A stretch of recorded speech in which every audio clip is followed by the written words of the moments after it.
Alrighty, I believe that's all, folks. I think we started and such.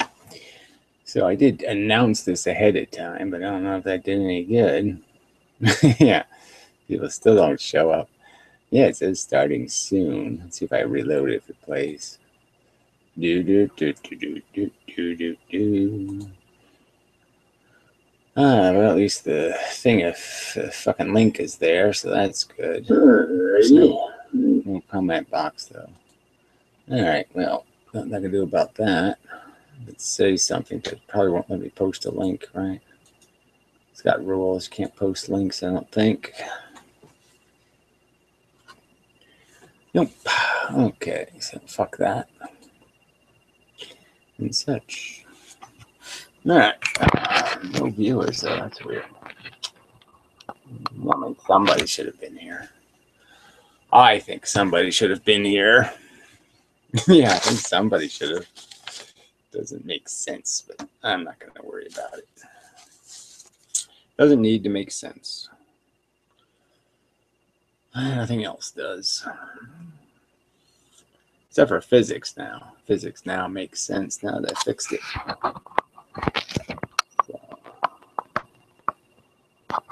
Yeah, what else makes sense? Arsenic. Never made much sense before, but I'm getting to understand it. Strychnine. There's some viewers. Yay.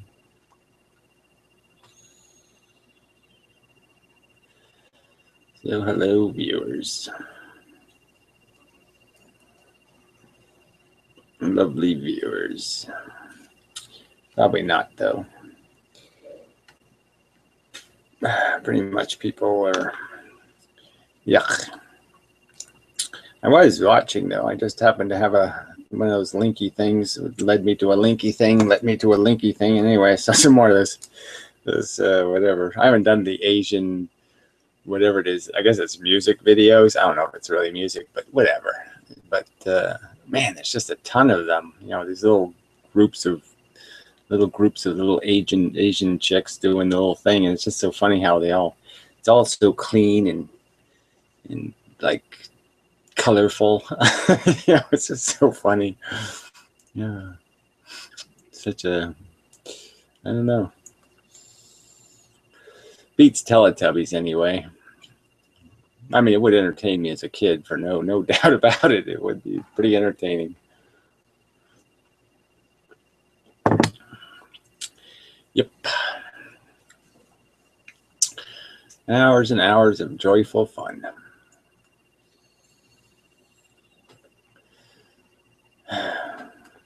Anyway. Let's see what else. Much else to comment on. Everything else sucks. Everybody sucks. Blah, blah, blah, blah, blah. Except for Glenos. Yeah, Glenos is a good guy. But everybody else sucks. Except for all fans, okay. Yeah, she's okay. Doesn't suck anyway. Well, much. Too much. Let's see what else. Yeah, whatever. Some other people are probably okay. Anyway, I saw that guy doing the rap, not rapper, hip hopper, or whatever that stuff is. Some guy in whatever it is, Denmark or some kind of crazy country. But oh man, amazing tattoo art and such. You know, you should just do some photos of his whatever tattoos. It's kind of bizarre. I mean, it's not, you know, it's not badly done. I mean, it's rather well done. But yeah, it's kind of a, yeah. Yeah, it just pauses me a little when, you know, it's people that are fairly attractive, and that's kind of a bold thing to do when you start tattooing your face and shit. But yeah, whatever. Me no have to understand, I suppose. So let's see, I did post a link on the video, so nobody's here yet though. There's a link over there.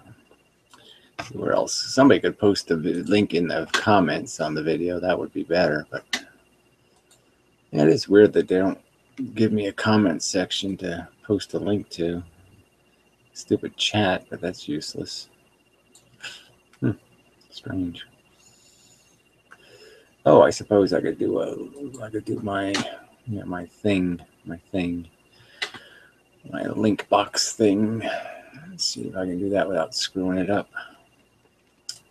Should be able to. Just load the box. Yeah, just load the box. Probably should have done the other thing. Well, it doesn't matter. I'll just say add it and see what it does. Well, there's an empty square at something anyway. It should work. Probably. Mostly. Ah, there's a familiar eyeball. Oh, it's got the same crappy introduction as usual. I'm going to bang on the camera and then, drink something, and then I'll spill something, and then I'll bang on the camera some more. Bang, bang, bang. And then I'll have a siren noise. Probably the fan on our computer suffocating from the dust or something. Yes, sir. It's a really good entrance so far. Brilliant. Fantastic. Yeah. Banging on it with the club. That works. You get some frozen food out of the freezer. Bang on it with frozen stuff. There you go. Yeah. Hey. Now, drop the laptop on the floor and kick it across the floor. Make more noise. Yeah, bang that. Yeah, and then hit that and smash that. Yeah. Bonnie, but I can't hear you. More noises, please. I mean, I'm sorry. I can't hear you. Some more annoying noises. Computer around some more. Point the hairdryer at the computer. That's it. Make some more noise. Make some more noises, please. I need some more noises.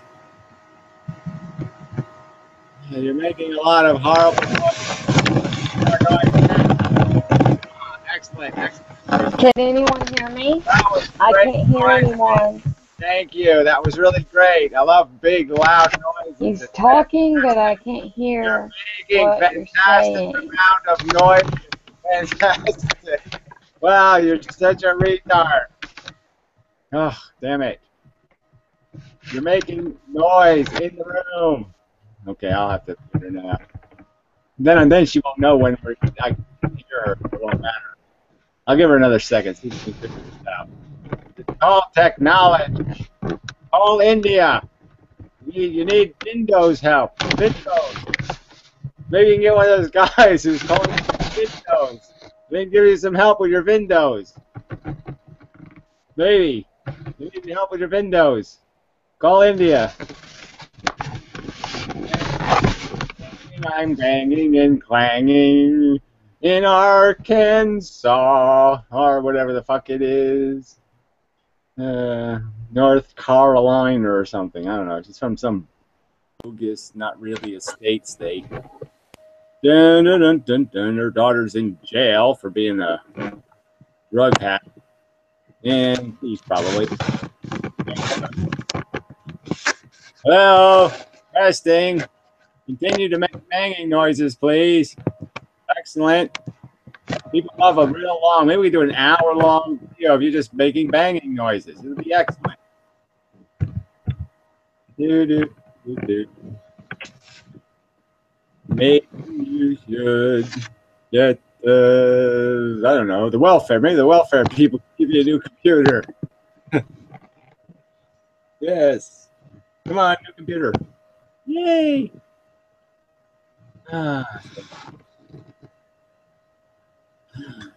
Hello? Can you hear me now? Noises, please. Excellent. You have the video on. You are crazy. I can't hear you. Yeah, okay, well, obviously. I don't know, the welfare. Maybe the welfare people give you a new computer. Oh, yes. Come on, computer. Shut up, shut up. Oh, there, peace and quiet, finally. Oh. No, I shut her up. Arkansas people. Green fingernail polish is always a giveaway. Can never run a computer properly with green fingernail polish. Nope, nope, nope.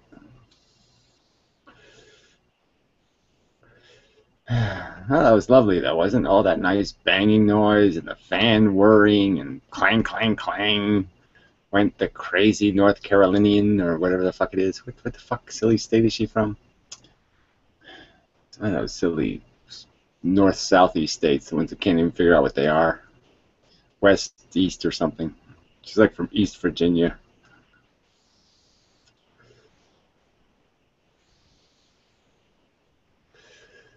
So anyway, look at that.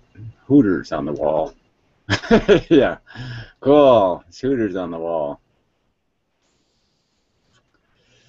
Yes, sir. It's like the, what is that? The Wall of Fame or something, or Infamy. The Wall of Infamy.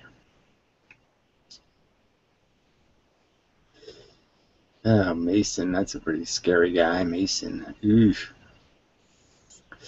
Maybe he could cement her a new computer. Yeah. Computer made out of cement. Yeah, that's a good idea. Yeah, I can't hear either.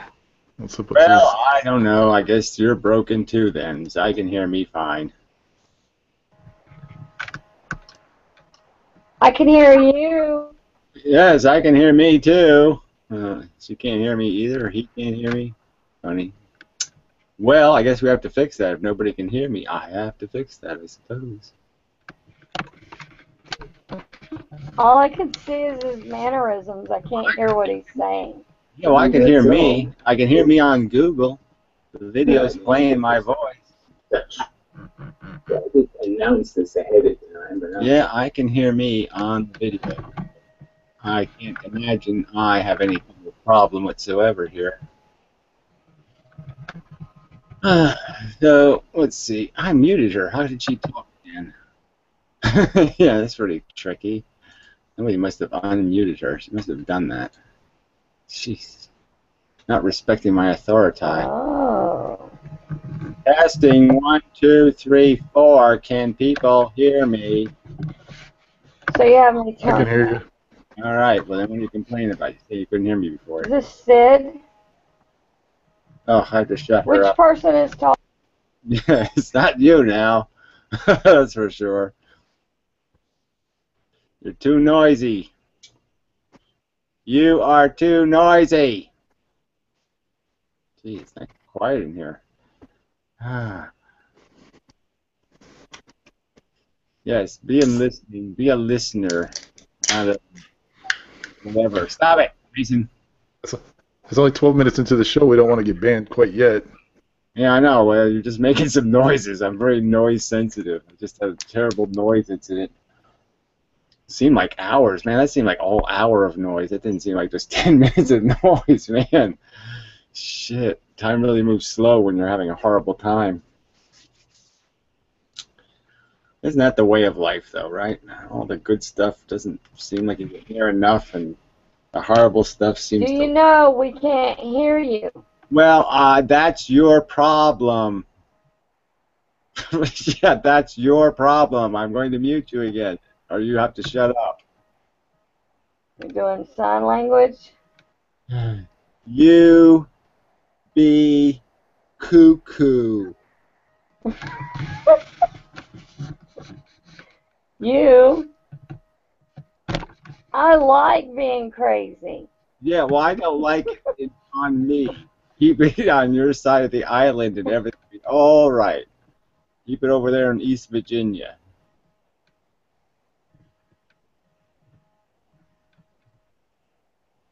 All right. She's not as noisy as before, so I guess she can stay. Well, you're churning out some good videos again this week. You're a machine this week, Gary. I am a machine. It is true. You're a machine. Everything's a machine. It is just so fucking sucky. We're all just sucky machines. Oh, it's pathetic. But yeah, I am a productive machine, unlike the rest of you, whatever, the rest of you knot tying machines.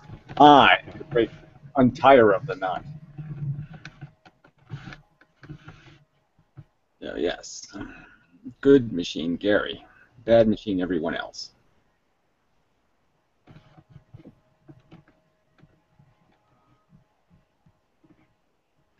No, and I did do some pretty good funny bits there. There was a couple of bits that were just, I thought I was just like, I was laughing at my own videos. It was funny.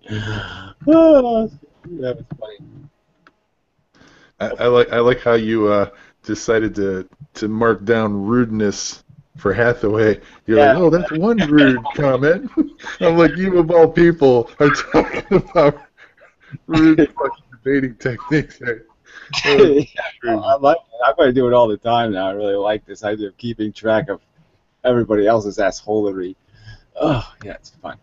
I love the bit, too, where that one I did on a vegetarian thing with the bitchy woman said something about roll to play. Yeah, roll to play. And I said, oh, yeah, the play put on by nature. Oh, yeah, nature. Did you go to college? I can hear you talking, but I can't hear him. Well, that's me blocked. Reload, then. Or I'll reload for you. Or I'll reload on you. Reload. Reload. Reload. Somebody type reload. Reload? Yes, reload. Okay. Yeah. Yeah, that vegetarian video was just absolutely, I mean, that was just full-on retard. That was full retard. I don't even know who that stuff appeals to. I mean, you got to be a complete moron to watch that. Even if you're not totally digging the vegetarian argument, okay? Just the argument they were making was so fucking stupid that it was an insult to just common sense, you know? Insult to everything with a brain. I just couldn't believe people were saying, well, yeah, this is a tricky dilemma, this whole carrot second problem. Yeah, I don't know. We're going to figure that out. That's Holocaust. Whoa, that's quantum theory or something, to be able to tell a carrot from a fucking mouse. Yeah, that's tough to do. I'm always confusing mouses with carrots. Oh, Lord.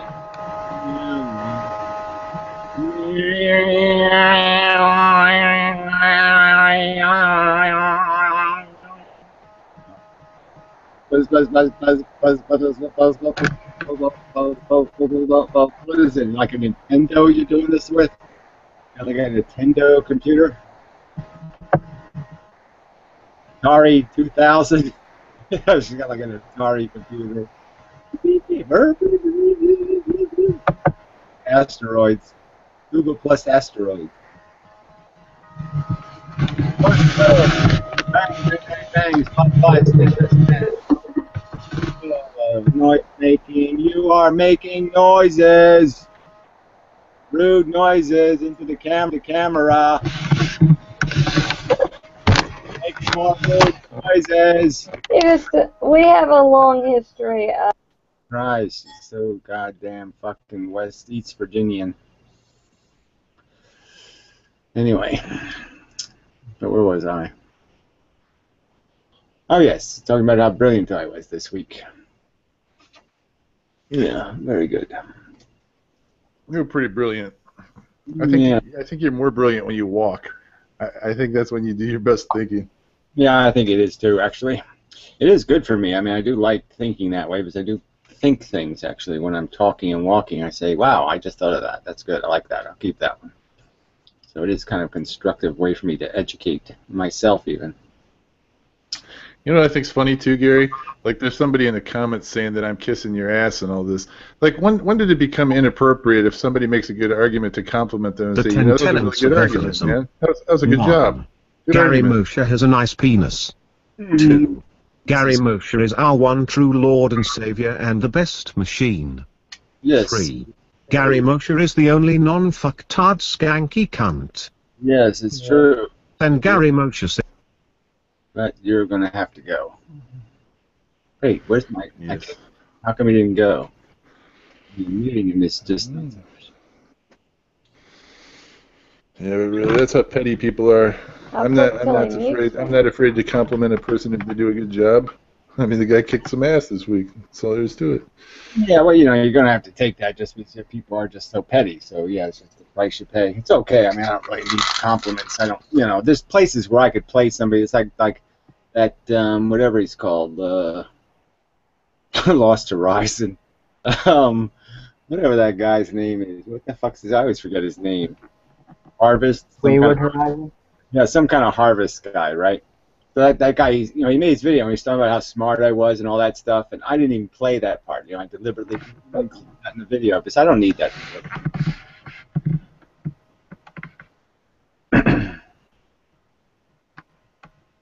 Well, I mean, it's nice. I mean, I don't mind compliments, especially, well, you know what I'm saying. It's something I don't like. I mean, I get PM that kind of stuff, just let me know, and then I can feel good about myself for 5 minutes, and, so that's okay. But yeah, I don't need to prove something. I mean, it's about the argument and all that crap. Yeah. Yeah, I wasn't planning on sending you a picture of yourself or with a note or anything. But I mean, when you do a good job, when you kick somebody's ass really good, somebody should say something, right? Otherwise, you don't know if you're doing a good job, right? I mean, I just figure if you're out there just swinging in the wind and no one says nice shooting, that's all I'm saying. It's true, but I mean, partially I only go by my own standard anyway, so I'm kind of got that covered. Right, true. Yeah. But I mean, you're kicking ass. Because sometimes it is just nice to hear. It just it does make you feel better. I have to go mute her again. Yeah. Call India. You have lots of people know lots of stuff about Windows. Call Windows people. They'll tell you how to fix your microphone. I mean your speakers. I mean your computer. There is technical support. I may help you. Yeah, no, I'm from Windows. Yeah, I just love that line. They all say that.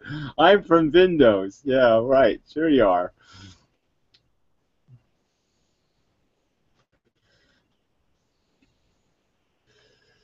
I get one of those a week. It's it must be on some sort of really. I think people can sign you up for hate phone calls, but yeah, I get a ton of I'm supposed to be on the do not call list, but it's like the call for certain list I'm on. I'm always getting calls from cops are always begging for money. It's just so funny. I mean, they're the most overpaid assholes on earth, and they're always like, could you please give us some more money because, wow, I can't make it on $210,000 a year. Fuck you. It's just so funny. What do they do all day? They sit around in a squad car, and occasionally they respond to a fucking call. Well, yeah, it's just hilarious, Like I said, there's so many other jobs that are more dangerous, and those people seem to be bitching and complaining. I mean, just look at all those people building high-rise buildings and shit and have all that concrete over their head all day. I mean, you don't hear those guys whining and go, oh, we have to go make phone calls because I'm getting concrete-ophobia. I'll have to go on disability because I got traumatized by the concrete. God damn. Cops are so fucking pussy. They get paid money to watch somebody install a fucking power meter at your house. Yeah, but it is funny though, because they sort of respected me for that. The other day I was working, I was actually putting whatever grub killer on the lawn, with a spreader, and a cop drove by and he waves out the window and goes, "Hey Gary," That was pretty kick-ass, right? When the cops bothered to roll their window down to say, "Hey Gary," I mean that's pretty good, right? As long as he wasn't doing it for the purposes of, being like, we're watching you, you know what I mean? Well, I'm just saying he was just being funny about it. It was just funny, right? I mean, it's obviously he watches my videos now and then or something, right? And so whatever, he's just saying, hey, it's just funny, So I like that. Well, I think they respect me because I always show up for these town things, like the clean up the environment shit and to do this shit and do that shit. So I guess they, and even though I keep arguing that they should have their pay cut and they all should have their fucking knees broken, they still seem to like me, even though I'm always I'm really anti-cop. So, I mean, I have to respect that kind of cop, right? I mean, a cop who actually, you know, is a fair cop, so to speak. You got to respect that. They like you until you reach for your cell phone and they say that you have a gun and they shoot you dead. You know? Oh, whoops! That was my taser. I'm just saying, all right? They could be, look, they could right now, I mean, I'm such an easy target, you know, they could be on my ass, right? And they're not, and that's the point, you stupid fuck. So I'm just saying. I mean, I'm the easiest guy in town for them to ruin. So, you know, I'm just saying, the fact that they're not ruining me is kind of a plus for them, right? Well, they have more of a plus than the fucking power company does. I'll give them that. Yeah, that was kind of bullshit. I mean, those guys like committed a legalized armed robbery against you. They come out, they fucking cut your shit, smash up your stuff, and then tell you got to pay for it. That was kind of fucking bullshit, right? Yeah, well, you know, it's going to happen again because guess what? You know, the gas meter? The gas meter stopped working. Yeah, I wonder what they're going to pull. You know? Hello? No, you're really not bathtub guy. But anyway, but yeah, you know, it's just so funny that, you know, after this whole electric thing, now my gas meter went out. It's like, oh, they're gonna come up. You know, I've taken pictures of it, but yeah, I'm gonna have to make sure I'm there when the guy shows up, just so you know, don't do some shit like somehow what I pissed on it or something, or I did something to it. You know, those fuckers. I wouldn't have even told them the fucking meter was out, dude. I haven't told them. Yeah, just wait till the electric. You know, but come on, cut. Yeah, that, you know, they'll end up charging based on my past usage. And so in a sense, that's going to hurt me, though, because my water heater went out, right? It sprung a leak. So I haven't been using the water heater. So, you know, that's, you know, I haven't been using as much gas in the end. So I'm going to end up paying for gas I didn't use.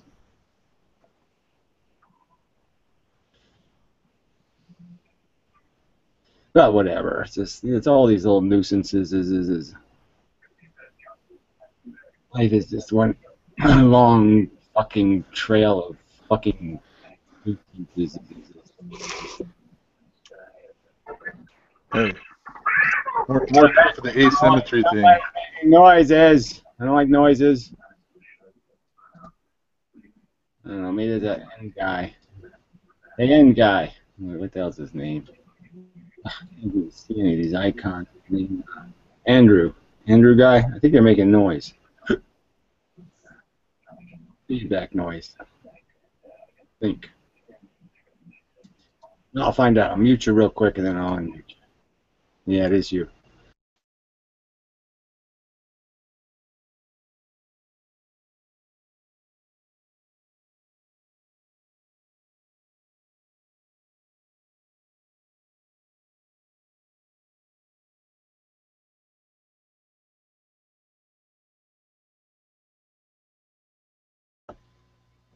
Gary, the fucking moron muted you. We can't hear you. Yeah, what the fuck? Well, then I guess we'll just kick him out. Goodbye, Andrew. You're a retard. Oops. Oops. Oops. All right. Hey, Gary, do you know when you're going to go swimming this year? This swimming season coming up? Oh, your microphone's horrible. Too loud. Turn your microphone down. I don't know how. Is that better? Yeah, it's better. You have to whisper. Yes, it's better that way for me anyway. Whispering. Yes, I like it. Do you know when you're going to go swimming this year? Yes, I am. Yes. Yeah, when? When are you going to go? Soon. And it's like 2 weeks. 2 weeks. We actually had snow the other day. I mean, it wasn't like heavy snow, but it actually did snow just like 2 days ago. And it killed all my damn plants, right? All my plants in the greenhouse, and it fucking killed, well, not all of them, but it killed half my fucking plants. Fucking frost. So Gary, can I ask you kind of a personal question? I mean, it's not too out there. It's related to the topic. How do you reconcile your personal philosophy, this antinatalism, with all these women that are throwing themselves at you all the time? I mean, you know, even for a guy your age, there's a whole lot of punani fucking bouncing off your fucking shit. I'm just wondering how how Yeah. It's really, how you keep that. it's really not an issue, frankly, because it's always it always kind of blows up before it ever gets here. You know what I mean? So it's like it's never, no matter what happens with people, it's like somehow something fucks up, and so it all blows up before anything happens anyway. So I never get AIDS or herpes, so that's good. But yeah, something always fucks it up, so it doesn't matter. It's just fun thing. But then it's a very, women are very impractical, you know. They're very impractical. Yeah, I wouldn't give one to somebody. I mean, it's just, you know, ugh, they're really high maintenance and such. I'm just wondering. I mean, it's got, you know, the temptation's got to be there to just, you know, just get it on or whatever. You know what I'm saying? I mean, Well, I know, ridiculous. I just through life experience, you kind of know that, you know, 2 hours just isn't worth herpes. You know what I'm saying? So you're always calculating, and you're always a little bit defensive. I mean, you know, forget about the herpes or whatever. I mean, I don't know what kind of women come knocking or whatever. Forget the herpes and things. I'm just talking about the procreation. Herpes is just a general term for all kinds of liabilities. I'm just saying there's just so many liabilities of interrelationship with females. I'm just saying they're really dangerous, and I have had no luck whatsoever. If there's a wrong button to press on a woman, I have pressed it. So honestly, like if the right woman came along, you know, your ideal woman, you know, something you couldn't resist, your psychology just freaking caught on fire, you know, do you think you'd be able to resist the temptation? I'm very lucky. No, I'm saying that the times that I have fallen for it, okay, it's they've revealed themselves to be psychotic lunatics in enough time for me to run really quick. So I've always escaped, you know, before I got ruined. But yeah, of course I fall for it. Of course I'm still an addict, so yeah, I play.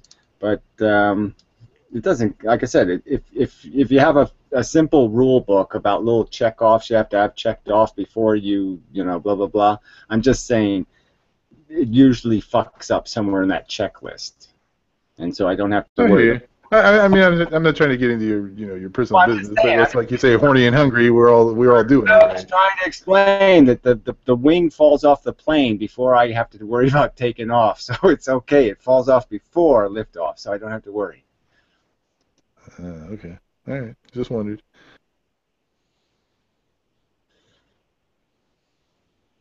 But it is fun falling in love for 5 or 10 minutes at a time. I mean, I have to admit. But you know, it's good to know that you can actually still feel all that shit. But, yeah, I just don't fall for it entirely. I kind of just, you know, I play with the hook, but I don't bite. Yeah, fall in love, come home and find a ham sandwich with a fucking note next to it, and your fucking daughter and wife are gone. Yeah, well, I'm just saying, you know, it's just the game of love is, you know, it's really, really, whatever the word is for that, dangerous and such.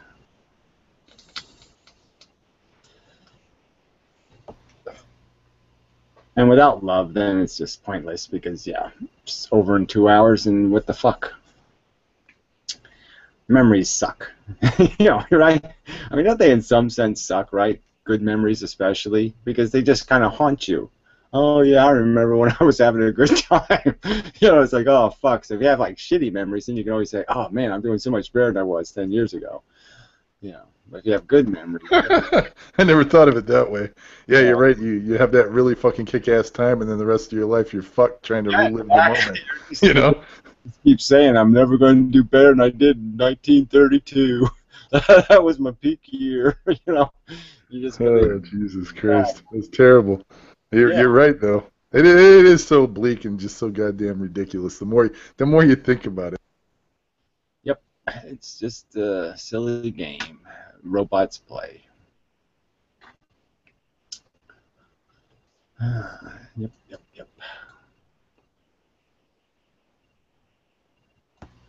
I wish they could do the thing like in Men in Black and just erase my fucking memories then. You know what I mean? Well, it would be nice to just selectively decide what you're going to be. You know, have a dial. You know, you could just dial up whatever 12 different lives you've lived. You know, and you could just like, oh, let me just go back to being 13, and let me, and just put any kind of psychology you want in place. That would be nice. But if, lots of things would be nice. But yeah, it'd be nice to have the 12-inch dick and all that shit. But yeah, it's just not the way life works, right? I would go 16 to 19 though, man. I did not like my childhood. Like being a child sucks. Yeah, well, I didn't like parts of it, I have to concede, but there's something, I like the energy of it, I mean, I had so much of, you know what I mean? You just have this, like, your batteries never run low. I'm always just kind of frustrated personally by just the knowing. Yeah, I almost there's many times I wish that somehow there'd be some kind of Men in Black scenario that the ignorance is bliss thing would just come along. It's way shittier being like intelligent in this world. Like seeing it sucks. I admire the people who are fucking retards. They're just, you know what I'm saying? I know that's terrible, but I'm always stuck in that dilemma, Would I rather see the meat grinder, or would I rather just fucking drool and trip into it kind of thing? It's a terrible place to be.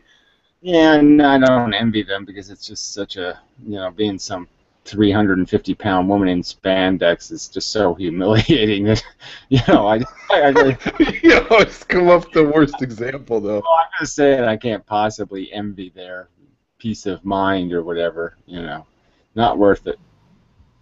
Didn't Thoreau always say that he admired the logger because the logger never had to ponder things. He just cut logs, I don't even know what that means, but whatever. I guess he was a for lumberjacks or something. But yeah, I don't think it's probably not that very interesting. Cutting a tree. Yep, cutting a tree. Cutting the tree. I'm cutting the tree. Cutting the tree. Cutting the tree. Cutting the tree. Yes, I'm cutting the tree. But the thing is, if you're just the guy cutting the tree, you wouldn't know. Like you couldn't possibly hold both perspectives. You would be unaware. That would be the beauty of it. You would have no concept of the fact you're just an idiot. Yeah, well, like I said, it's kind of just I don't know how to place. I don't know what to say. I'm just saying I'd just rather know more than know less, even though knowing more is hurtful and irritating. I mean, the ignorance is just so ugly, and like I said, I agree with you. At the end of the day, even though I teeter and totter back and forth at this point in my life, I think I always come to that conclusion too. I'd rather face the truth, even if it sucks. But it's like 51-49 kind of thing. well, it's the kind of happiness that's kind of thin anyway, right? I mean, we're really just talking about avoiding the hard misery, and the hard misery is going to be bad whether you're ignorant or smart. You know what I mean? Right. Well, that's kind of what I'm saying. I mean, even though I can sit here kind of smug and say, well, I like knowing, I can face the shittiness of it. Isn't that almost? I almost have to question my own psychology. Am I not just making more bullshit? Am I not just throwing sprinkles and frosting on the lie, just trying to convince myself, like, well, it's great that it sucks, and I'm glad I know it sucks. You know what I mean? You're just you're bullshitting yourself again on another level. Yeah, well, you got to placate your psychology to some extent, but I don't even think it's a bullshit. Like I said, I'm still just saying that even retarded people, chemotherapy sucks. You know what I'm saying? Some things it just doesn't really matter how dumb you are. It's not gonna give you any comfort if you have a brain tumor. You know what I mean?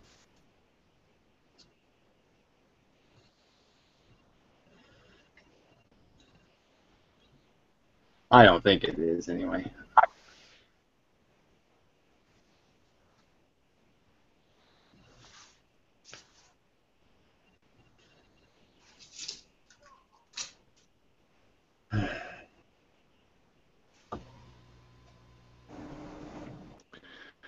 I don't know. I just think I'm going to sit back and just fucking not give a fuck. I'm watching videos and I'll let you do the thinking. You work it out, and I'll just say, oh, that makes sense. Thank you. All you lazy people. You have to do all the work. Thank you. Thank you for making me do all the work and be your slave. Okay. Super.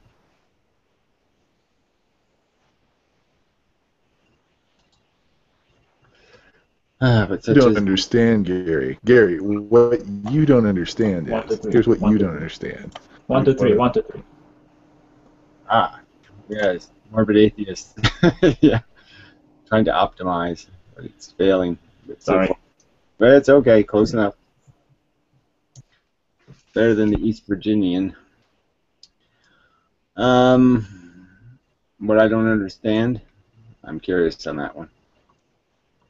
What don't I understand? I'm not going to tell you. I'm just doing the argument like that other guy made.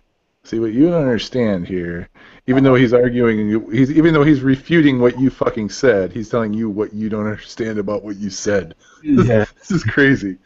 Yes, it is crazy. Especially when I'm always right, right? It's just kind of silly. When I'm always right and they're always wrong, I mean, it's just kind of silly. Yeah, I'm not quite I'm not quite following it, but yeah, you did pretty much own him when you pointed out that it's just like you could I kind of follow along with that example, what you're talking about I forget what you're calling the fundamental particles. I know we're not calling them amendums or whatever, but you know there's emergent properties. It's just like gas in a bottle kind of thing. I mean, every little atom of gas is bouncing off every little atom of gas, but you're right, the sum total over time has a constant, you know what I'm saying? But if you could measure accurately enough, you would notice the variations. If you could measure every little bounce, you know. So he just how can people not understand this? Did these guys not play with Legos when they were little? Did they not know how the universe is built? Did they not get materialism, or what's the deal here? Yeah, well, it's not really a fair judgment just because he's just being an asshole because it's me. You know what I mean? So he's trying to knock me down. So anything he can try to build into some sort of problem, he's going to throw it. You know, it's like bricks, you know, for masons. It's just, you know, they're just like throwing bricks. So he's just trying to find something to throw, and he's very lame, right? Because he just doesn't understand that I have an impenetrable shield of correctness surrounding me. See, I am correctly functioning, and he is dysfunctioning. See, so I don't have to worry about his bricks. They will all fall to pieces before they hit. Unlike the Martians, you know, when the Martians come, they're going to have all that force field stuff. Unlike them, I have force fields, and he's not going to give me no virus. I've encountered this dude, Philip Rose or whatever. Apparently you blocked him a while ago, and so he got all butthurt about it and had to create a blog. And then he made an anti-vegetarian video, so I called him out on it. I basically copied and pasted his rant about you blocking him 4 years ago or whatever. And his response was that, in that case, I'm going to vote for a cigarette tax increase. So that was basically his response to me. Yeah, well, that's really brilliant. But yeah, I mean, people have all these upside down. You know, that Hover Blubber guy made a video, and I don't dislike the guy. You know, he gets a little bit wordy sometimes in his videos, so they're a little tedious sometimes. But it's just a strange argument he has that, you know, humans consume more resources, so it's actually a better idea for there to be humans than other animals because, you know, for every human you could have like 10,000 rats or something, right? So then there would be more sentience on Earth because of the rats, and you're just like, well, this is totally an upside down way of looking at it because you could just like grow a lot of food and then throw it in a hole. I mean, right? We don't have to have the humans eat it, right? So I mean, we can consume all the resources of the world, and we could just dig a hole and throw them in the hole, and then they couldn't, you know, wouldn't be a problem. And I mean, in terms of resource consumption, so the other animals wouldn't be able to survive because we would just eat all their food, and we could just asphalt everything. Well, anyway, it's just an irritating, but it's almost like this negative argument, you know what I mean? Like, it's almost like the people who argue for, like, vote Republican so everything gets shittier, so then we'll fix it. You know, that kind of reverse psychology kind of shit, and I kind of hate those arguments. Because, you know, shouldn't we have an honest conversation and then, like, fix things the right way, not do all this, you know, let's back into the solution. I mean, it's like demolition derby or something. It's like a fucking retarded way of figuring out how to live. Let's drive backwards, and everything will work out okay. You know, it's just stupid. Yeah, I read about Scalia. Well, we know he's a fucking lunatic, and the equal rights homosexual marriage thing is coming up in the Supreme Court in June. Well, it starts next Tuesday, actually. So I'm just perplexed how people like Scalia can be on the Supreme Court. The guy believes in the devil and equates homosexuality to rape or whatever, all the biblical bullshit. I just can't believe America has this kind of shit. Yeah, America is quite unbelievable. Yeah, I don't know what to say. I mean, obviously, I'm so disappointed in the human race. Then, what can I say? I'm disappointed in the human race. People be stupid, stupid fuckers, and ugly and smelly. Yeah. You know what I was always kind of wondering, though? I think you've made your case, at least to me, I think you've made your case more than adequately. I think you've made the case a million shares to listening. I mean, it's really hard to... Yeah, it's like a bunch of rubber bands in your computer or something. Yeah, I don't know, it's weird. And I've always had is have you ever really focused on like the exit plan, the exit strategy?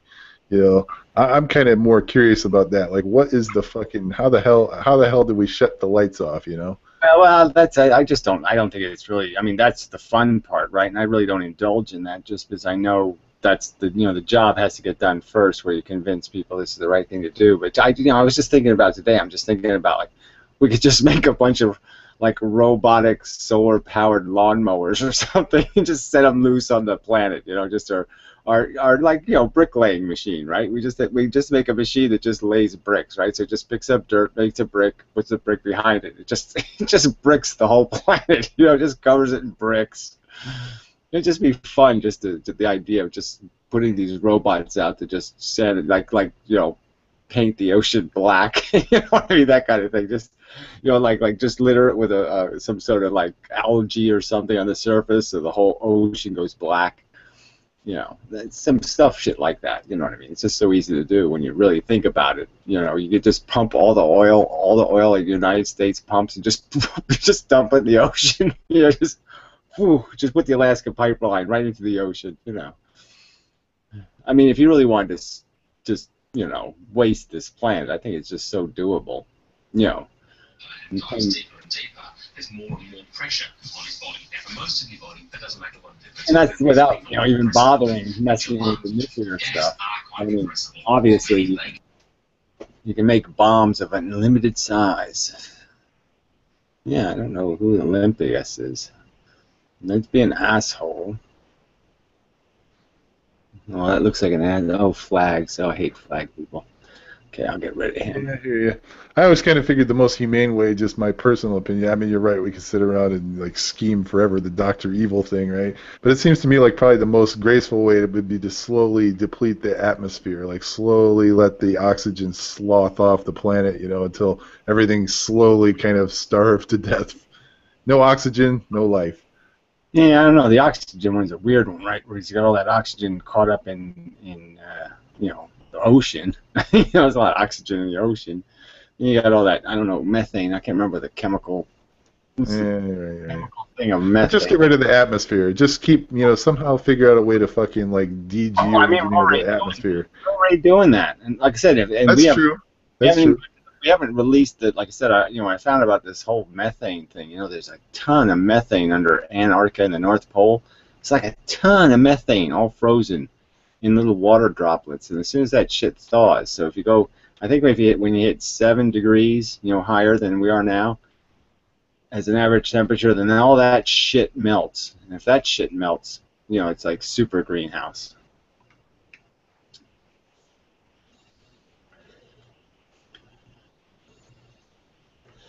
Yeah, I guess you're right. You probably don't need to focus on it because it's already gonna, you know. I hate to use words like inevitable because they're bullshit words. It's one of those bullshit words, but I don't think there's much hope you know, we're doing too good of a job of fucking it up, really. Yeah, well, I mean, we're already doing a good job. I'm just saying if we really did it on purpose. Imagine if we tried to, you know, destroy the atmosphere on purpose. I mean, we're already doing it by accident. So just imagine what kind of mess we could make. We'd probably screw it up though if we actually tried. Yeah. We'd probably fix something. Yeah, well, that is Well, true. It already started in Siberia, all those holes with the methane gas exploding. So I'm hoping for that. You know. I haven't even started on the tundra. Yeah, you know, just it's all you need is a couple of degrees Celsius increase, and you know all that shit up in Canada and shit. All that stuff starts melting the permafrost, and there's a ton of methane in that too. Yeah, good times. Yeah, and the methane's not like the worst greenhouse gas in the long run, but it's the worst one in the short run. First 100 years, really nasty. What kind of mess? We'd probably screw it up though if we actually tried. Somebody's got their video playing. There we go. Okay, they fixed it. Oh, it's probably the East Virginian again. Already started in Siberia, all those holes with the methane That gas is her. So I'm hoping for that. I bet it is. Started on the tundra. Yeah, you know, just the Yelp. How's that e-cigarette thing working out for you, Gary? I noticed you're smoking the little e-cigarette. Is it the same? I don't know. I'm not a smoker, so I don't know anything about it. But is it working for you? Or You've been doing it for 5 years. Satisfy the addiction? For 5 years, I guess. For 5 years I've been doing it. I guess it's working good enough. I mean, it's nicotine. This is ruining. This week it just happened to ruin my. You know, it like poisons my finger. My finger gets like the tissue starts to get all fucked up, and like the nicotine poisoning on my finger. But anyway, yeah, it's working. But the good news is I got a big pile of cigarettes coming. Somebody wasted a big pile of money on me and sent me a big pile of cigarettes. So it's very nice. All right, I was gonna send you some cigarettes too. I mean, I'll have, you know. Yeah, they are a pleasure. I did have a pack last night. You know, I burned through those in, you know, less than 10 hours. Yeah, I just, you know, so when this big pile of them come, I have to make some kind of rule, like, I don't know. I have to make some kind of rule, like, if, you know, if I smoke more than 10 a day or something, I have to cut my foot off or something. I have to make some kind of rule. So anyway, I have to be nice to holiday, yeah, or something. I have to make some kind of really horrible rule so I don't smoke them all 3 days.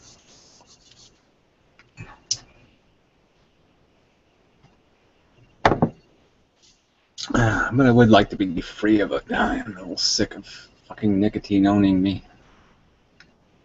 But I'm sick of everything, so I should be sick of cigarettes, but I'm just about sick of everything. Really, I think I'm almost, yes, almost to the end of my, whatever, my vacation here on Earth. I feel it in my bones. Oh no, you'll probably live to be 103. No, I just don't see it happening. It really is getting horribly tedious.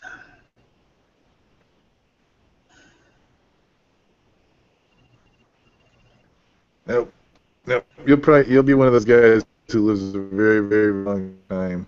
It's the people who try real hard that end up fucking up. You know, it's the people who don't give a fuck that can't get lucky. You know, just can't. I don't think that's going to happen. So I'm just saying, I don't think that's going to happen. Get this physics thing wrapped up, and I'll be done. You really don't need to win 2 Nobel Prizes, right? Yeah, one is all you need.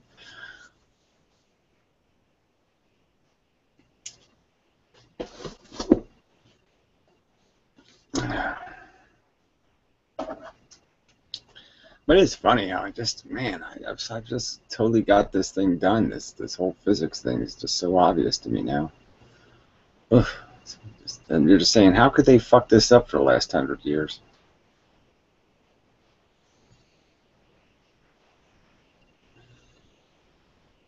You know, especially with the stupid counter theory, the Empty space does it. Yeah, sure it does. Oh, it's just so stupid. The Earth just magically is falling into the sun, rolling on magic wheels.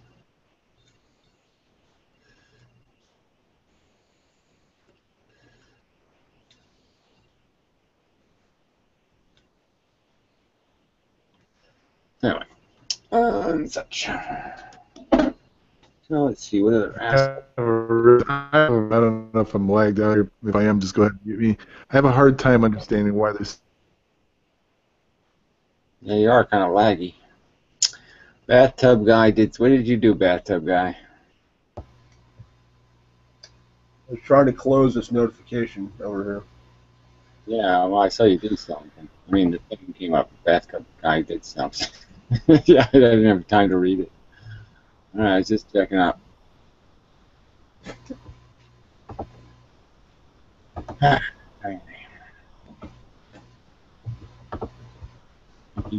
King is still playing with her computer. Computer again.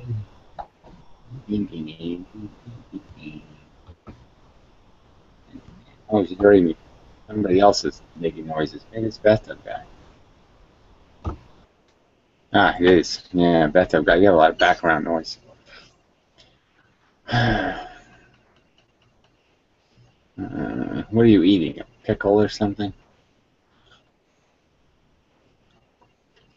I don't believe that's a sunflower seed. It's the biggest sunflower seed I ever saw. Oh, it's a container. Okay, I get it now. All right, never mind. Okay, it's water. Okay. Okay, it's marijuana. Okay, got it. Nuts and bolts, iron. I need some iron. Chewing on screws and things. Anyway, it's a pointless distraction. Where was I? Oh, I don't know what I just did that for. Oh, let's see who else is around.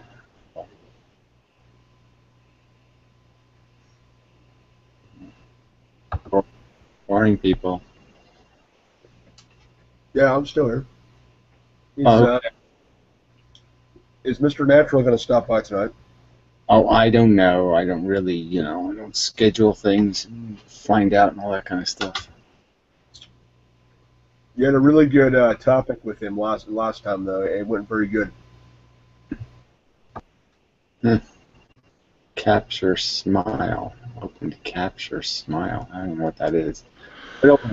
Yeah, so what's the deal, Gary? How come all these guys like Hathaway? I mean, I'm not, naming names to pick on anybody. I'm not, going to talk shit about somebody who's not here or anything like that. But how come a lot of these guys won't come into the live debates? I mean, isn't that kind of the fucking point of the live debate? Isn't that the point? Like, how come nobody ever shows up to debate you live? They want to sit behind little videos and talk shit. I don't get it. Well, I'd rather do the videos, Frank. Gary, can I do anything like in between here? I just want to say too, I thought, school guy, master music man. I just thought he made a good point too last Saturday, just about the people that communicate with you, that they're not really up to par to begin with. So I'm not trying to side with Mason, but hi Mason. It's just like that's a good point to bring up. So I support that. Well, the point is I mean, yeah. They have nothing rational to argue, right? They're arguing from an irrational position that somehow Mother Nature knows best, right? So it's kind of it's religion, right? So they're in a weak position, and so that's why they want a more controllable environment, because they're arguing a weak position, and you have to have a controlled environment to argue a weak position, correct? So I think that's part of it. But I mean, frankly, I prefer videos to tell you the truth, because then no one can complain that somebody talked over them or they interrupted or any of this bullshit, and you can make your argument and blah blah blah. So I prefer to do videos than do this shit anyway. But for some people in the old days, it was just some people that that didn't make video, so you did this live thing so you could interact with them now and then. But like I said, they don't show up, so it is getting kind of, I don't know if it's pointless yet, but I mean, it isn't as productive as I'd like it to be. I mean, it's. Well, I mean, Gary, I don't agree with you 100% on everything. I mean, I honestly don't agree with you 100%. I'm probably like 95% with you. I mean, there's some minor stuff, but I can come in here and I can ask questions, and you can answer my questions. I mean, I just don't understand how people can take the fucking time to make videos, because well, you make videos like so naturally, but I mean, most people have to put a little effort into it. They put the video up, they edit it, they think it out, they kind of decide what the fuck they're gonna do.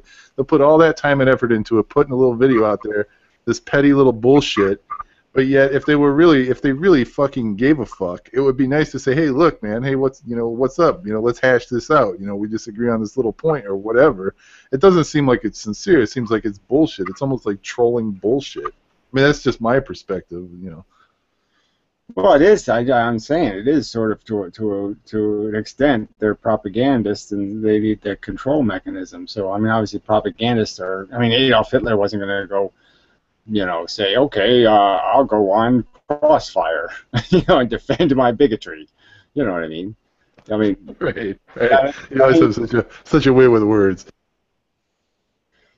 So that's all I'm saying is they sort of need the controlled environment, and they're afraid, obviously. I mean, so like I said, if you have a weak position, you really aren't going to look for an opportunity to be humiliated.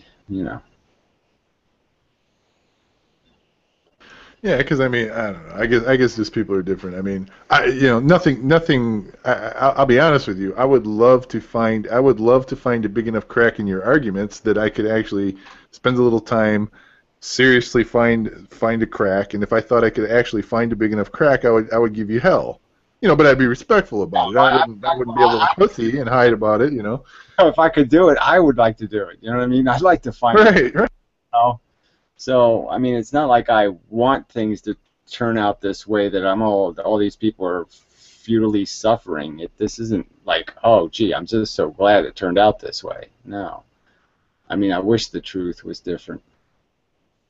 I mean, I wish this wasn't just some psychotic, stupid, addictive adventure, just down hell road. I mean, I've looked at some different arguments, and I don't know. I mean, I think you've got them beat. I know one of the big arguments out there, at least one of the better ones, other than this little petty, weaselly game-playing, word-twisting bullshit. Some people do try to make the argument that you're equivocating on the meaning of value, or they'll make the argument that there's no logical way that you can make statements about things that don't exist, like unborn people. But it seems like I don't know. I'm sorry. I'm just kind of with you on that. Those arguments, just as much as I've tossed them around in my head, I just can't really reconcile them as being legitimate, because we do know where babies come from. We do know what they're going to turn into. We do know what the world is. You know what I'm saying? So the logical argument thing just kind of falls flat. The equivocation thing is bullshit, because it's a premise thing. It underlies almost every subject, though, because isn't that the real bottom line, is that people are evading the truth, right? So it's like football. They'll watch the Super Bowl and say, well, no kids got paralyzed. You know what I'm saying? Because they're not taking responsibility for what the whole thing is, right? What the odds are over time, and what the whole collective of the thing represents in terms of its implications. And so, yeah, it's like the drunk driver saying, I didn't kill anybody. I drove drunk and I didn't kill anybody. What's the harm? Yeah, obviously that's not statistically how it turns out. So obviously, sure, idiotic to say that because one instance of something is okay, that all instances of it can now be declared okay. That's just the rules of logic and probability. So. But that's the underlying point, fundamentally, of the whole philosophy, is that we have to account for all of it. And they don't want to account for all of it. They want to not only separate themselves from human society, they want to separate human society from the entire biosphere of animal organisms. And so they just want to keep separating themselves from anything that looks like a liability. I didn't start the fire. That's all people keep saying. I didn't start the fire. Well, fuck you. The fire's burning. and you're arguing not to put it out. I mean, so if you're going to defend the fire, then fucking give me more than rainbows are nice. I mean, fuck yeah, it's nice to be warm. I mean, they're defending the fire by saying stupid stuff like, well, it feels nice to be warm sometimes. I mean, it's just stupid. Well, I kind of fell for the trap. I mean, honestly, I never made a video or tried to like confront you about it, but I kind of fell into the trap, and I think it's a real common one. You've seen it a million times, where people get into this little argument about the like your fucking scale is no good. Like the way you're weighing suffering and pleasure doesn't exactly calculate the way mine does. Like your cash register has a different fucking total key on it or some shit like that. And the more you think, I mean, that sounds like it's an easy trap to fall into because it's real appealing. Like, well, you don't know how much I suffer because I'm a sentient human being and you can't be me, and therefore you don't know if my leg getting cut off hurts as bad as your leg getting cut off. But I think at the end of the day, you have to come to the conclusion that that's really a pretty fucking petty argument, you know. And I still see people out there trying to make it, you know. Even if it's true, it doesn't mean anything because we know that it doesn't. Is that the average is a certain average, so it doesn't. You know, for every hyper insensitive person, there's a hypersensitive person. So you know, what's the point of having the argument? We know there's an average somewhere. We know the average is that yes, you know, 99.999% of the time, you know, 99 with a line over it, you know. People will say no to having a nail in their eye. Well, I actually turned a guy anti-natalist about 5 years ago. A very good friend of mine is a lawyer, and he stayed that way for about 2 years. But then he still ended up having 2 kids because, well, his reasoning was, you know, I already have a wife, I have all this family pressure, and I'll do my best that my kids are gonna like turn out to be doctors, whatever, gonna do their utmost. So, but I know, I mean, he still confesses to me that even, you know, now and then after reading Benatar and arguing with me, he still feels these pinches in the back of his head. So he's a very rare occurrence of, you know, sort of anti-natalist in theory, but in practice he just couldn't pull it off. So yeah, I know, but I think if, you know, like I said, it's, you know, people have lots of philosophical beliefs for which they have no depth to the belief, no real understanding. You know, if you really understood the terror, you know, this Mengele kind of concentration camp terror of it, there's no way you would, you know what I mean? There's no way you could fall into that trap because you would know, you know, that if it goes wrong, there's no way to fix it. You know, and that's an impossible thing for somebody logical to accept. You know, being responsible for something you can't fix.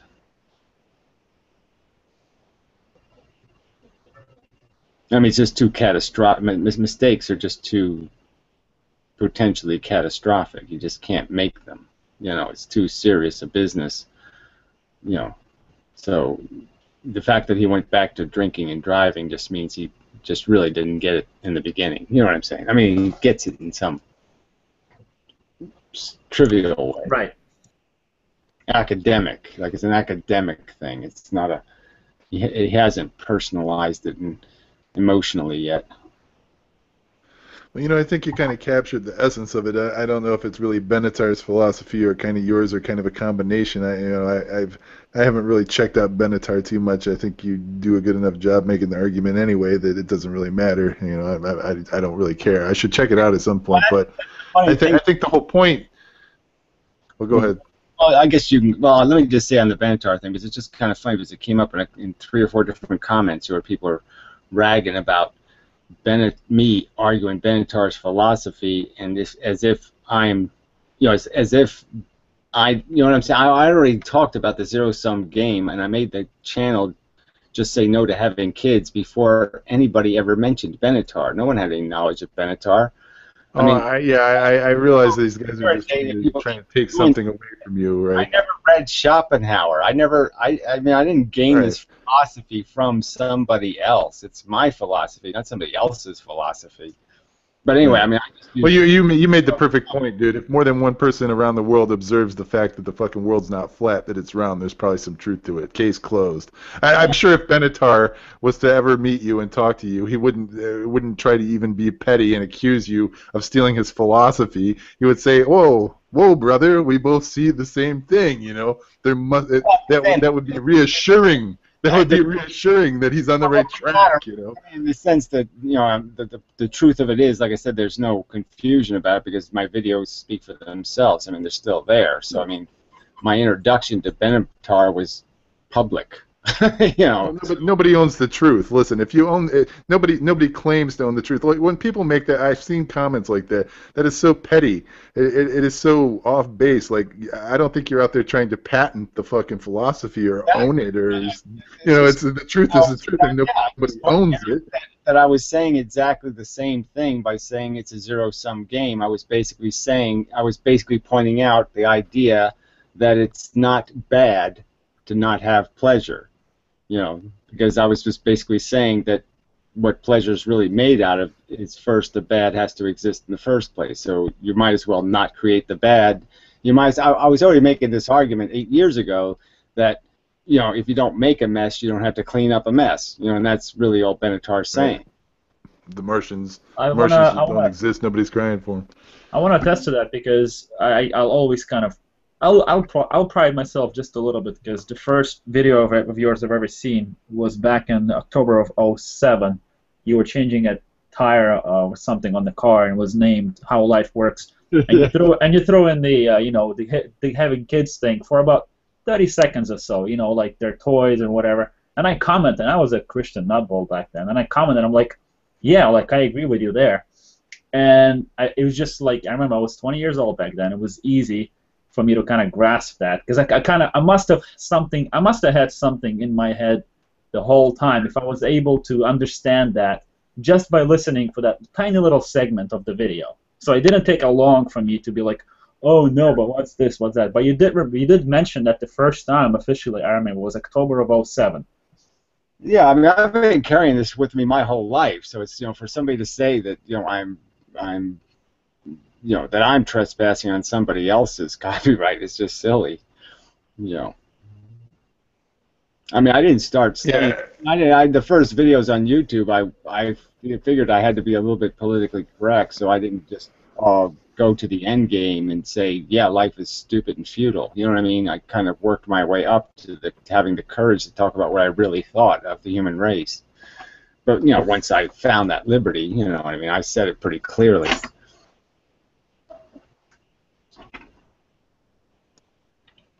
Yeah, it's just people being petty. I mean, I've seen those comments over the years. You know, reading your comments, and every time I see that, I think it's just preposterous. That like I say, if Benatar was to call you up one day, he would probably. I highly doubt that he would find you some sort of imposter. And if anything, if two minds come together and they're independently operating and they come to the same conclusions, that's usually very reassuring that you're onto something fucking that's real.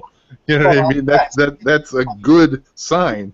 It's kind of funny that it reoccurred with this Lesage physics theory, right? Because I came up with my particle gravity theory, and I made videos about it, and then somebody gave me a link, you know, to the Lesage Wikipedia page, you know, and so I never heard of this 200-year-old theory, and I had already drawn that conclusion, you know, that it must be a particle push gravity, you know, and so it's just kind of funny that, you know, again, it reoccurs where people are accusing me from both sides. First, they're accusing me of not having an original idea, and then they're accusing me of attempting to say, you know, take somebody else's idea and, you know, somehow copyright it or say I had it first or something, and that's not what's happening at all. But I mean, it's just the fact that, yeah, it's perfectly reasonable theory of functionality of the universe, and it's just so funny that they dismissed it based on really, really bad physics. I mean, a really bad understanding of mechanics. So, whatever. It's just another. Well, whatever. It just has to do all this pettiness that's on the internet. You know, everybody takes everything personally, and everything's a personal attack, and everything's blah blah blah, and it just gets into all this fucking personality shit. And so, I do appreciate that about the Inventive Harvest guy. He does seem to have a.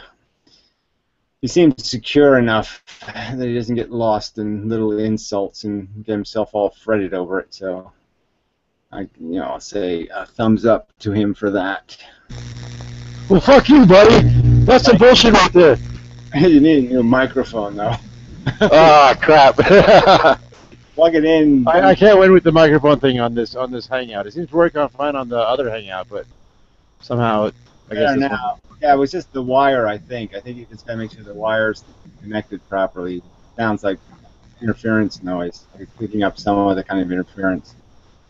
Well, we'll try again next week then, okay? But it's really not bad now. It's okay. It was bad, and now it's okay. Okay, cool. Don't move your head.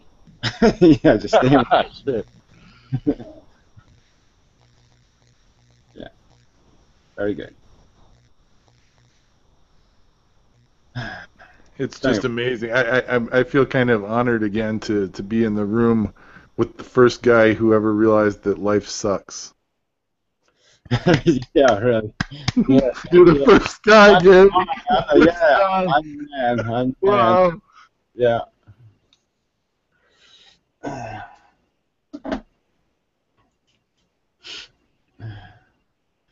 Yeah, I never heard of the word antinatalism. The first time I heard that word was derived energy, and he used it.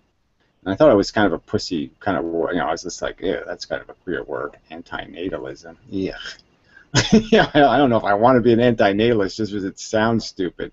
It sounds kind of gay or something. Antinatalist. Whatever. Fuck youist. I want to be one of those. It's better than being a glibite. I use that term. By the way, I've stolen your term. I will confess here in the room that I have stolen that. I call people glibites now.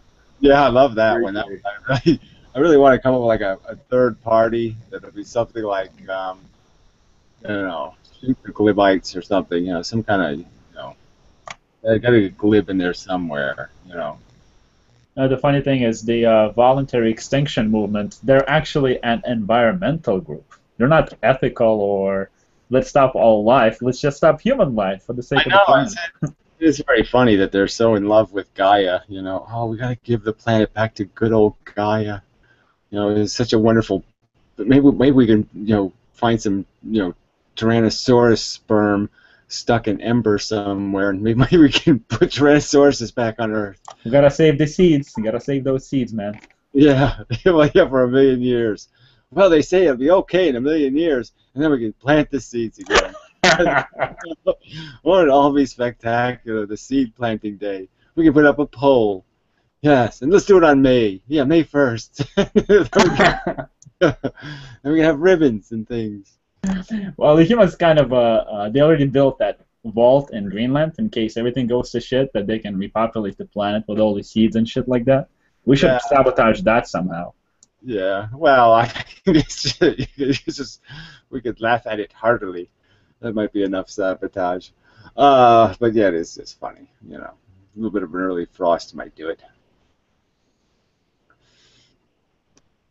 There's some comments over there. I don't know if you're reading the comments, Gary, but this faith person is leaving a comment. That's another one of my favorite attacks, is the accusation that you're unhappy and depressed. Like, where the fuck's that come from? Just because people can't stand to look at the car accident doesn't mean that you're depressed because you can handle it. It doesn't mean that you're unhappy, or I never understood that either. Like, reality now is a depressing subject. I think they're depressed because they can't handle the fact that you can see the truth, kind of thing, right? Yeah, well, I mean, I don't really worry about it in the first place, just because I sort of look at life as, sometimes you're happy, sometimes you're not happy. I mean, that's the way life kind of works, even without philosophy. But obviously, yeah, when you're doing philosophy seriously, it's not necessarily fun because all the pictures are kind of ugly and horrible, right? I mean, you know what I'm saying? All the true philosophical implications of things are all kind of nasty, and it's complicated to undo the mess, and all, you know what I mean? It's like the physics thing. Sure. It's complicated, it's work, it's not pleasant. So yeah, there's nothing to be like, oh, this is so much fun, and it's all laugh and bubblegum, and it just isn't. So yeah, being a serious person is going to cost you some serious grief, but yeah, but it's like I said last week. I mean, I take satisfaction in that. It's like, I come running out of the laboratory. Congratulations, it's shit, but at least I'm right. It's shit, and I know it. You know what I mean? There's a weird paradox there, that I still am satisfied and gratified and comfortable with the fact that I know the truth, even though the truth might not be what I'm not in control of the truth. I didn't create this reality. That what you have to do to keep yourself sane, or comfortable enough psychologically, You know what I'm saying? I'm neurotic anyway, so I was already fucked in that department anyway. But I'm just saying, it's just not. If philosophy is bothering you, then watch a movie. I mean, you know what I'm saying? If you're feeling stressed, then Right. you know, have Bonbon. a wank or go hump a tree. It's not that tough. I'm just saying that, that's what I do. Yeah, so if it's getting to me, I go hump a tree and everything's okay. Yeah, that's a good point. But I do find the accusation kind of funny because this is, like I say, I've been watching your videos for quite a few years and I've seen I've seen different faces but the same accusations, the same it's a death cult. Your fucking your measure of pleasure and pain is perverse, or it's the same shit. Like, I don't understand how you keep fucking arguing with these people. Whole fucking depressive thing. Like I said, it's just so oppressive as an argument. I mean, this stupid, idiotic argument from, well, you're just seeing the world through depression. It's like, no, it's the other way around, you jackass. Okay, I'm taking a look at you and your nihilist assholery, and you're depressing me. Okay, you assholes, the assholes that is the human, that your assholery is depressing me. I'd be fine. All right, all of you blow your brains out, right? If all the rest of these people on Earth would blow their brains out, I'd be the happiest guy on. I'd be just deliriously happy. I will literally just go skipping, and I'll play with pink stuff, and I'll just be the happiest little camper. So go ahead and let's test the theory, right? That you're depressing me, human race. I'm not depressed natively. You're depressing me.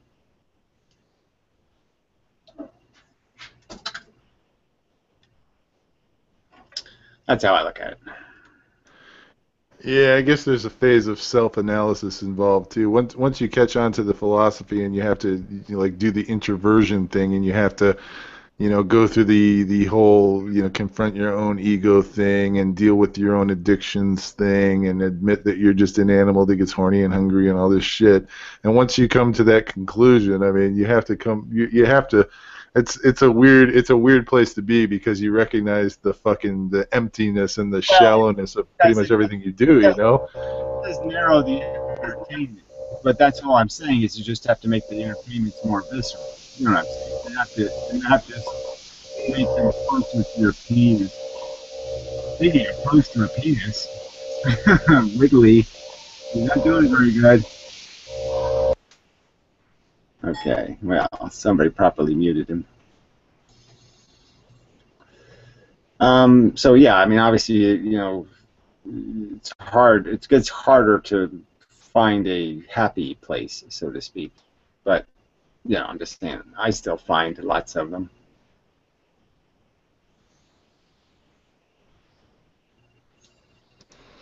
Oh no, I'm not suggesting I'm not finding the happy place. I mean, like I say, everybody's got their own comfort zone. I just wonder how the people who continue to, I don't know, throw themselves on the sword or in the arena, however you want to make the metaphor, right? The people that continue to argue and try, and you've been arguing with certain people for quite a long time. I mean, there's been waves of them. They usually last a couple years, as far as I could tell. Like you've gone from Professor Anton's to Anna Fuckatard to like this latest guy. And I'm not knocking any of those people if they're listening, whatever. But it's just amazing, like, what happens to these people after. I'm picturing Professor Anton's probably living in a fucking old folks home right now, like he's had a nervous breakdown, because you pretty much fucking ruined that guy's world. Like, Professor Anton got wrecked by you when you did the work glove video. Well, I suppose. Remember that? Well, I'm just saying that obviously he can't get away with. It's just not as easy to make videos when there's somebody who's going to fact check you or something. So yeah, I do provide a burden to internship, because people know that they can't get away with that shit. But it still doesn't stop some of these people. I mean, some of them will just, the anaconda bots are indestructible because they are totally 100% invested in their candy land. And they'll admit it. He's admitted it. He's 100% invested in his fantasy, and he's not conducive to rational argument. It's just not going to affect him. Logic is an enemy. He's basically said it. Logic is the enemy. Scientism is the enemy. Yeah, I saw him come on the scene. I never took the guy too seriously. I always saw him as a fucking poser, really. He didn't really, you know. These are very dangerous people, though, because they tell people what they want to hear. So this is like the religious kook. You know, this is very dangerous, but there's not much you can do about it. I mean, they're just propagandists. They keep twisting the facts to try to, you know, and they'll never name names. They just have this ambiguous sin that's out there. The tyrants are coming to get you. I mean, he's so ironic in that he talks about other people doing this, and he's doing exactly that. He's doing exactly the propaganda he's accusing other people of perpetrating, and he's exactly that kind of propagandist. Yeah, he's projecting his own faults. I totally agree with that. I've totally noticed that. Second, I don't feel like anything inmendham's done is like trying to like put Thunderfoot in like some type of hospital or anything like that. This is just normal debating.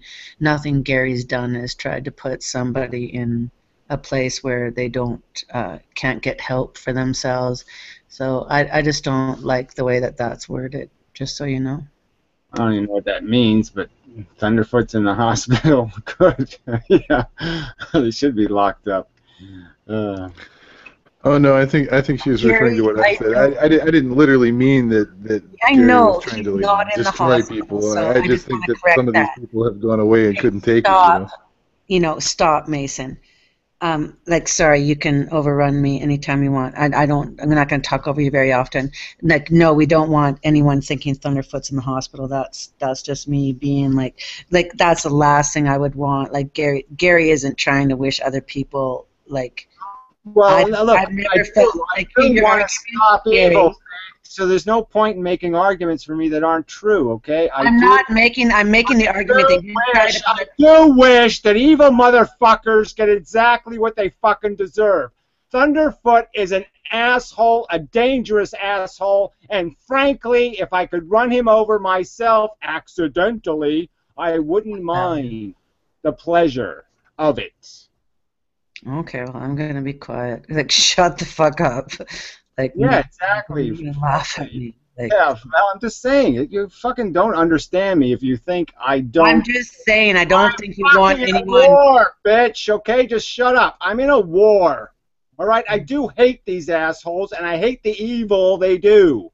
Period. I don't have any empathy or concern for their welfare whatsoever. They're so fucking. Don't care if they end up in the hospital. I don't care where. I hope he ends up with a telephone pole rammed right the fuck up his ass, because that's what he deserves. He deserves to be raped for eternity. Oh. Well, that's nasty, Gary, honey. That's nasty. Well, look, honey, buzz off, okay? I don't need this shit. I'm at work, okay? I don't need this bullshit. I don't need this sympathy. I don't need this whatever the fuck it is. I don't need this recontextualization of inmendham. I'll live by what I fucking say. Thank you. Good night.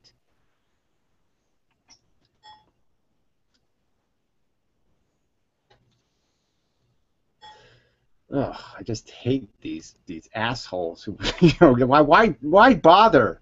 I'm not a Gaia jackass. I don't like nature. I don't like life. And I really, really, really, really, if you haven't figured this out yet, I despise human beings. They're the most disgusting maggot on this planet, okay? I'd rather, if I possibly could conform myself to have sex with any other organism on this planet, I would rather than fuck a human being. They're disgusting, smelly, grotesque abusers of intelligence. They have wasted zillions of neurons on absolute lies and shit. They live for shit. They talk shit. They're all about shit. The entire human civilization is a monument to shit.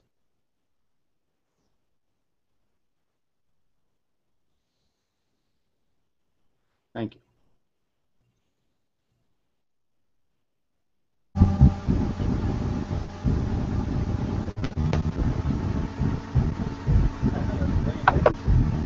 Very good. Most have it. Most. Possibly. Okay. Not quite. Ugh, anyway. Well, I have no idea what happened there. I hope I didn't have anything to do with that. I wasn't trying to accuse anybody of doing anything. I was just simply pointing out that certain people fucking probably have had to look in the, I think certain people, and I'm not naming names, they get a look at the truth and they just cannot handle it. They refuse to see it, and they just fucking go nuts. I wasn't literally saying that you're trying to hurt people or whatever the fuck that was. If I could, I would. Okay, frankly, if I could hurt them with my words, I would. Right, but that's your business. They're evil perpetrators. You can't stop them by saying, very good, rapist, continue raping. No, that's not what you say to rapists. You try to get rapists to blow their own brains out if you can.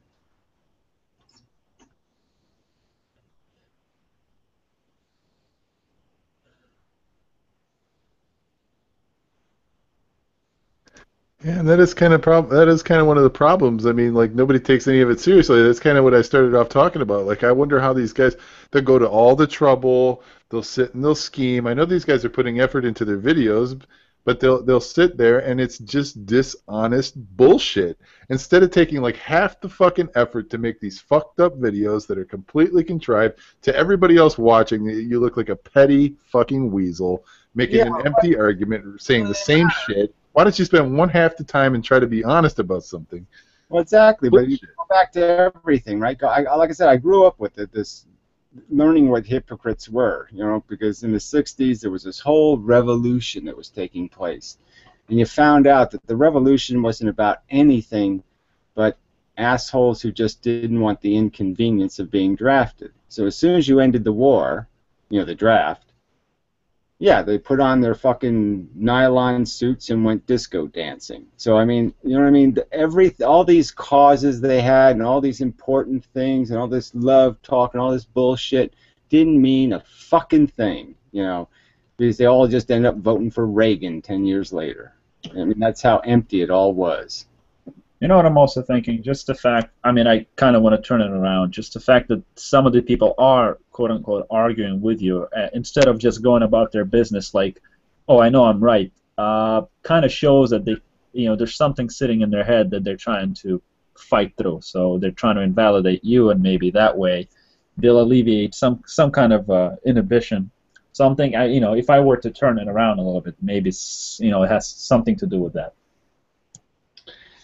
Yeah, well, I'm not even sure that's happening. I mean, it's only, like I said, it's only these.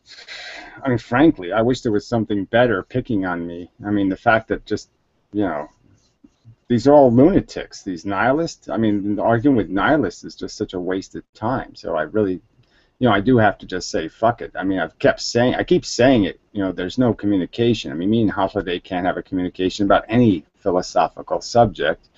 And it's almost like that with Pirro and the rest of these assholes. They talk the talk like, oh yeah, like I do think there's some kind of reality. Well, if it's all your relativistic bullshit, then fuck you. There's no conversation because you're going to bail as soon as I make a good argument. You're going to resort to your fucking quantum eraser bibble babble to escape the argument. So who wants to involve themselves with compromising with people who are so insincere in the argument, right? I mean, why should I make any compromises to people who are going to pull out quantum eraser as oh well, I can't lose on that subject because I'm using my quantum eraser wild card. Well, fuck you and your relativism and fuck you and your nihilism. Fuck you and your consciousness is just an illusion shit. Fuck you.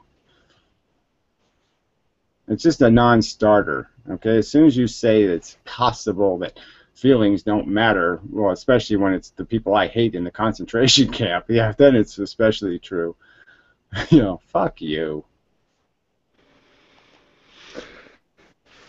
Yeah, I mean, I'm not denying it, Gary. I've sat here and I would really love to.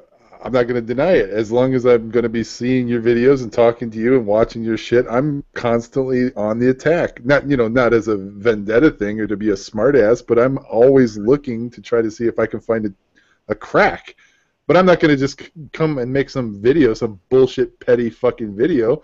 I'm going to have a little bit more respect for the things you've done. You've got 7-8 years worth of, you've got thousands of videos up, man. You can't just come up here and say that. It's stupid to see the shit that people. You've addressed everything about 1,000 times. That's the bottom line. I've come to the, you know, on the surface I've seen the same things. Like I say, I've seen the equivocation arguments, I've seen the illogical arguments, I've seen all the arguments, and I've fallen into those traps. But you've pretty much destroyed all those arguments, and I still haven't found one. But I'm telling you, I'm looking. I'm looking. I would love to argue with you, but I'm not going to come up and say, you know, you're a fucking idiot. You don't know what you're talking about. What you need to understand is this and da da da da. Well, that's another one of these ironies, right? Because I don't think I would have bothered taking the time to figure out all this physics shit if I found this at all challenging. You know what I mean? Making these arguments. This is like the argument isn't, no one's hitting me with anything that's at least a bit challenging in terms of a, oh, wow, that makes me change my whole perspective. You know what I'm saying? I don't have one single tiny shred of weakness. And I guess that's why I'm just finding it so irritating. And that's why I like the physics things, because that's so much more like open questioning. You know what I mean? Where I'm on the defensive. I like being on the defensive. I like this sense that I have to do better and I have to make this a better argument. And it's like on the philosophy sense, I'm just saying, well, wait a minute, I really shouldn't have to write a whole book on suffering sucks, should I? I mean, I really have to explain it with a whole book. Right. Yeah, if we can't agree on that, it's like you said a million times, then we have nothing to talk about. I mean, at some point, there's just no argument to be had between us because you're a fucking asshole and you just, you know, where do you start? It's a non-starter, like you say. I mean, if we can't at least sit down and agree on certain terms that nobody wants to suffer, nobody wants to die of cancer, nobody wants to have their balls run over by a truck, nobody wants to be lit on, you know what I'm saying? I mean, can we not agree on the simple things? But it's not even about what they want. The fact that it matters, that you can't, regardless of what they want, that you can't impose a negative experience on something else and call it, I profited it, therefore. You know what I'm saying? Your win can't come at the cost of somebody else's loss. And it's just so fucking obvious. I mean, if you can't accept that as the rule of this chess game, the chess game has pieces on it, and you're not the only piece, fuckhead. Oh, yeah. And it's funny, too, because when it comes to kids, like, people don't seem to quite get that. But you're right. You know, if I'm cold and I'm suffering, I don't have the right to come fucking light your house on fire and burn you in your bed to stay warm. You know, these people are so fucking retarded. You know, where does it end? I don't understand it. And you're right. You're never gonna probably ever get through to them. You just can't. There's nothing but. Well, yeah, and they'll never admit the truth that they're just doing it for their own selfish, you know, it's a selfish indulgence, and they just don't want to accept that truth because that means they're responsible, and they don't want to accept responsibility. They want to just say, nature made the baby. I didn't do it. Nature did it. It came from heaven. Yes, storks did it. Yeah, the storks did it. I didn't do it. That is one thing. That is one thing that I've thought, though, and that's an interesting kind of point that you kind of brought up that I've been meaning to ask you about. I think that Christianity, just hear me out for just a second here, might be so poisonous and prevalent. Religion, you know, just not even just Christianity, but religion in general, might have poisoned our minds and our psychology so much that people are really resistant to this idea because they assume that every baby that pops out of a vagina was like sitting up in some waiting room up in God's heavenly, you know, quarters. I think that that's a problem for abortion arguments and population control arguments and things. I don't believe if you gave people like a reliable lie detector test that anybody would come up saying they believed any of that shit. So I don't think religious people believe any of that. So religion's just. I think it might be buried deep in people's minds, though, whether they believe it like literally or not. I don't think so. I just don't think that. I think they do know where babies come from, and I don't think they think they're waiting in heaven to come down to earth to. Well, souls or spirits or whatever, you know. Well, not necessarily the being. They just want to, you know, they just want it to remain ambiguous. They don't want a certain answer. They want the answer to be foggy and in the mist somewhere, so they can keep escaping responsibility for what's happening. Yeah, you're right. You're right. They just want to drive in the fog, so they can ignore when the animals get hit and they hear the screechy sounds and hear the ouch, ouch, ouch. When they hear all that shit, they can just pretend it's not my fault. There's fog. I can't tell where to go. You know, that kind of thing. I was pretty responsible when I got a girl pregnant. I paid her the money to get the abortion and prevented a life. So I'm kind of proud of myself. Yeah, gee, that's really helpful. Thanks. Jeez. Close. I was responsible about it. That's really just, it's all on her though, right? She's the one. I was being cute. Oh, okay. Have her uterus scraped out with a vacuum cleaner. No, they did. She did it like within the first week, so no big deal. Hopefully. Well, I mean, it's always a big deal. I mean, if somebody, racking your guts up a little bit there, Yeah. But yes, true. I have paid for a few abortions in my life, but they weren't they weren't my kid. I was wiping out somebody else. I was cleaning the house. Yeah, I prevented mini morbid atheists running around. Pretty cool. Well, I also did a lot of preventing. I just didn't wait. I didn't wait until it was that far along. I stopped the pregnancy minus 1 day. Okay, I know my microphone is messed up, but what the heck is going on in these comments? Are you like supposedly a gay trust funding Jew who lives off of some kind of... I guess you shouldn't really worry about it, but if you want to worry about it, go ahead. I thought you had to read everything 6 times. How do you have time to read all those comments 6 times? Because they're putting it over and over and over. It's kind of crazy. Never. Who cares? I don't care. Yeah, come in the room or shut the fuck up, kind of thing. That's an interesting question too. I mean, since the topic of atheism kind of came up, that's kind of a side circus. But I did mean to ask you about that. Like, in my opinion, I kind of consider this sort of forget the antinatalism, but just this self-awareness kind of thing, this interpersonal, like, able to look in the mirror and recognize the shithead that you are.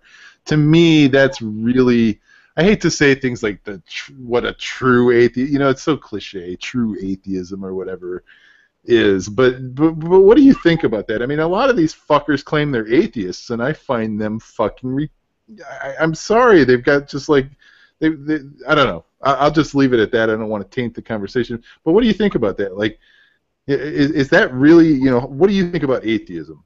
Where do you stand on that?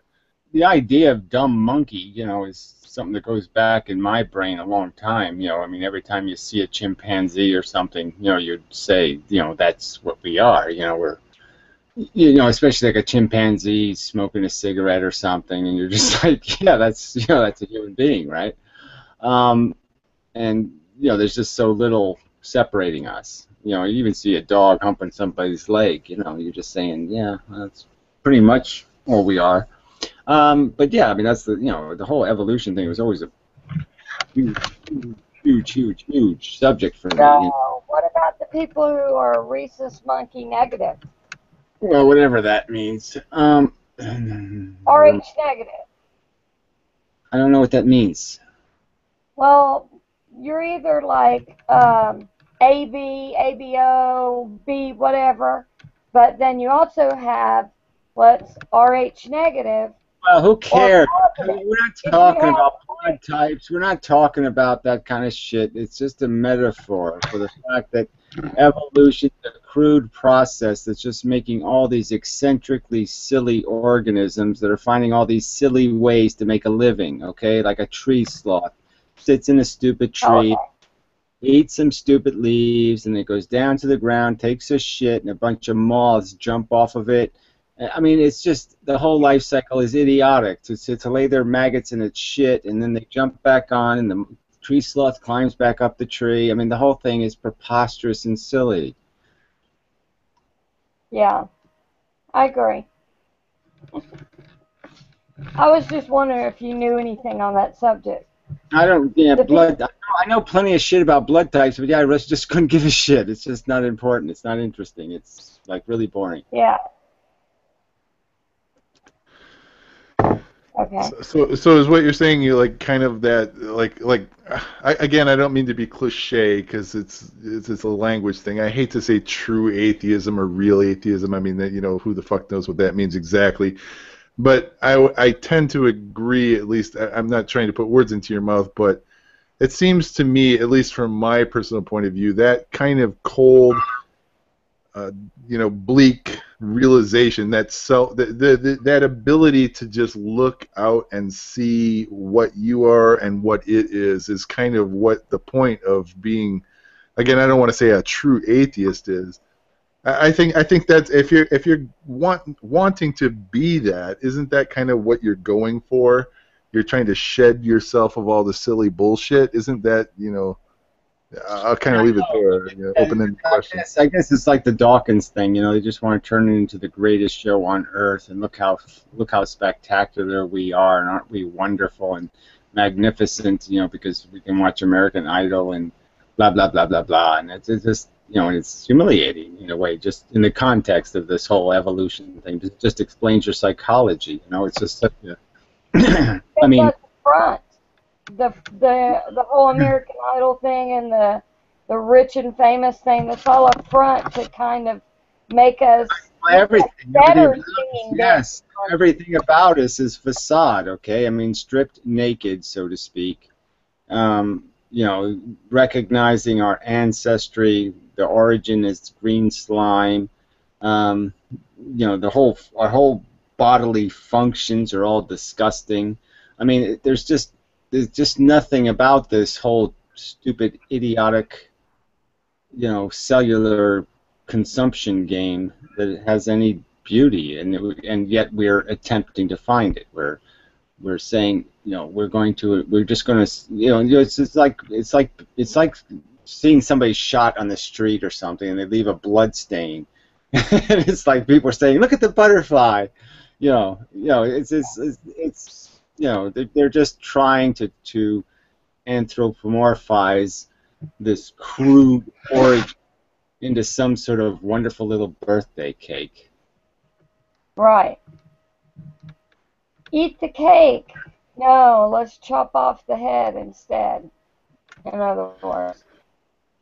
Yeah, I agree with you. I mean, it's kind of a hard place. It's hard to explain because, like you say, language is real tricky. There's so many words that are tainted and shitty and full of crap words. But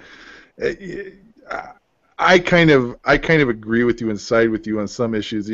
Some of these people, a lot of people call themselves atheists, but I guess who the fuck am I to say what atheism is, right? I'm not the official atheist god guy. It gets kind of religious with some of these dudes. It's almost like atheism has become a YouTube religion of trendy fuckers who claim that they don't believe anything, but yet they've got their own woo-woo system of bullshit. And they've become religious in some ways. I mean, I hate to say it, it's a cult-like bullshit. Nihilistic, I think, is a very good term. Where it's sort of lost the point of at least the way I define it. Yeah, well, yeah, I mean, sort of. I'm not putting in great words either, but I mean, I'll keep turning atheism to me is evolution, and evolution, if you really look at it, is justice. It's the whole way we've worded it, right? I mean, survival of the fittest. We've romanticized it, and Mother Nature. I mean, we have all these artifacts tied to evolution. So in a sense, evolution's been turned into some kind of religious totem pole or something, and people have no real understanding of what it really is. Right, because there's huge holes and there's flaws and there's things that need to be fixed, and they don't know how to fix it. So yeah, their perception doesn't match the reality. They're. Right.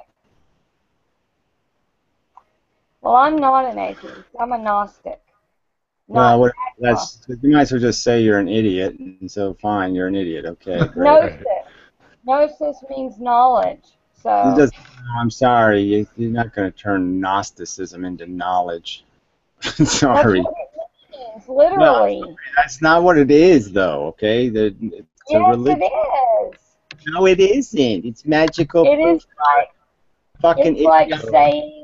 Drug-induced stupidity. Yeah, wow. So you're a big, your daughter's in jail because of drugs. So what is agnostic then? If not agnostic. I thought it was. Agnostic means you don't know if there's a God or not. Gnostic means knowledge in Greek. Well, and it's arguing study all Greek. right? It's just whatever. Go take your astrology somewhere else, okay? Astrology No, is. I was answering a question. It I means don't that care you're whether you're answering looking it. at It's not an philosophy. honest answer, okay? It's just not. It's a waste of fucking time. If you want to believe that that nonsensical bullshit means something, I'm going to go back to the Greek meaning of the word and pretend that's what Gnosticism means. No, Gnosticism is a religion, okay? A spirit religion, okay? It's a fucking religion. But it's not It's like a religion in the way that you study all philosophy. Tonight. You study all philosophy. No, I'm just saying you're not going to do this, okay? This is like race realism or something. Bull fucking shit, waste of time. I mean, why do people have to be all these magical things? They can't just be somebody, I'm a logical person who is convinced by evidence. Why can't you just be that? Why do you have to be some silly, archaic, motherfucking stupid thing like I eat mushrooms on a rock and pretend that's doing philosophy? Wait, that's not doing philosophy? Yeah, no. Fuck. Not exactly like doing. No, not exactly. Just maybe like 25%. Yeah, exactly. It's 75% masturbation, so yeah. Well, I thought she said agnostic, but she said Gnostic, as in she knew. But yes, and Gnostic is truth seeker, apparently, in ancient Babylonian. Fuck. We take a shit sideways, I'll have you know. Yeah, I mean, you run into this all over the place, right? I mean, these people, you think they got a brain of some kind, and it's this Gaia crap comes up, or it's like even that McCarpet person. I mean, I really like her, but damn, these fucking idiotic notions. Consciousness is another dimension, our brain taps into it with potatoes want to be plucked, and like magic wires, and we're connecting to the consciousness dimension. Don't forget the potato leaves. I mean, it's just oh fuck. Oh yeah, that sounds awful lot like the New Age. They talked about there being another dimension which is a higher frequency than ours, and ours in the third frequency, and God, that's nothing. That's a familiar accent. Seawater. Yeah, Seawater sounds like Romanian guy. Not exactly. Yeah, I know you sound like him though. Okay. But you don't think there's any credibility in the New Age movement either? I don't. Yeah, well, of course I don't think. I don't even think it's a movement. It's it's just the sloppy shit. Then I'm guessing you're not a big fan of the spirit science videos. No, I'm not a big fan of spirit anything. So yeah, and signs. I don't like signs much either. So yeah, let's just get rid of all the things with spirity, signy stuff connected to it. Oh, did I say signs? I think you did. Oh, I meant to say science. Ah, spirit science. Yeah, that's even worse. Yes. Yeah, they try to give scientific explanations of how the spiritual aspects of reality is actually true. Yes, but fortunately they fail. Yeah, they fail. Yeah, that's most of the time, sure. Like in the same way they say astral projection. Well, we see it as lucid dreaming, but they say it's astral projection. Yes. How do you block somebody in the chat? I can't get the chat thing to do a damn thing. But that kind of stuff is silly. If I might jump in here real quick, I mean, we know how brains work. We don't know every detail. We're far from knowing every detail. But there's all kinds of drugs and chemicals and ways we can damage your head to make you see all kinds of fucking cool shit. Right? Go look up the God chair. We get enough of it to know that there's absolutely nothing fucking real about this mumbo jumbo, recreational drugs, things like that. If you believe that somehow you're in some other dimension or whatever, I mean, where is the evidence? No, you're not. I mean, we can do a controlled experiment. You're in a fucking chair on acid, tied to the ground. We know where you're at. You haven't left. You know, it's a mechanical thing.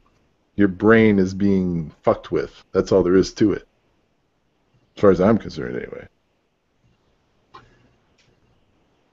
Well, you see, the spiritual aspect is oftentimes unfalsifiable, so they could say, well, you see, you can't prove it. It isn't. You can't prove it doesn't exist, so why do you even bother? Why do you even bother? It really does sound like we're guy. I really don't. I mean, what country are you from? I mean, you must be from somewhere. Yeah, you can be shooting of that. I am from somewhere. Well, I was just curious. I didn't know it was like some time. No, it's not a set. I'm just screwing around. I'm from Finland. Okay, there you go. Okay, yeah, that makes sense now. Okay, yeah, it's a very Finland kind of accent. That's like 1 out of 10 normal countries in the world. Yeah. Yeah, I know. Finland is pretty badass. I know. Well, isn't that one of the nutty fascist places now, like where they all have guns or something? Yeah. What? Maybe you're talking about...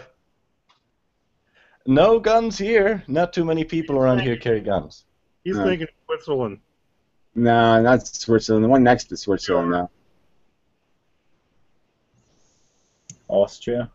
The reason why they say Switzerland. Next to Austria, yeah. Australia, right? No, it's like an F. It's like Finland, except with a different letter. Yeah, it's like Finland with a different letter. Dutchland? Like halfway between Germany Finland and Switzerland. There must be something in between there where they all have to have a gun. That's Switzerland. That's Switzerland. Yeah, that's Switzerland. The thought is no, it's the one next.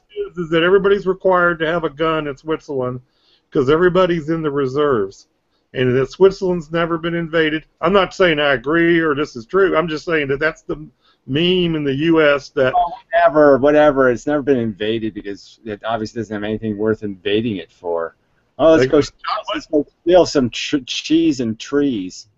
Yeah, okay. Yeah, let's go get some trees. Exactly. You know, I think we should start. I thought you were going to say Israel, but... Well, whatever. There's some other country where they all did that gun thing before Switzerland, so there is another one, but I just don't remember the name of it. I'm not going to... I think we should start the anti-natalist takeover in Finland first, because they have like the highest literacy rate in the world, and there's not that many of them. So I think it's a fertile ground to start our... Well, yeah, they're already committing suicide like it's, you know, like it's cupcakes. So, yeah, I think they have like the highest suicide rate in Finland, too, so... Very good. Libya is a contender. They had 700 people drown in the Mediterranean last week, so that's a start. I don't think that's suicide, is it? No, it wasn't suicide. They were trying to get to Italy. Yeah, well, I guess it has nothing to do with what I fucking said. So, thank you for the irrelevant non sequitur. No problem, Gary. Anytime, man. Keep it up. Good work. Well, aren't you glad that out of the people who haven't committed suicide, I'm one of the Finns who haven't yet? Yeah, well, I'm just sorry. I wouldn't give 10 cents for any of you. And you're the good guy. So, yeah. No. Thank you, Gary. Well, I'm just saying, it's just awful hard to be glad. Yeah, sorry. Something good happened to a human being. Oh, damn. Damn. That means they can live long enough to procreate. Yeah, well, I'm just saying, I just don't have any. I just don't have any patience with this. It's like cockroaches or something. Even if there's one that can sing and dance, you're still gonna hate it. Well, that would. Yeah, I don't know how many singing and dancing cockroaches I've ever seen. I'd wager around fucking 0. I know. Well, I'm just saying. Look, the fact that we are reasonably, like, not complete and colossal assholes really shouldn't be something we give each other medals for, right? I mean, the standard of our functionality is so fucking pitifully low that it's just hard to say, "Oh, good job! Yeah, that was just fantastic." No. Well, look, it didn't run over anyone today, right? So that's a win. Well, I'm just saying that's literally how low the standard is. It's really just pitifully low. I mean, I'm a complete. I have another question. And if a complete asshole, could be, some sort of significant part of some sort of movement. That's just, that's got failure written all over it. In other words, he like people. So the Christians who think that man was made in the image of God, well, that's a pretty fucked up. Well, it never made any sense right from the beginning, right? Because obviously God has no conception of what a penis is, right? I mean, it just doesn't do any penis glorifying at all in all that whole fucking Bible. So, I mean, God is obviously an idiot. Yeah, he's an idiot. He made us. Well, I'm just saying he didn't even make us correctly because obviously he doesn't have a penis, right? I mean, heaven would be full of hookers if God had a penis, right? I mean, he'd be promising us some sort of penis fund, wouldn't he? Rubies and emeralds? What the fuck am I going to do with rubies and emeralds? Oh, yeah, I'm in heaven. Look at all the rubies. Look at all the emeralds. Woo! Well, they're shiny. They're real shiny. Yeah, what do I do with all that shit? Oh, yeah, that's right. It's absolutely useless. If I can't buy hookers with them, what the fuck do I need rubies and emeralds for? I mean, isn't that sparkly stuff just for seducing women? Does it have some other utility? Well, fast forward yourself 1 billion years into heaven. What are you going to be doing there? 1 billion years. Yeah, you're just sitting in your fucking folding chair waiting for your turn to praise God. Wait. Oh, I'm number 4,788, and then I get to go praise God. Oh, boy, I can't wait till my turn to praise God. That's something Christians, it never occurs to them that they believe heaven's forever. So it's every fucking day, hey, Jesus, you're the man. Thank you. You're looking really good today. You fucked everything. 14 years old today, huh? Wow. You've done everything. And you learn languages, right? You learn all the musical instruments. You read everything. You've seen everything there is to see, and you can't die. You can't fucking die. It never ends. But it never occurs to religious people that's definition of hell, that it never ends. That you got to kiss Jesus' ass. Look, if it had fucking violins in it, I guess I could live with that forever, frankly. I mean, learning how to play the violin, you could spend forever doing that correctly, so I wouldn't mind that, to tell you the truth. But I don't think there are any violins in heaven. I think I'm still trying to figure out how you fucking figured that God doesn't have a penis, because the last time I checked, he pretty much fucking slipped his goddamn phantom penis into a fucking unwilling woman's fucking vagina in the middle of the night and impregnated her with the baby Jesus. Isn't that what the Bible fucking claims? I don't know if a phantom penis is a real penis. Yeah, I don't think God, That's debatable. Well, frankly, it's just kind of silly to say that if God could make all of this crap, that he would have any problems worrying about having to do it the hard way. You know what I'm saying? Don't get technical. Don't get technical. Just run with it. Yeah, how do you know that God doesn't have a penis, damn it?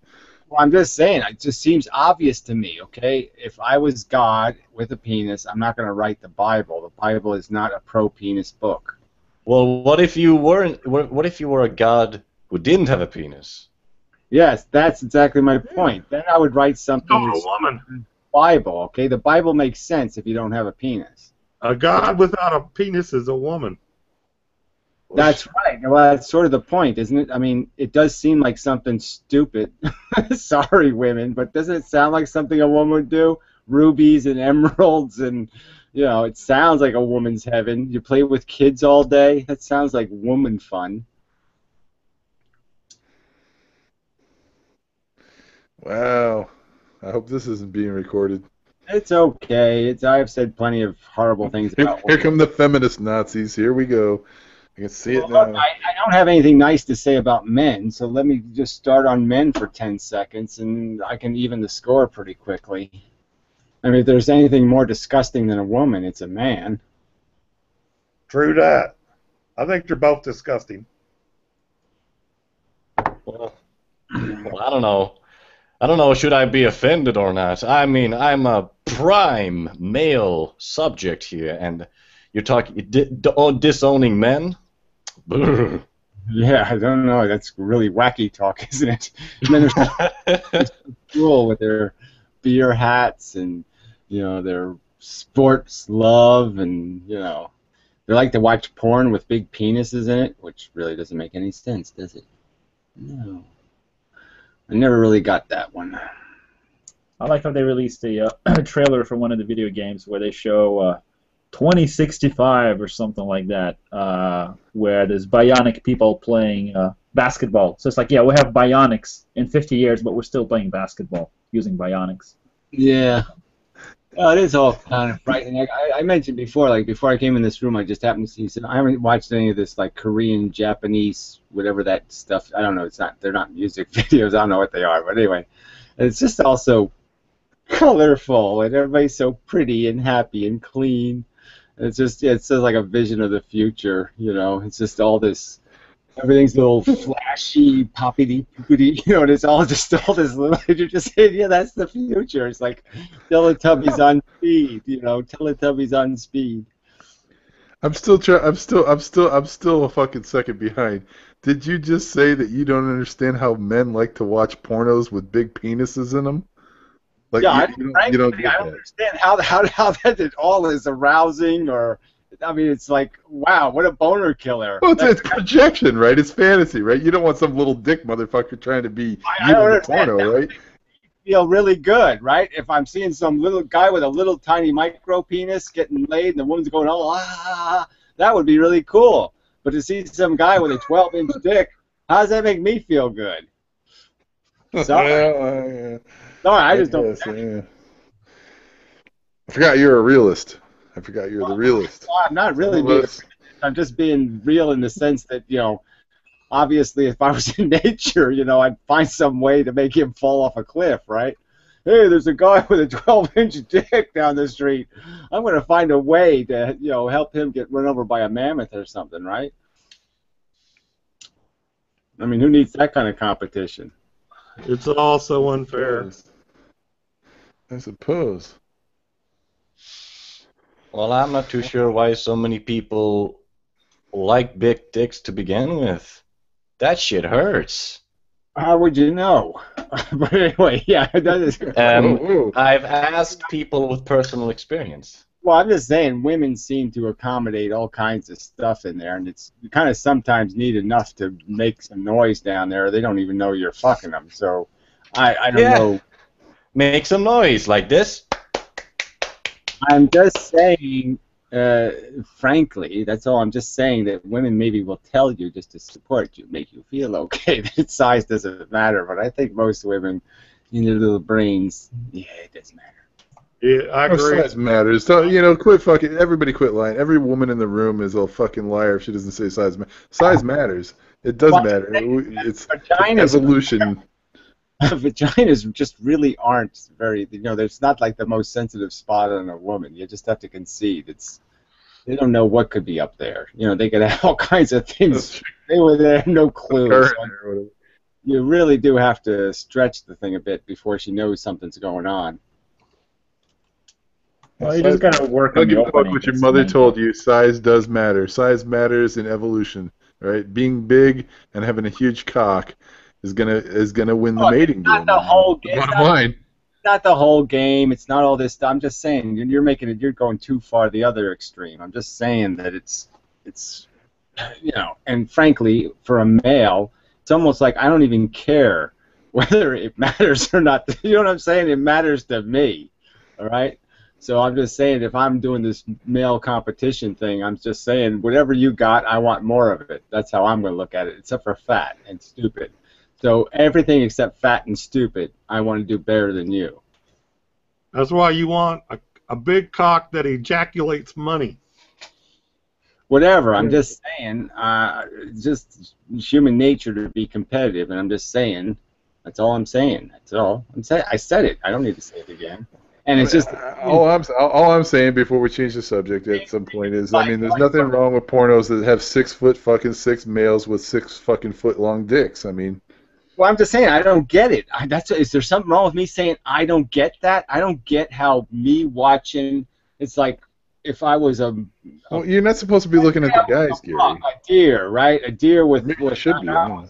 a 6-point deer. Why would I want to watch a 12-point deer doing his business? It's just going to make me look like a shit.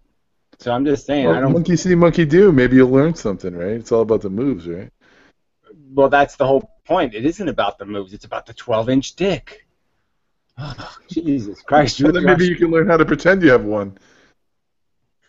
I don't frankly. Why would I? I'm just saying. What the fuck good is porn with guys with big giant dicks? How does a man win that way? I just don't get how that does your fucking fantasy psychology any good. I don't know. I mean, I would rather have porn where the man does a shitty job, okay, and the woman's less frustrated because then I'm saying she needs me. I guess when I watch pornography, I just want to see the woman being satisfied. So I make the presumption that the woman should get a big dick. You know, I don't know. Everything in porn is extreme. You know, that's. It's all fringe. It really isn't. It's fringe pussy. Most of the women aren't extreme. I mean, except for the ones with the fake boobs or something. They're just women. Or I'm just saying that I'd rather have porn with no guy than a guy with a 12-inch dick. Does that sound outrageous? I don't think it's outrageous. I just don't. It's like men have done everything wrong, okay? I mean, everything I see men do is stupid. So I'm just saying this is another thing that they did really stupidly is they somehow encouraged porn to be fucking goddamn tacky and disgusting, and on top of that, stupid because they got a 12-inch dick in it. Well, there's lesbian porn. I mean, you don't have to see the dicks. I'm just saying, what good is that? That's a no-winner. How's that? I don't know. That's a total win right there. The lesbian porn. I don't understand how naked women watch women who hate penis. Again, you don't really understand having a penis either, right? You must be a direct descendant of God because apparently you don't know what it is to have a penis either. Immaculate. I just waved my hand and they're all pregnant. How is the penis honored or properly praised or properly glorified by lesbians? Sorry, what it is that the lesbians they're not homosexual. See, the way I look at lesbians is they're just craving my cock, and since they don't have my cock yet, they have to make do with each other until I think that's stretching it and to some sort of, again, that's, you might as well if you're going to make up that much of it, you might as well just watch the Teletubbies and call that porn. You might as well just pretend they have vaginas and pretend scooters. Touche. If you're going to pretend that lesbians really want your penis, then fuck, you might as well just fucking watch Gunsmoke and call that porn. Well, the bottom line is there's no big male with a huge cock there to stop me from having my way with the lesbians, so I can pretend with her whatever they want. I mean, that's going to sound rather fucking sexist. Whatever. There's no logic to it. Sorry, fail again. Yeah, it's okay to be sexist here. There is no women in here. I'm not trying to be logical. I'm just trying to be biological. Yeah, it's cool, man. No, biology does have a tendency to have a logical continuity, and once again, I'm just saying that in every other organ, I'm just saying if other animals were to have such a thing as porn, I think if you did like some MRI test or something, they would get all aggressive and pissed off if the other fucking guy getting fucked had a bigger dick than them.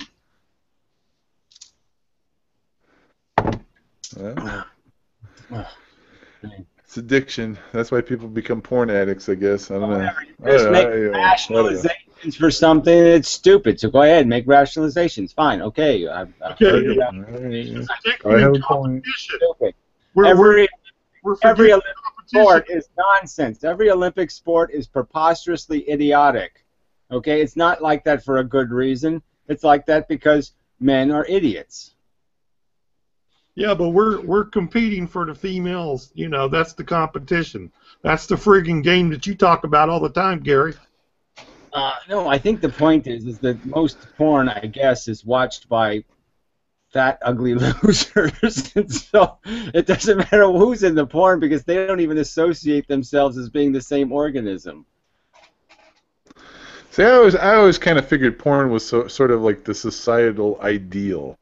Like the fucking done right kind of thing. And so naturally it's going to be unrealistic, just like every other fucking thing in society. You really it's just think completely that's fucking done full right? of shit, Think porn is fucking done right? Ooh. Right. Well, then why the fuck do people watch it, Gary? Let's be real about this. Get it. I can't even come close to figuring out how that's the way it works. I mean, I'm a, as a feminist, I'm not, I don't approve of porn in large regard. Most women aren't in it for the money. They have to do it because there's no other options. But I'm thinking, Right. where the fuck was I? Shit, I was going somewhere with this.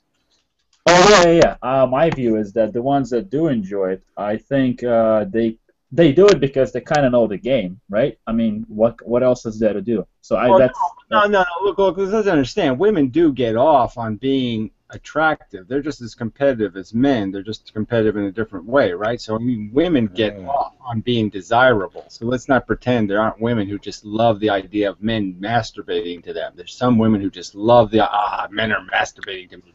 I mean, they're really getting off on that. So I think that's enough right there for some women. It's just the idea of being desirable. That's all. That means they met their quota. You know what I mean? They did their job. Well, now we're getting somewhere, Gary. Don't you think that they put the big dicks in the fucking video for the same reason? A woman hits alpha is being desirable. Okay, that's her alpha point. I did a little stretch in the Ohio State pen for a drug beef.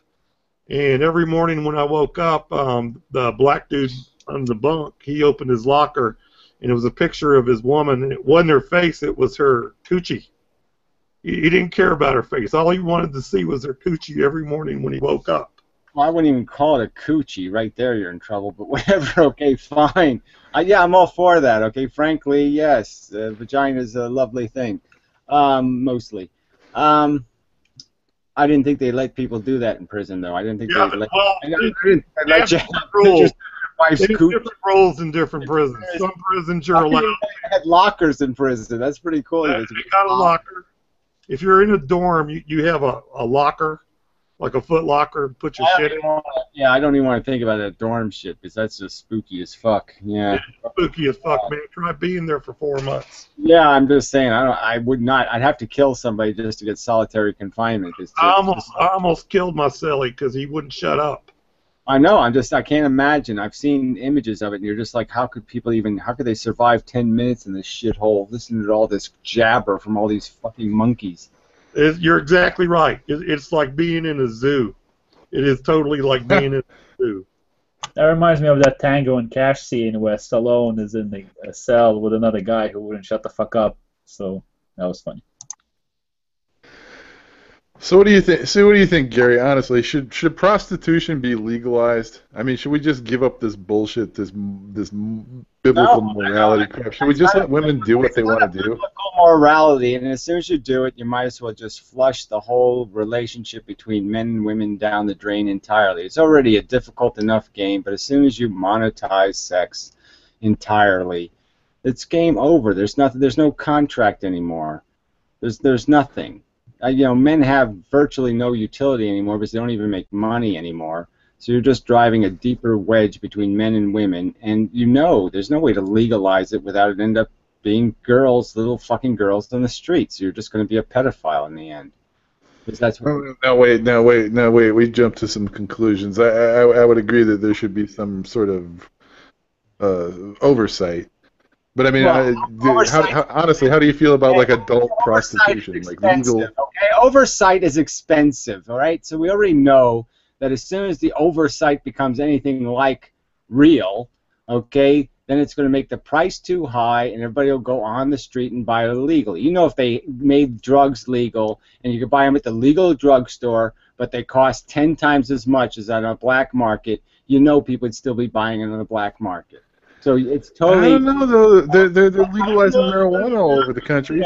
Rationalize it, okay, all you want. I'm just saying, as soon as you make it legal, okay, then it's just going to be 13-year-old girls getting fucked. What do you think about if? I'm not for legalization for the most part, but what if we invented these special breathalyzers on cars where you can't start a car? You have to breathe in, and if it detects that you're either drunk or high. Sounds a little bit wacky to me, right? Because they have to keep breathing in the whole time you're driving, and that doesn't make any sense. No, it won't start if you don't pass the test. But what's the point? The passenger can blow into it. Then you have somebody on the street blow into it, so you start your car. So it's another thing. You just have a bag of air, and you fucking they'll invent a device with synthesize the just fart on the damn thing. Well, I'm just saying, it's not that hard to create a device that blows it. You have the dog do it. I was just thinking the dog. Right.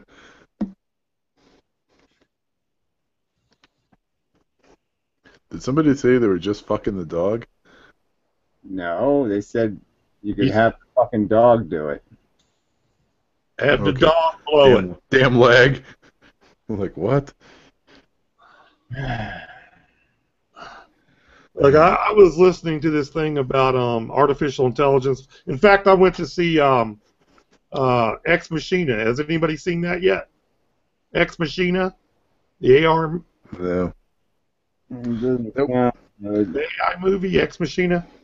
With that No, I'm not. What? I don't want to. Look, you want to solicit somebody to talk to about a movie? Go fucking somewhere else and solicit somebody to talk about it. Has anybody seen it? No, fuck you. You're not doing that here. All right. Say it. But there's no point in looking for somebody to. I was gonna say something. They were gonna build.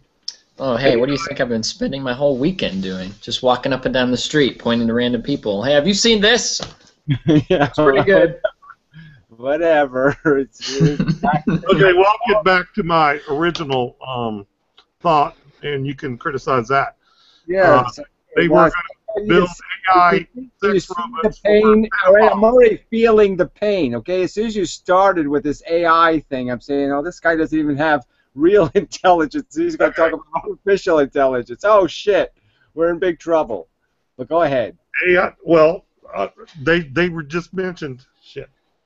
They just mentioned they were going to build sex robots for pedophiles. AI, sex robots, I'm just throwing that out. Who cares? Yeah, what's wrong with that? I don't think there's anything wrong with that. Okay? I don't have a problem with it. I think this whole overreaction to it's wrong to molest children. The fact that somebody has a desire for something is a fact. You have to deal with the fact that they have it. So I mean, I sort of get pissed off when they're saying, well, let's ban all the already made porn and destroy it all. And they're saying, well, it's already made, so why fucking, it's the new stuff you should be cut people's heads off for making new porn. But you don't burn the old porn. It's idiotic. Yeah, do whatever you can so pedophiles can satisfy their desires without harming anybody. So yeah, if they can molest a robot, super. There you go. Yeah, molest a robot. Yeah, I was thinking that too. I mean, there's more than enough porn to last everybody for hundreds of years. There really is no need to make any. Well, yeah, don't burn any of it, and if there's any porn, like snuff films or whatever, yeah, don't burn it, okay? Just get whatever value you can out of it and leave it at that. Why? It's just stupid. It's fucking idiot. Like you're going to correct their psychological desires with your prohibition. I'm prohibiting your sexual desire. Well, that's really clever. Well, just throwing this out there, most Americans absolutely hate pedophiles. I know, but most Americans are disgraceful hypocrites. Like I'll bring up the Japanese crap again too, because as you're watching it, you're just saying, "Oh fuck, these Japanese girls look like they're about 13." Right. Okay, and so. And they're sitting there doing this. They're all doing this hand over their crotch shit now, which I guess that's the new Japanese thing for girls or whatever. Let's put your hand on your crotch. It's really overly sexual, and it's just in a funny way. Just because the Japanese do sex, kind of funny. But anyway, so I actually was thinking about this, the whole idea that this is a kind of whatever. This is a kind of pedophilia-ish. But the truth of it is that men are pedophiles. I mean, men, what I'm saying? I mean, in nature, 10-year-old gorillas get fucked. You know what I'm saying? I mean, there's no statutory rape rules and all that kind of stuff. I mean, as soon as the vagina starts working, it starts being worked. You know what I mean? So, I mean, this is just stupid to deny the fact that men are attracted to youth and physical health and all of that crap. And there's no denying that 16-year-old girls can be fucking hot. It's just the truth. So why are we pretending there's some other truth? Okay, so it's no to big dicks in porn, no to prostitution, and yes to pedophiles? we can rationally know that it's wrong, okay, for adults to interact with young people because they don't know what the fuck they want yet, and they can be manipulated and all that kind of shit. So that's the wrongness of it. We can know it's wrong, but let's not pretend we don't. It's not possible. This is not a natural function. Yes, it is. Yeah, another thing is that in high school, the girls hit puberty about 12 or 13 years old, but right now they're starting to hit it at around 9, actually. And I've read Well, I'm just saying that all is getting kind of spooky, but yeah, I'm just saying scary, that yeah. the fact is that, you know, once they got tits and an ass, I mean, yeah, they're fuckable. So why are we pretending that's not the truth? But anyway, it doesn't. I'm just, you know, people are just they're just idiots. They don't want to deal with anything real. They're just pretending reality is some other kind of thing, and it's not. This is reality. We're fucking animals, and the only thing decent about no us prostitution. That we can control that. So you're anti-prostitution, anti-big dicks and porn, but pro-pedophile? I don't even know what that means. How exactly am I pro-pedophile, asshole? I just made an explicit statement saying it's wrong for adult males to fuck with kids. Didn't I just say that? Okay, I'm sorry. It's possible. I've got a little bit of lag going here. I retract that statement. I wasn't trying to accuse you of anything, or Well, you just did try to accuse me of something. Yes, you did. You just did try to do that, but whatever. And I explained why I'm anti legalizing hookers. Okay, it's not because I don't think it's a natural process. It's not like I don't think it would be good for men. All I'm saying is there's no, in this current social economic system we have, it isn't going to work. Okay, monetizing sex will destroy sex. I agree with you, though. Actually, I do, and I actually do agree with what you're saying. I mean, biologically, I mean, the second a female is fucking.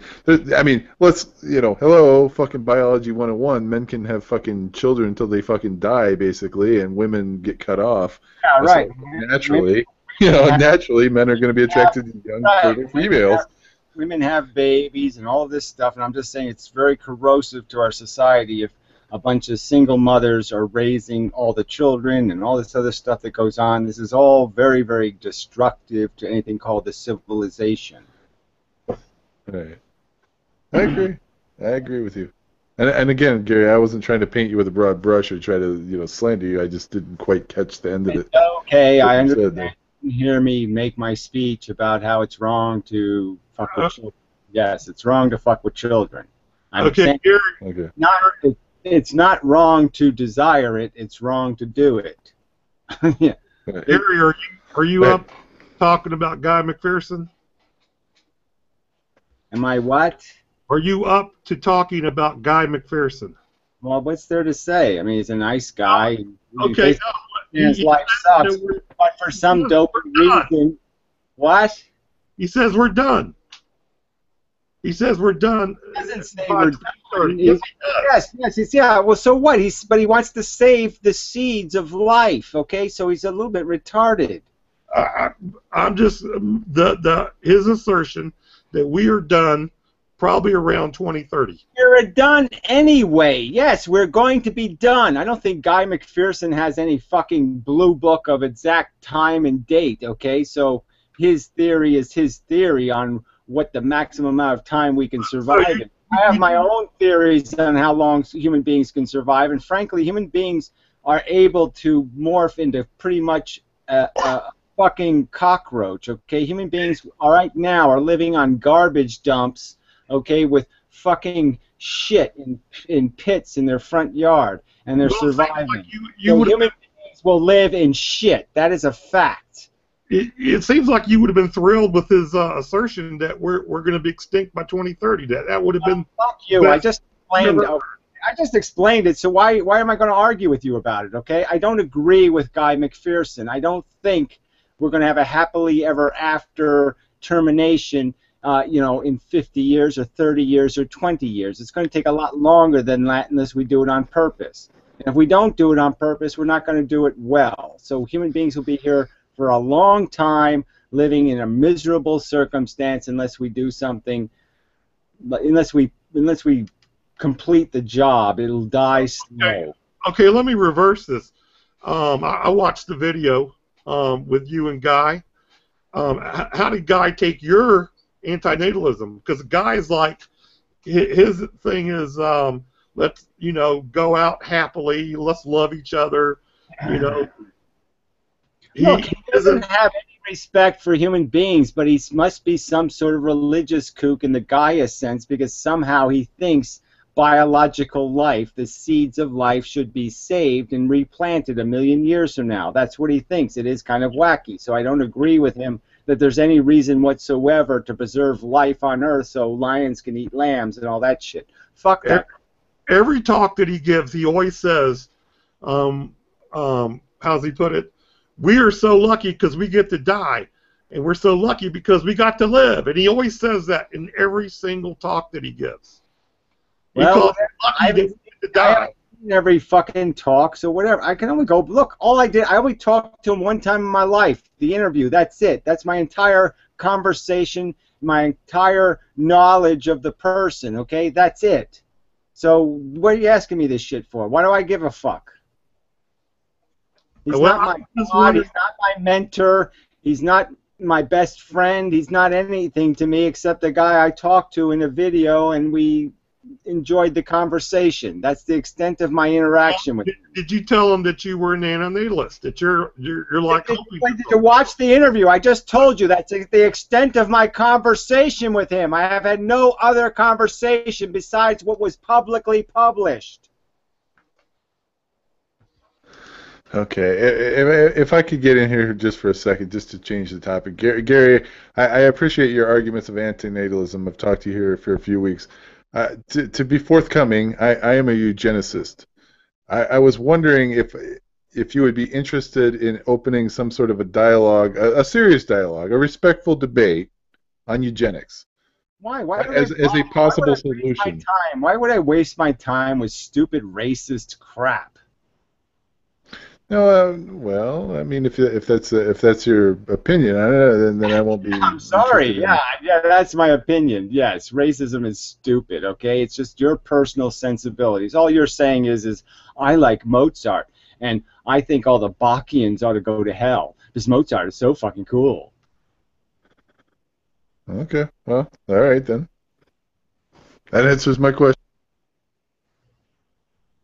Insofar as mass extinctions go and endangered animals or something, I'm trying to think of there's a few animals out there that we're so dependent on. Like if they go out, is anything going to be affected? I can't think of too many animals that are going to fuck up our ecosystem.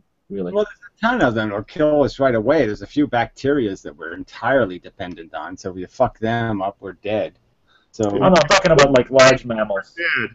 If we lose the plankton, that's the bottom of the food chain. Well, why would the whatever the organisms that are important are the ones at the bottom, not the ones at the top. I mean, you could kill all the whales and we're not going to notice the difference. Yeah, so I'm thinking if you can wipe out all the elephants and we're not going to notice the difference. I mean, you could kill all the lions and we're not going to notice the difference. So. All right, cool. So as long as the basic bacteria catches something, or I don't know, some kind of shit happens, maybe it will speed up the process. Yeah, I'm just saying, I just rather just release a bunch of robots that just slash and burn everything. Yeah, so let's just release a bunch of robots that just pour gasoline on everything and burn it. What about nanorobots that eat, that destroy or maybe pollute basic bacteria or algae or something? Exactly. I already mentioned that earlier, but yeah, I would just create a bunch of solar-powered little bots, just put them on the ocean, and they just end up feeding a bunch of bacteria that turns the ocean black, and then everything in the ocean's dead, and that'll be great. And then you could just do the same thing on land. Yeah, release all the carbon, all the excess carbon stored down there. Yeah, just make robots that eat stuff and turn it into asphalt, so they just shit asphalt. Right? So they just keep going through the world and keep eating shit and shitting asphalt.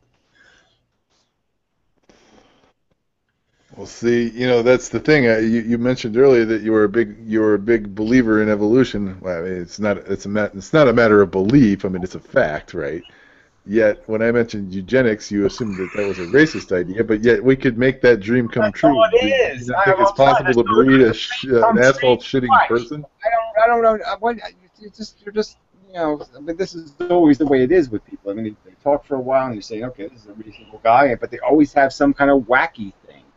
You know, it's like the carpet chick has this wacky fucking consciousness is in some other dimension. The guy, McPherson guy, has some, well, we gotta plant the seeds back on the planet. Blah, blah, blah. It's always some wacky shit. And here you are talking eugenics like it makes any kind of sense. Like, oh yeah, we gotta have the perfect mega human. Yeah, No. I'm thinking we could breed us out of existence. I mean, you could do anything you want, right? That's not eugenics. So I just don't see the point. Eugenics is not about breeding us out of existence or breeding us into death or breeding us to drop dead or breeding us to, you know, evaporate. We could breed sterile human beings. Well, I'm not saying that. Nobody says that and calls themselves a eugenicist. Don't quit playing. Well, I'm saying it, and I'm saying, you know, the science of eugenics. Definition of eugenicist, just like the other stupid bitch I kicked out of the room for playing a game with the fucking whatever it is, whatever that word was.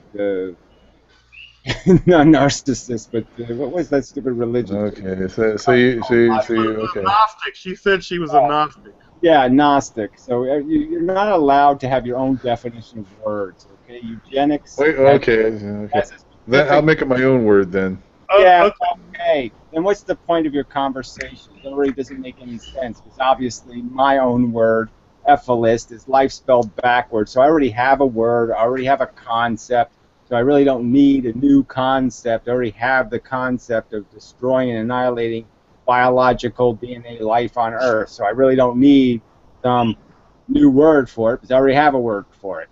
Well, that's going to be possible in 10, 15 years. It's possible now, okay? You just you put all the nuclear bombs in a big pile, and then you're like. Okay, so I've just seen the light. I'm an epholist. And I have a proposal. Would you like to debate epholism if I had a proposal? Okay. If you don't like the word, if it's a terminology argument, I can concede terms. I just imagine if you have some theory that we should get rid of the darkies first, right? Is that your theory? No. Come on. No. Oh, well, let's start the eugenicists by find the people that are the brownest first. Yeah, you know, when we talk about you can find the fucking. When you talk about alphaism, it's like saying to your buddies, let's go do one of these cliff diving. Oh, that sounds awesome. Then you get up on the cliff and you go, whoa, this is a lot more scarier than I thought. I'm for alphaism, but then when somebody says, okay, let's press the button, I check it out. I'm like, oh, god damn, I can't do it. Well, see, that's what, I'm just interested in talking about solutions because I've heard Gary talk about the fucking facts, you know, forever. I can hit the button. Solutions. I can hit the button all day long, so no problem here.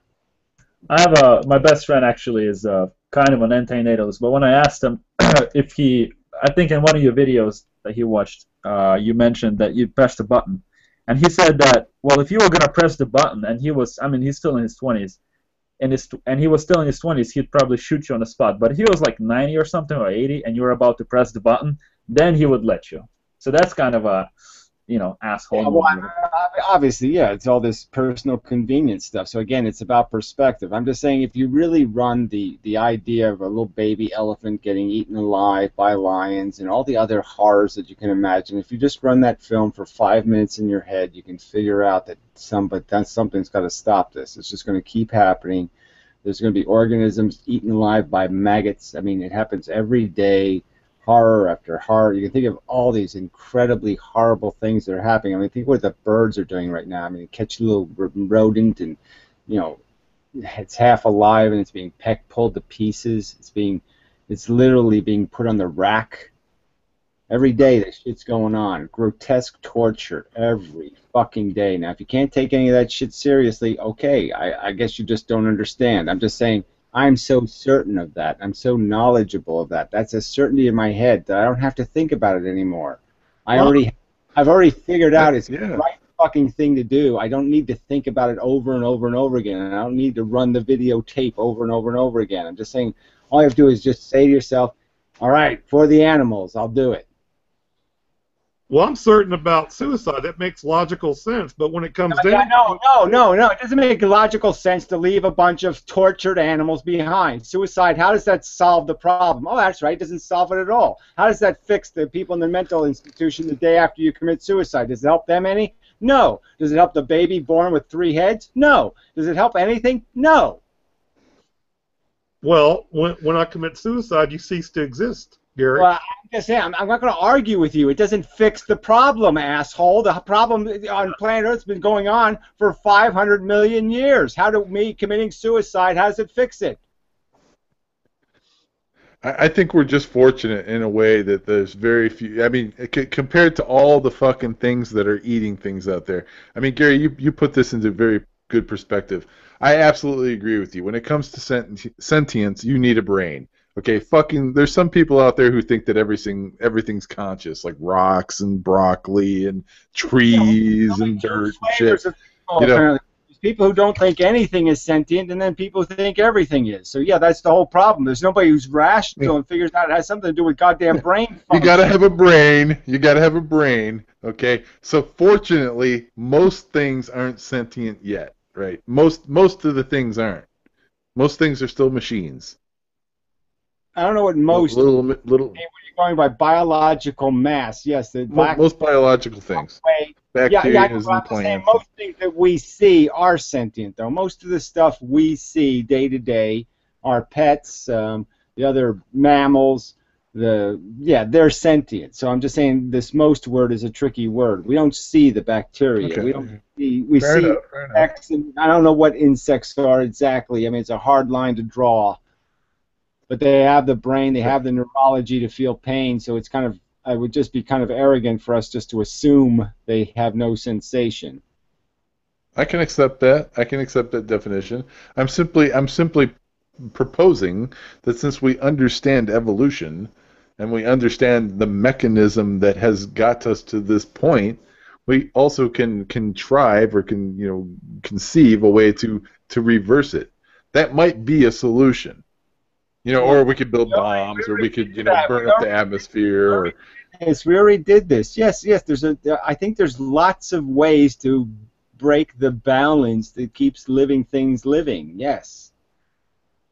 That's all I'm asking you. I'm not suggesting like concentration camps or kill the black people or any of that crap. I'm simply suggesting that as a man who respects biology and evolution and genetics and the fucking reality of it.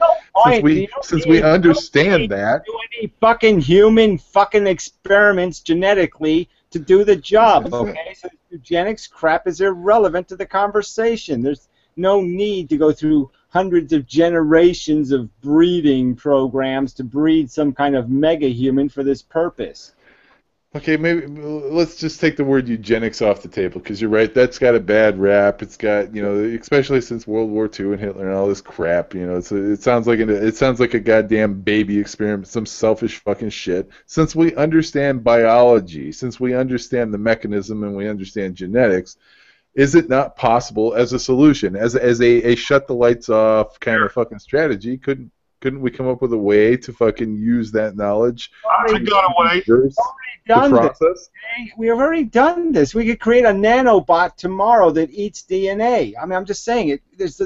There's a whole plethora of ways to end biological life on Earth. I don't find the conversation all that interesting. First, we have to convince people it's the right thing to do. That's my job here. My job here isn't to fucking worry about stupid details about how I wreck the Lamborghini. I think there's lots of ways to wreck it, okay? And most of them just have to do with putting my foot down.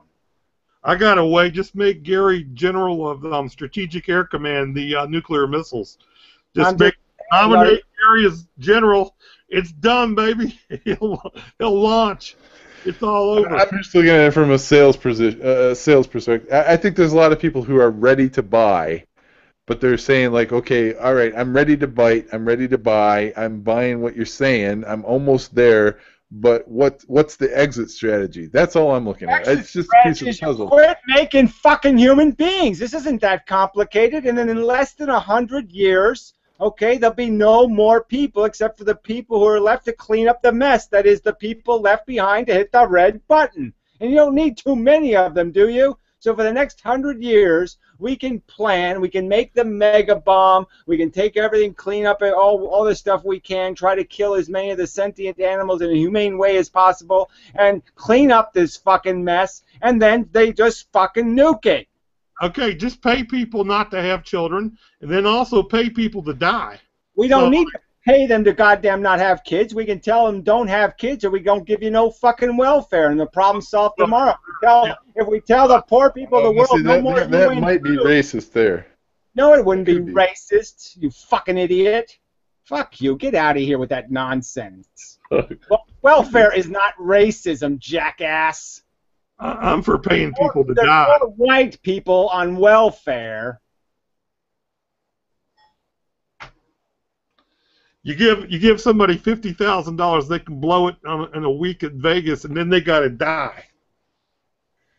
Why would I bother doing that even? I'm just saying the whole problem of population is a problem of 20% of the population. 80% of the human beings on Earth are not replicating in a sufficient manner to sustain human existence. Humans go extinct voluntarily if 80% of the people controlled the politics. But unfortunately, they've allowed the sacred vaginas to keep farting out babies. The skankiest, dirtiest, poorest vaginas in the world keep flying these babies out, okay? Now, if we just put a cork in these ignorant motherfucking cunts, these dumb, poor, ignorant, religious fucks, if we basically just walk up to them and say, stop having kids or I'm going to punch your face in, okay, then they'll stop.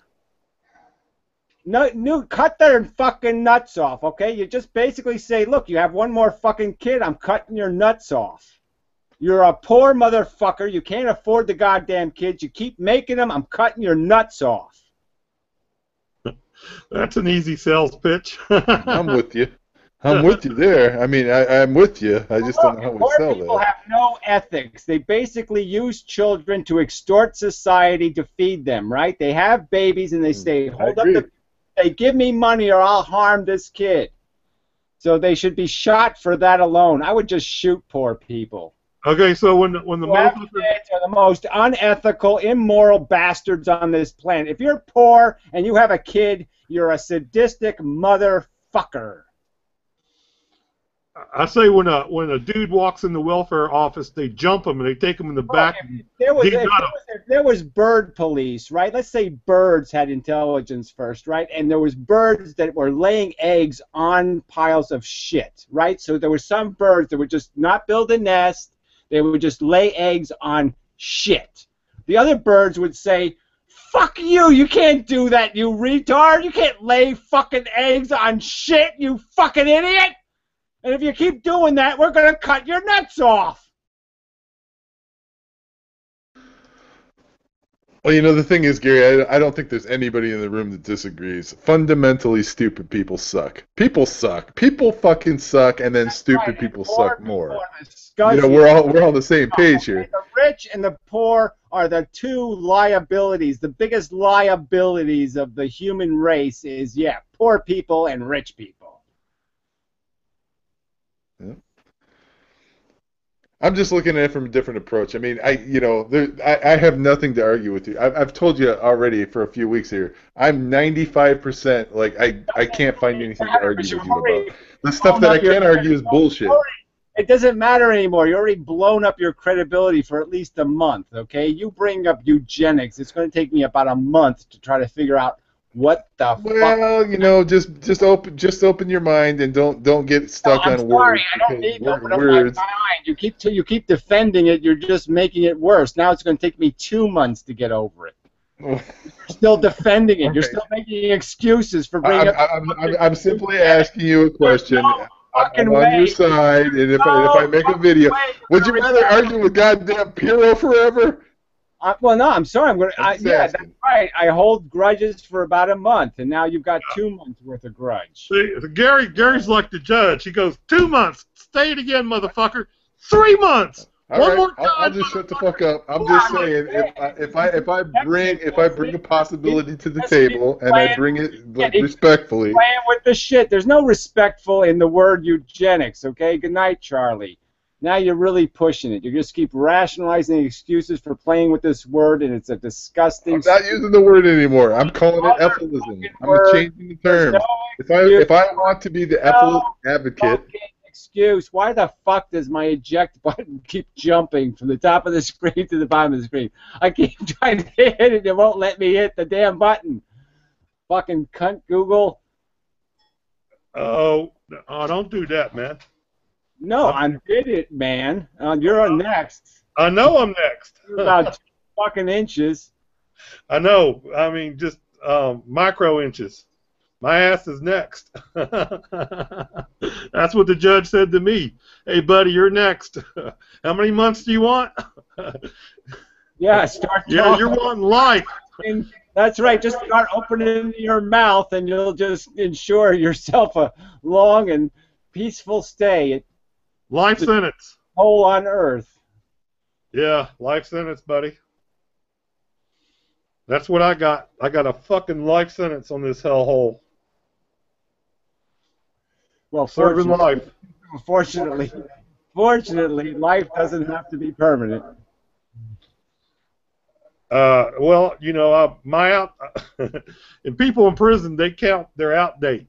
Okay, how do they do it? I'm short. They'll say I'm short. I got 6 months and a day, 6 months and a wake up. Or they'll do it in the military too. 6 months, 3 months and a wake up.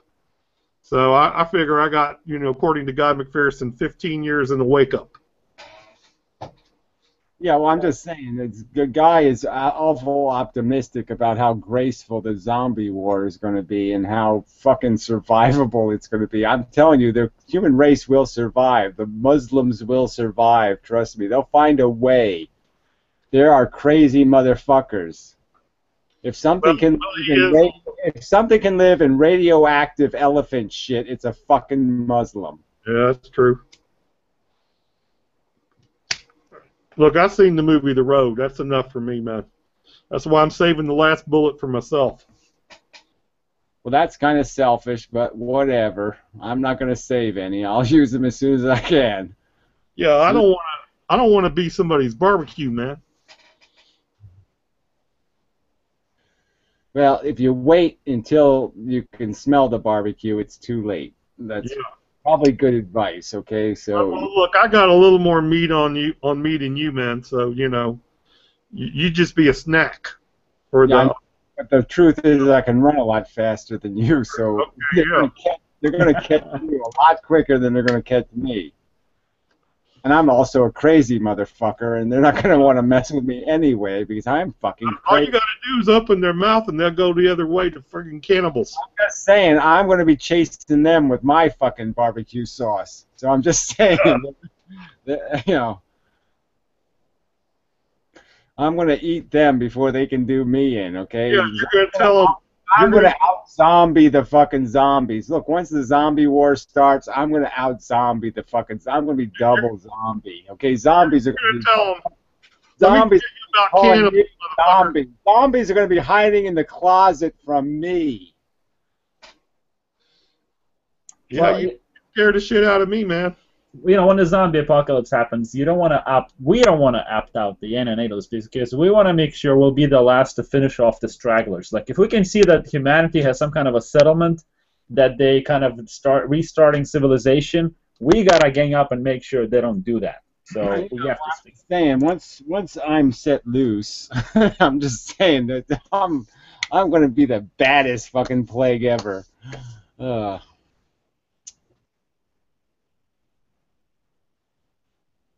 Look, my wife is bitching. Honey, shut the fuck up for a second.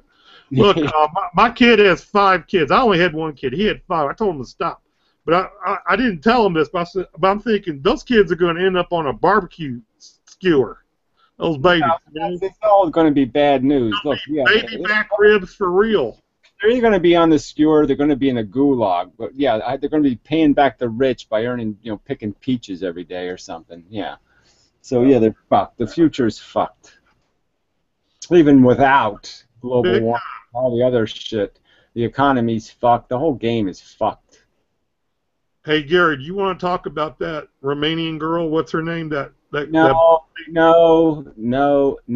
There. Okay, that went bad, didn't it? I hear you, man. Sometimes it's just best to just Well, I'm just saying, I have nothing to say. I haven't talked to her for fucking 3 years. Why is this relevant? It's not. Fine. I've seen her on every now and then. You know, haven't seen her for a while.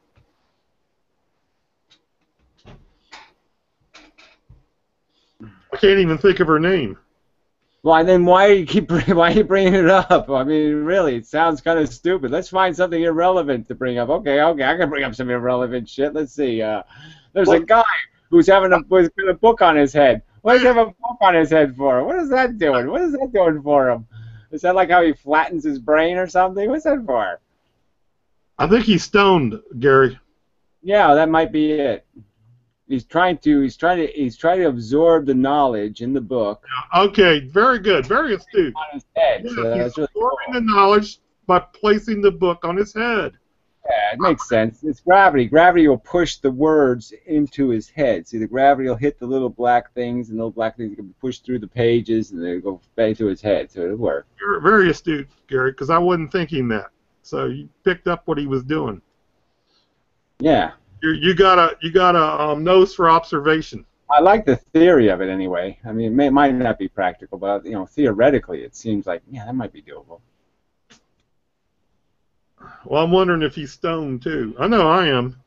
Yeah, well, whatever. You're all so fat and stupid. And Yeah, all the things that you are. Gotta be sober for the new job. Oh, it's math fails. I didn't even recognize you. I thought it was just some lunatic.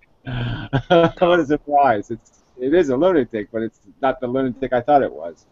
That's a much more productive and creative lunatic.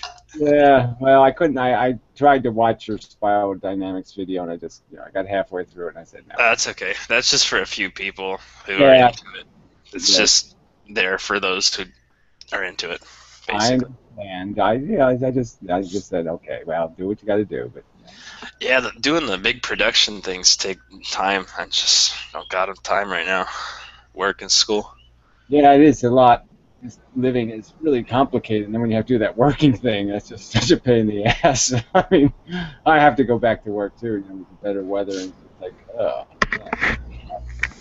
Yeah, new job is 60 hours a week. Ew, that's too many. Yeah, that's. But it's like 3 times as much what I make now. Well, that is good, but still, 60 hours. That's the rationality. Yeah, I have to take an awful lot of naps. That's a lot of. Yeah, I just couldn't maintain any passion for it. Yeah, just I'm using the momentum of progress. Yeah, I don't want to get in the way of that. I don't want to downer on your upper. Because I got nothing to say, but oh shit, that sounds horrible. Oh. I'm not contributing to that poor pile of shit that you were talking about earlier. I'm building a nice little nest in a nice tree. Oh yeah, I know you're trying, so that's good. You're trying to clean up the mess. I can see the mess. Oh, well, whoops. Yeah, okay, I'll take care of that. My bad. They're like lots of help me, and I'm like, help yourself. So move forward. No, like I said, I find you not necessarily inspiring, but sympathetic. Anyway, I mean, I applaud your not just going entirely insane and just ruling on yourself. So it's doing good. There's rational totems there. At the end of the day. Yeah, well, I sort of, I'm kind of weak on it sometimes. I kind of run out of it. Well, the comedy is good.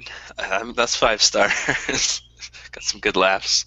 Yeah, that's one of the side benefits of me. Yeah, it's an accident that's okay. At least we accidentally is funny, so at least that's good. Yeah, so yeah. It's entertaining. It's entertainment value for sure, and that's there. Are they giving you any YouTube money for putting ads on your videos at this time? No, I don't do that. Yeah, I don't. Yeah, I just can't do I mean, you know what I'm saying. I don't resent. I don't blame people for doing it. I won't do it until I have to. You know what I'm saying? I will not play with corporations. It's changed so much. I don't even know how. I'm just trying to post videos and stay relevant, but it changes a lot. It seems a lot more. Complex is not the word. It's just different. Well, you know how it is. It's all this networking stuff. I mean, you're much more into that than I am, but I can't do this this promotion thing. I just hate the whole concept. I just can't do it. I can't network. I can't kiss ass. I can't. Yeah, you gotta jump through hoops, and it changes who you are and some of the content. But you can see it happen to other people. You know what I mean? You can see like the guy hits, and the feed starts popping out, and the camera angle starts to move down, and everything starts to change, and you're just saying, "Well, sell out," and you're just like, "Yo, fuck that." Yeah, well, like 5 years ago, I was totally going down that avenue, and then I just had to have thoughts about it. Well, I know that was sort of your thing, though, because you really were kind of like hoping to get a network. You know what I'm saying? You're hoping to get some kind of. I mean, I think you do have talent. You know what I'm saying? So I think you'd be very good if you could get some kind of creative job related to your imagination. But yeah, obviously, you can't. You know what I'm saying? You starve for a while as an artist, and then when you're, when you're anorexic, it's time to, bite the bullet. Not that way anymore. Had to go on a jog. I still got some of a beer belly. yeah. Well, you know what I'm saying. Life has phases. You know what I mean. You can do a phase. Exactly. That's a perfect word for it. Yeah. Phase 5. Phase 7. Yeah. Yeah. Dude, how many phases though? Jeez. Yeah, it's kind of like the spiral dynamics in the sense that, you know what I'm saying. There's phases there, sure. You just migrate through different energy levels of color. Oh, this is very phantasmagorical of you, Gary. Have you opened a new branch of acceptance? Yeah, no, I'm just being nice. Yeah, that's it. Yeah, that's it. That works too. Yeah. No, I don't mind those kind of metaphors as long as you keep them within, you know what I mean. You have to keep them within the proper bubble of reasonable. Are you still in New Jersey area? Well, yeah, I'll die here. How's the weather over there? Well, actually, it was pretty good for a week, and then it got all sucky, and it froze all my plants, and it's New Jersey, so it's kind of shit. What kind of plants you got? I'm gardener for sure. It's a big zen de-stressor. Well, I always plant tomatoes, so I have to start those, and I have marigolds. A lot of girly plants. Do you eat the tomatoes, sell tomatoes, or you just grow them just to get more experience? Yeah, well, vegetarian and such, so yeah, that's food, So for sure. In September, I just live on tomato sandwiches. I think I actually got almost 10 cherry tomatoes out in my garden right now. It's a big one. He had like 32 little blossoms. I just pick them off and put them on the salad. Yeah, no, I never liked tomatoes all that much, but I've sort of acquired a taste for them just because, they grow easy. So. They do. So, it's the only thing you can protect from the deers here, so deers just get everything. They're pretty resilient and they're tolerant of the weather and sun compared to some of the other plants in the garden. Yeah, so, I plant other crap, but I don't get much, like spinach and all that shit. Other vermin get that stuff. Vermin. Don't you have cats? You can stop them to hunt the vermin? Oh, no, cats are lazy asses. They're all lazy. Not the cats around here. They're all scrappers.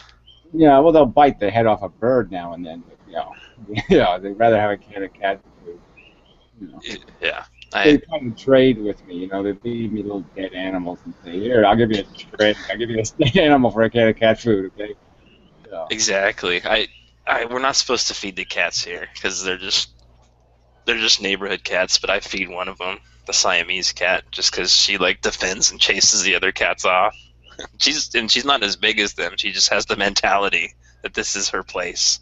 Yeah, well, they all got a personality, So yeah, there's like 4 of them here that I feed, and they're all the politics is kind of funny, Cat politics. Yeah, I mean, insane. The craziest thing I've seen with cats is one night back in California. I was about in my 20s. I was driving, do some grocery shopping or something. But on the corner, there's about 8 cats in a circle, just having a meeting. And I stopped the car and looked at them, and they didn't move.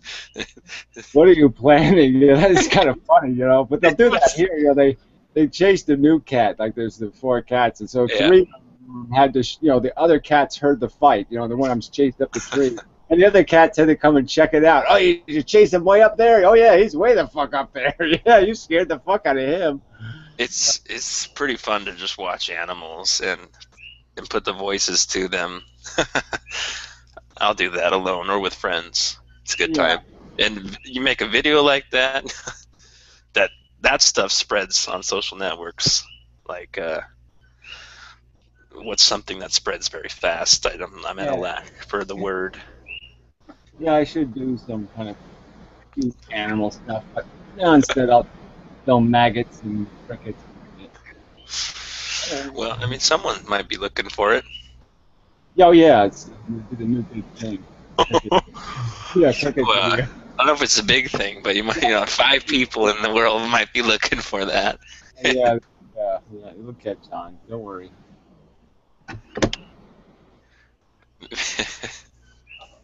But yeah, I really should do something a little bit creative.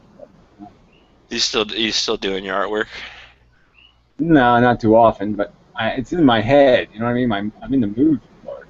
It's that time thing we were talking about. You know, I just never seem to find the time. So I gotta do Yeah.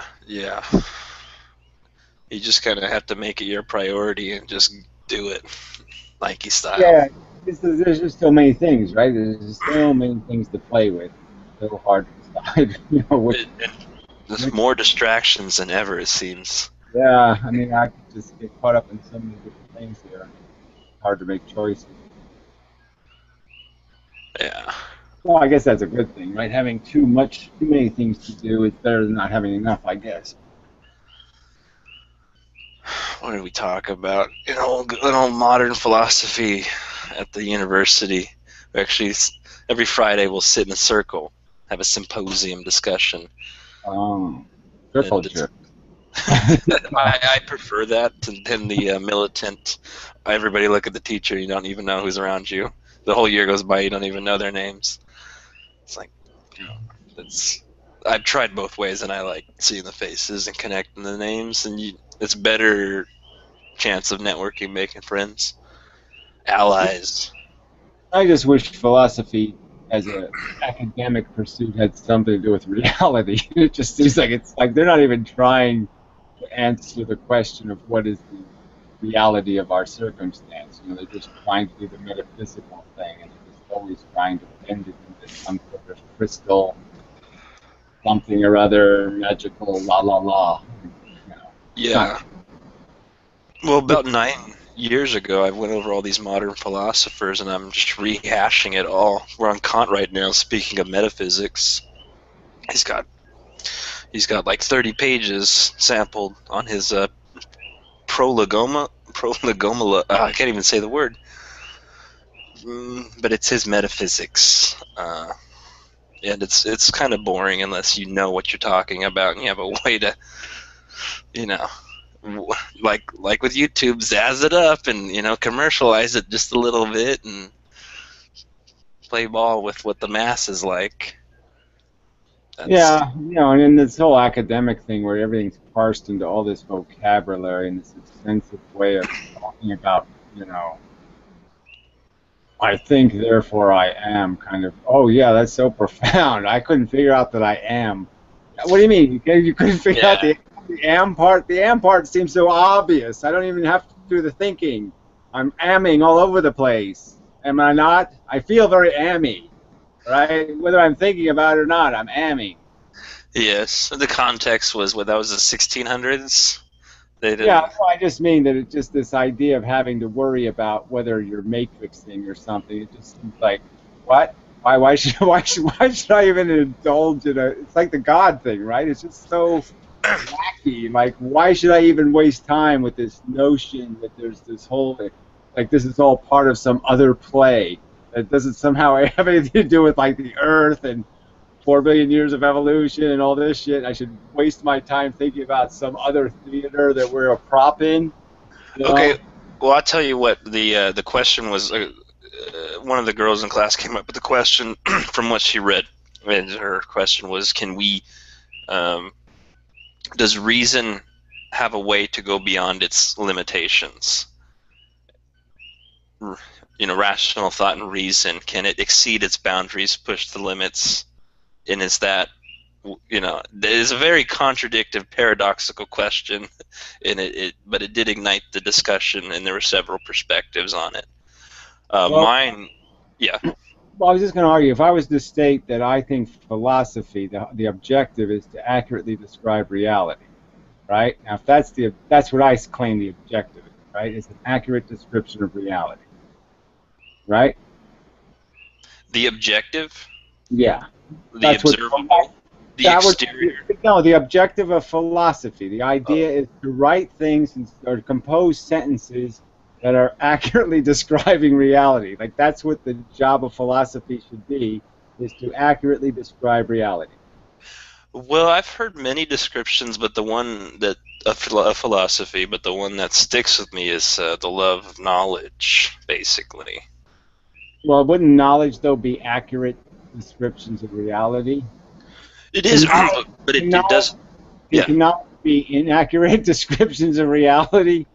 I mean, can you call that knowledge? You know, I can't answer that right now, but it's a good question. Well, I think it's easy, but okay, I'll give you some. Well, I mean, because it's your question. Yeah, well, I think it's an easy question. Well, then let's hear your perspective and see if it sparks any ideas that Well, I guess I'm just saying that the whole thing is just really built out of this idea of categories and properties, and really, you know what I'm saying, in a sense that all our language is just made up of description of things that are real, right? We give things a label, that becomes a real thing, that real thing has properties. If it has a certain kind of property, it's put into a category. If it's in certain categories, that becomes a property. Like you have the property of being in certain categories. You have because of certain properties, you're put into a category. So categories make properties, properties make categories. So that's the circular part of the arrangement. But it's really just about accurate description, right? So the whole game is really just identifying something for what it is. What is its true nature? What is its function? What are the ABCs of its reality? And so the whole general subject of philosophy would just be accurate categorization and identification of properties.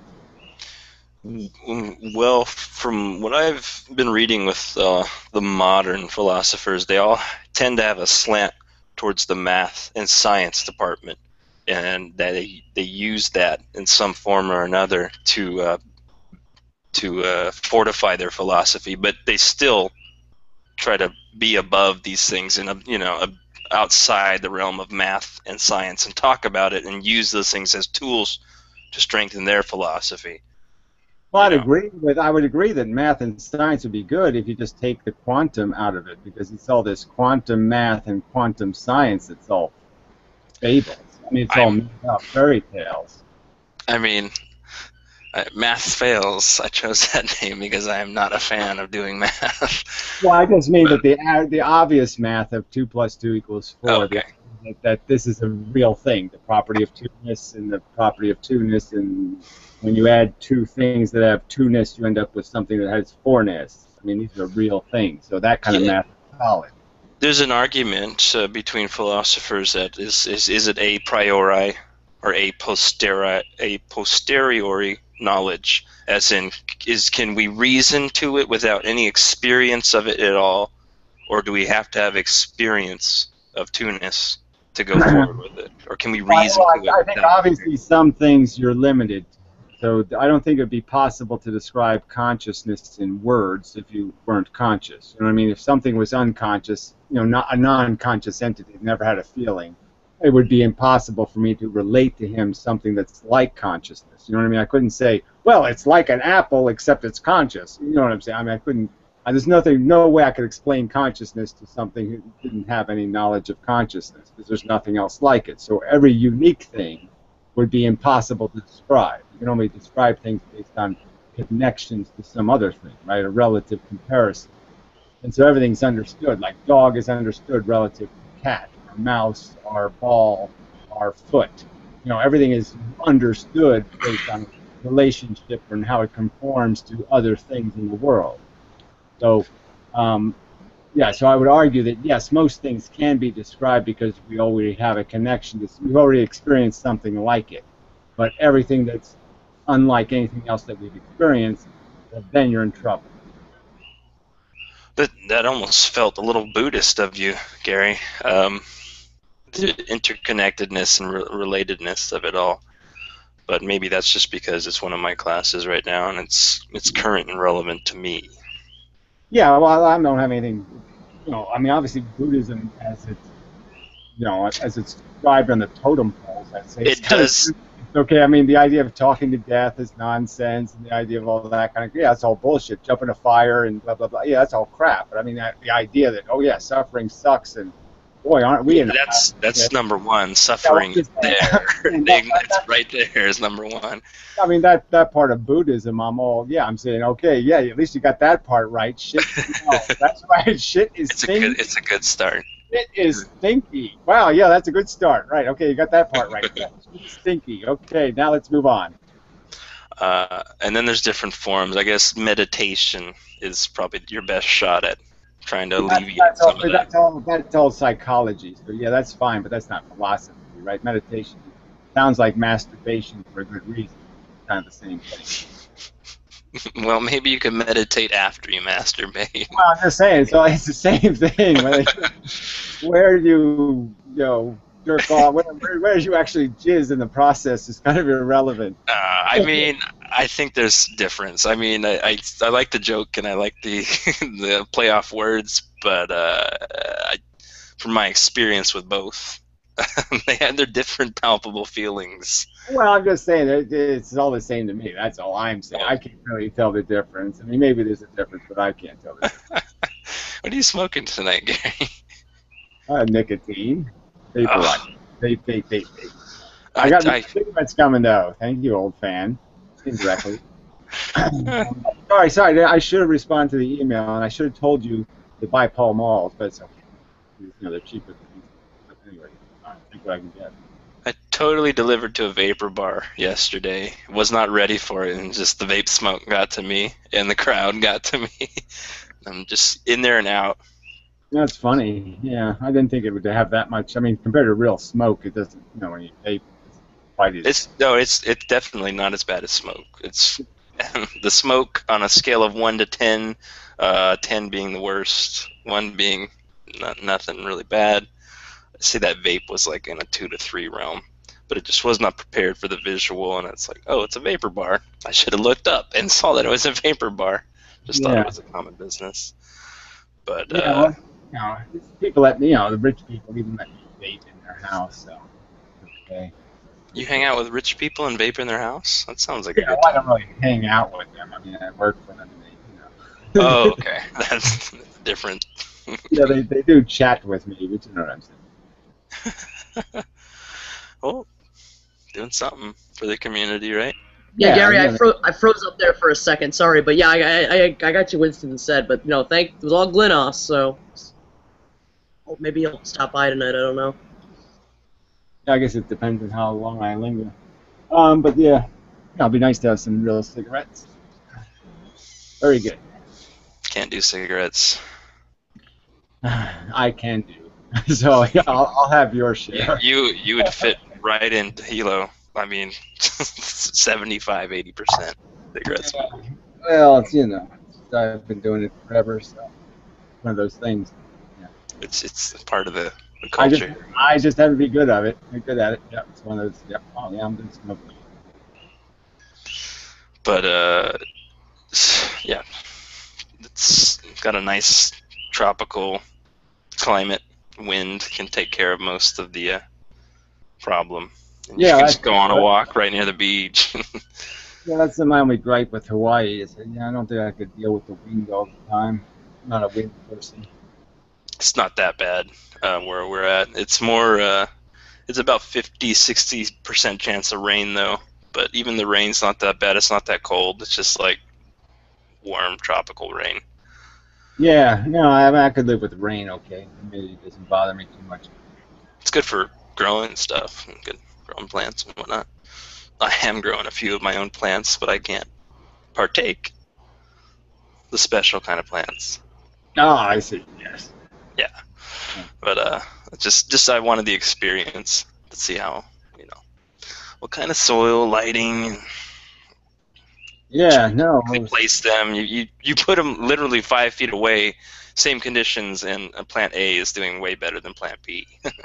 And they were grown the same way, started the same way, and then just move them different locations. Yeah, it is. I mean, I hate to say it, but it's kind of fun playing with the genetics of plants. Because I do it with seed, you know what I mean? Just every year, crossing them and doing this and doing that. It's kind of like a manualistic experiment. But, it's plants, obviously. Hurting it. Oh, I would love to garden for a living. That would be just to see the freak show of it, Does this work? If I piss on it every day, does that make it grow better? I don't think that will. I think it kills them. I'm just saying, it's fun to experiment. That's all. I think I've done that actually. Those experiments are fun. Decrease the happiness and vibrance of the plant. The happiness. Well, I'm not going to go there, but whatever. You can throw that word out if it's not too practical. Yeah, well, not useful. For the brainless organism, yeah, I don't think it has much meaning. Well, I mean, let's see here. I think McKenna was the one, the philosopher from the Hawaiian, Californian back and forth thing that really pushed the plant consciousness kind of thing. With sometimes he would jokingly say that plants, or humans and animals, were just like vehicles for transferring plant matter around, so the plants could reproduce.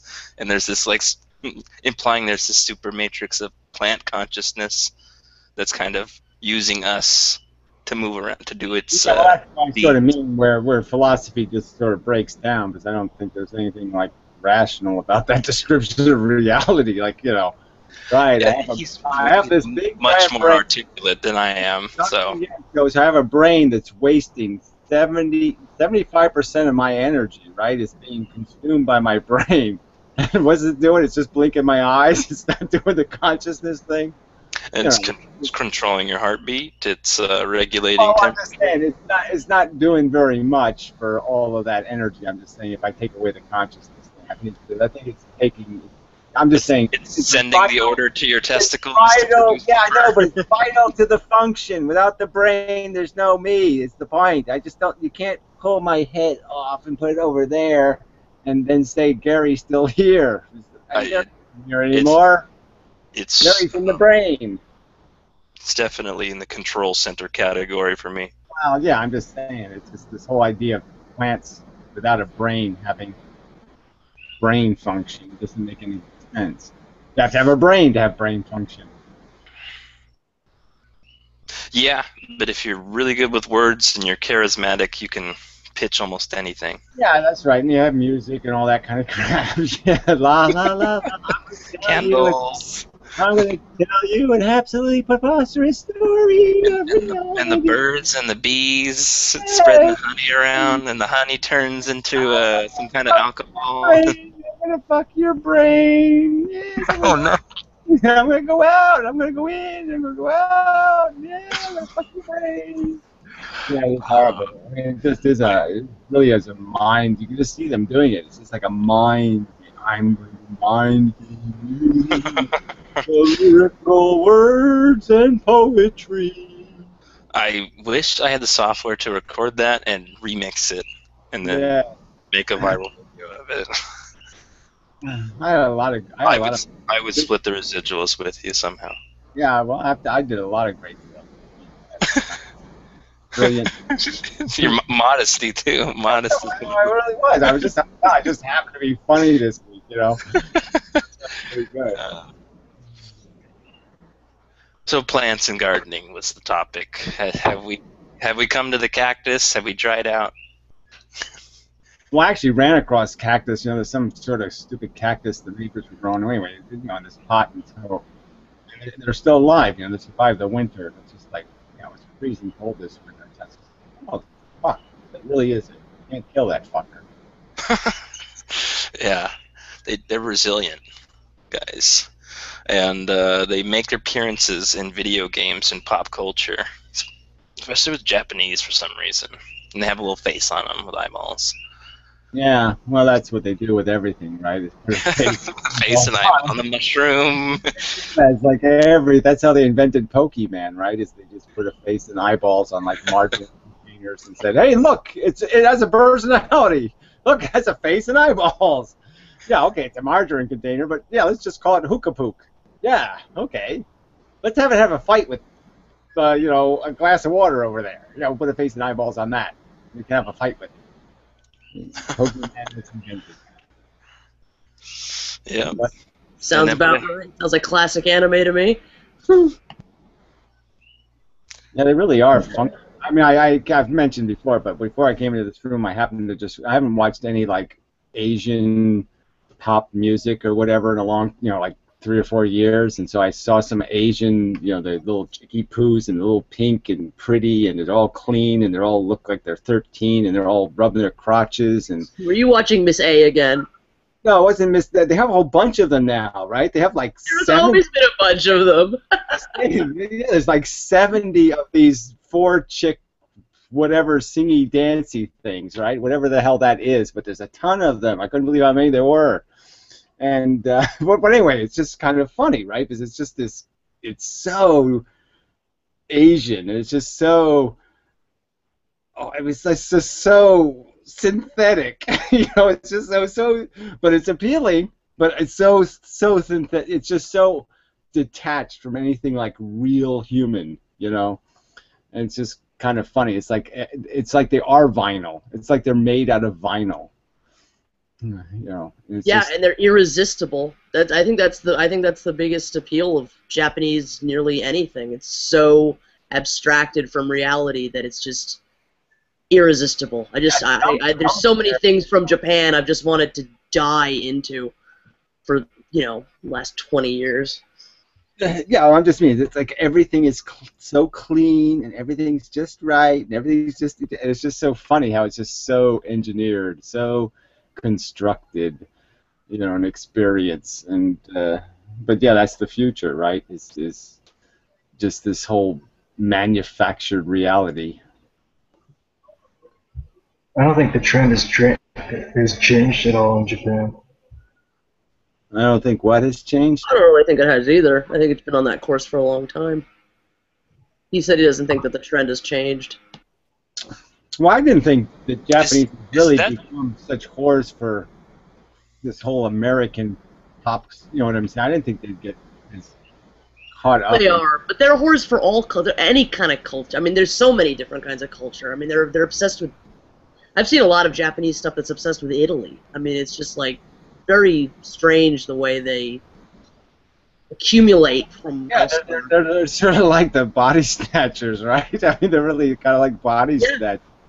Just apologies, mimic the reality, Gary, but this guy in the red is totally reminding me of Tyrion from Game of Thrones, and is completely stealing the show. Oh, cool. I'm totally undistracted by him, but you know, sorry. Yeah, way to go, guy. You're mesmerizing people. Cool. Game of Thrones. Yeah, I don't know. Sorry, I'm totally out of the pop culture loop, so I don't even know what Game of Thrones is. So yeah. It's violent and it's mythic. I'm only on season 3 though. Or yeah, there's like 4 seasons, 5 seasons even. But it was a big thing for a while, and then it just kind of the discussion, at least here, was not. It's kind of passed.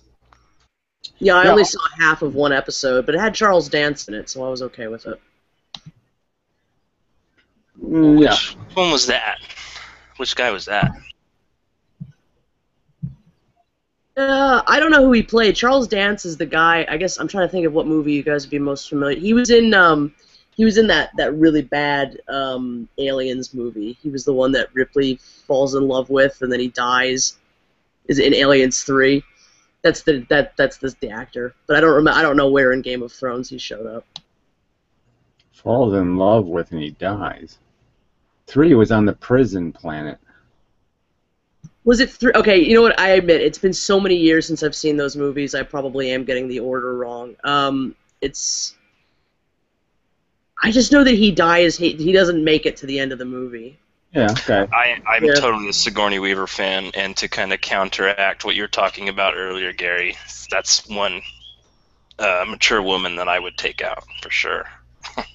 Buy her some noodles. Yeah, well, frankly, I saw her in that stupid Blue Person movie thing, and frankly, she looked like a housewife, and I was like, oh man, she really did frump out.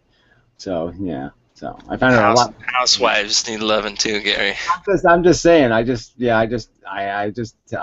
really hate the domestic look in a woman. Yeah, as soon as they look domesticated, ooh, wearing an apron or something. Ooh. Yeah, no. Turn on. You liked her in Gorillas in the Mist. Well, actually, yeah. Quite possibly so. I mean, she has a kind of an acquired taste. I mean, she has her moments, you know what I'm saying? It's like a lot of those kind of model-y type women, you know what I mean? Sometimes they can look so hot, and sometimes they can scare the fuck out of you. You prefer her Ghostbuster days, the early. Well, she had some moments there, right? I mean, in the whole wind thing and the spinning bed exorcist scenes and shit, that was all pretty hot, yeah. And Bill Murray was there, being classic Bill Murray. He's still, actually, in my opinion, he's got it. He just did some kind of Jaws love song. It's the funniest thing I've seen in a while. Oh, good. I haven't seen him do anything for 40 years, so, gee, I'm good he's still doing some kind of work somewhere, but I haven't seen him do anything creative in 40 years. But, whatever. Seemed like a one-hit wonder to me. It's like, wow, without his writers, shit, he's, not that funny. Yeah. Last time I heard of him, he got busted in Norway for heckling. I don't even know what that means, but whatever. Yeah, I like his brother now more, just because he did that God Bless America movie where he shoots everybody, and I thought that was just kick ass. So I was like, oh yeah, I like Dudley Murray much better, or whatever the fuck his name is. Bob Murray. It's probably Bill and Bob or something, right? I don't even know his real name. Fred Murray. But anyway, it's a great movie, right? I mean, come on, that was a killer movie. It was like pedophilia, kill everybody movie. I mean, that's just so cool. Which one was that? What's the title? I haven't seen that. God Bless America. You have to see it. The fucking movies, you haven't seen it. You haven't. How could you not see it? This is a brilliant fucking movie. They shoot every asshole in America. Through the whole movie, they just shoot every motherfucking jerk there is. They just shoot them. They just walk up to an asshole, say, "Are you an asshole?" And then the guy says, and they shoot him. It's fucking brilliant. They shoot American Idol. They shoot American Idol. All right, I'm on it. I'll go see it. Wait, tell me the name one more time. American. God Bless America. All right, I'll watch it. I promise. Or right, something like that, right? Somebody should know the real title, right? It's God Bless America, something like that, right? I'll look it up. Yeah, look up Murray America. yeah, it's God Bless. I think it's God Bless America. Somebody's got to know that, right? Somebody in the fucking chat thing. Somebody's got to know the name of the damn movie. Speaking of shooting Americans, 2 events come to mind. They've been past for a while, but it was that sniper thing with the dad and the son, and then that Columbine thing with the kids that just went to school. Yeah, that's. Yeah, I mean, Clint Eastwood is, I sort of like Clint Eastwood, but yeah, I'm kind of disappointed he would do a fucking, propaganda film about a fucking sniper. I mean, even if they are on our side, snipers are just weasels, you know what I'm saying? It's this whole idea of, like, yeah, kill somebody from 500 yards away, you fucking cunt. I mean, it's just such an unmanly way to fight, you know what I mean? Oh, yes, I picked him off from 500 yards away. Fuck. I agree. If I was going to go the more manly chest hair raging, I'd get a big 2-handed battle axe and melee them. But I'm just saying, there's something real about war in the old days, right? Where you had to actually charge the other fuckers with a sledgehammer. You know, like, okay, yeah, we're going to go to war. Yeah, but it's that brain thing that was like it was rational and kind of got strategic and sat in the back lines and said, "I'll have him do it for me." I just kind of hate this whole idea that you just sit in a cave somewhere in America and push a button like, okay, I'm going to blow up Mr. Muslim now. Boom. Haha, he didn't hit me. Yeah, because you're like 5,000 miles away. Yeah, that's right. We can't shoot you because you're 5,000 miles away. Yeah.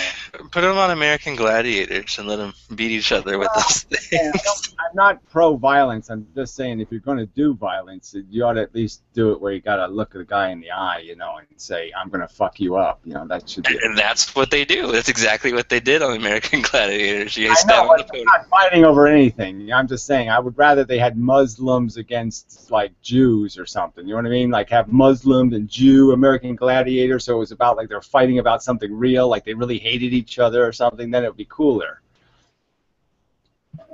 I used to fucking love that show. Just bring it back. Anything, just do it. I'm not gonna sing the theme song for you guys. I do that at work though. Well, whatever. I don't do this, whatever this is, so I don't like gratuitous violence. I just like purposeful. Well, whatever, you know what I'm saying. I just like violence to be fucking have some kind of balls in it. I like big, hairy ball violence, not little wimpy pussy violence.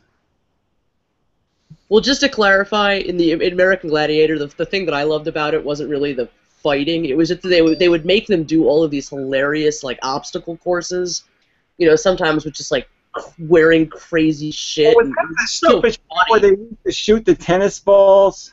Yeah, that part. I remember that. Oh, okay. Yeah, I remember that show. Oh, yeah, that was kind of funny. It was just funny. I mean, I was a tiny kid when it came out, so it was just, I don't know, it was really funny. Yeah, there's a lot of good shows like that, though. I really like, see, the Japanese did that one pretty good, too, right? Where they had that obstacle course thing, and it's like they'd have alligators and stuff, but they'd have to jump. They have a lot of those. And then they'd have to, like, do a little test, like where they have to press buttons on a computer or something. They'd all these, the obstacles were all kind of bizarre and strange. So you had to have, like, you had to multitask to be able to survive, because you had to, like, add 2 and 2, or you had to spell banana, or, you know, but then you had to run really fast, and then you had to do this wheel thing in the water, and, you know, you had to think about logically, how do I jump across these puzzle pieces, and, I mean, it was really interesting. All the while they're throwing watermelons at you and pumpkins and shit. And, yeah, they have a ton of shows like that. They're famous for it. But, you know, there's a new show in Japan, and it's real. I actually did see the video of it. But it's a karaoke. It's probably only part of the show. But in this part of the show, or the full show itself, whatever, it's a karaoke contest where, you know, a woman, like, jacks off a guy from behind a screen while he has to sing a song without, like, changing register at all or not showing any emotion. It's fucking hilarious.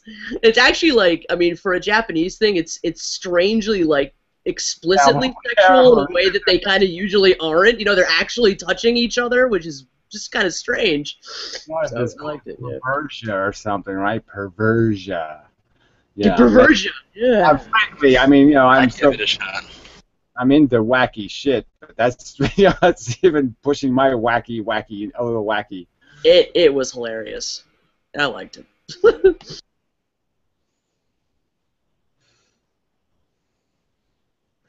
Yeah, well, I'll keep that in mind when I do my professional. It's going to be hard to transition from that. When I do my professional physics lectures, right? I'll see if I can do that. I'll see if I can do a professional physics lecture while getting a blowjob.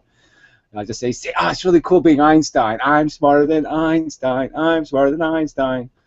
You know, all the chicks wanted to suck my dick. It'll be just so cool. Watch physics while getting blown. Yeah, it'll just be so cool. That'll get someone's You guys attention. seen Police Academy when the guy's on the podium giving the speech, and that woman, she hides in the podium, and then she just basically does what we're talking about, and he's still trying to give the speech. It's exactly what's going on. All right, well then it's already been done, so I do remember that. Yeah, it's funny. I'll come up with something. and I'll find a new angle. Yeah, new angle. That's it. Do it from a different angle.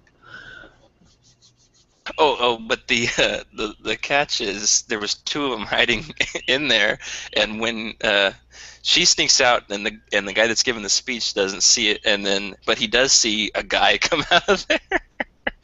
So that kind of changes his perception of what happened. Well, that sounds like Police Academy humor. Oh, those. Yeah, I don't even know. Yeah, frankly, yeah, I don't know. Yeah, it's kind of a movie where you watch 10 minutes and you just say, no, they did not make this movie. No, they didn't do this. So. Yeah. No, the fact that they made more than one is the real mystery. I mean, there's like what, 4 of them? I wouldn't know because. Yeah, I just don't know how they stretched that fucking series that long. It's yeah, I threw up. incomprehensible. I threw up in my brain a little bit after the first 10 minutes. And that was enough for me. I just like, oh man, that's can't be puking in my brain. So. That is going to be one of my next YouTube channels, Brain Puke. Yeah, exactly, yes. Puke my brain. Oh, that is brilliant, though, right? Puked my brain. Oh, yeah. See, I'm just good this week, right? I mean, I'm just, I'm on.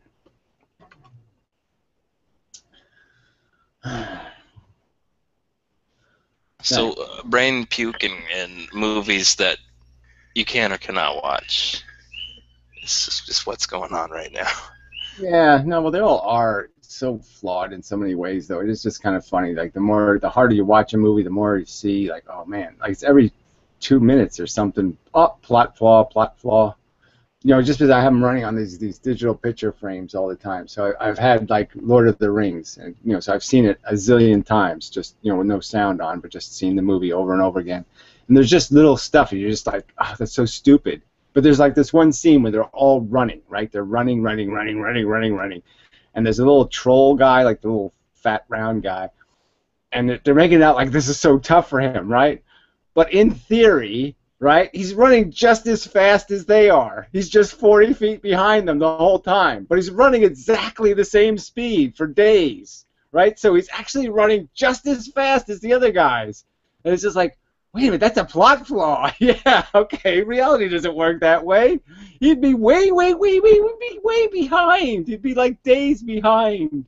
That's one of the top 10 plot holes in movies. Mojo Jojo. Watch Mojo Jojo should hire you for that, or whoever is giving you that information. Well, they're all flawed like this, and even when they have like technical experts, and you're just like, and you're just saying, what were the techno experts doing? I mean, just mushrooms? What the fuck were they doing? Because they obviously didn't have anything to do with the movie, because there's no way they could have this dumb plot flaw if somebody was actually watching.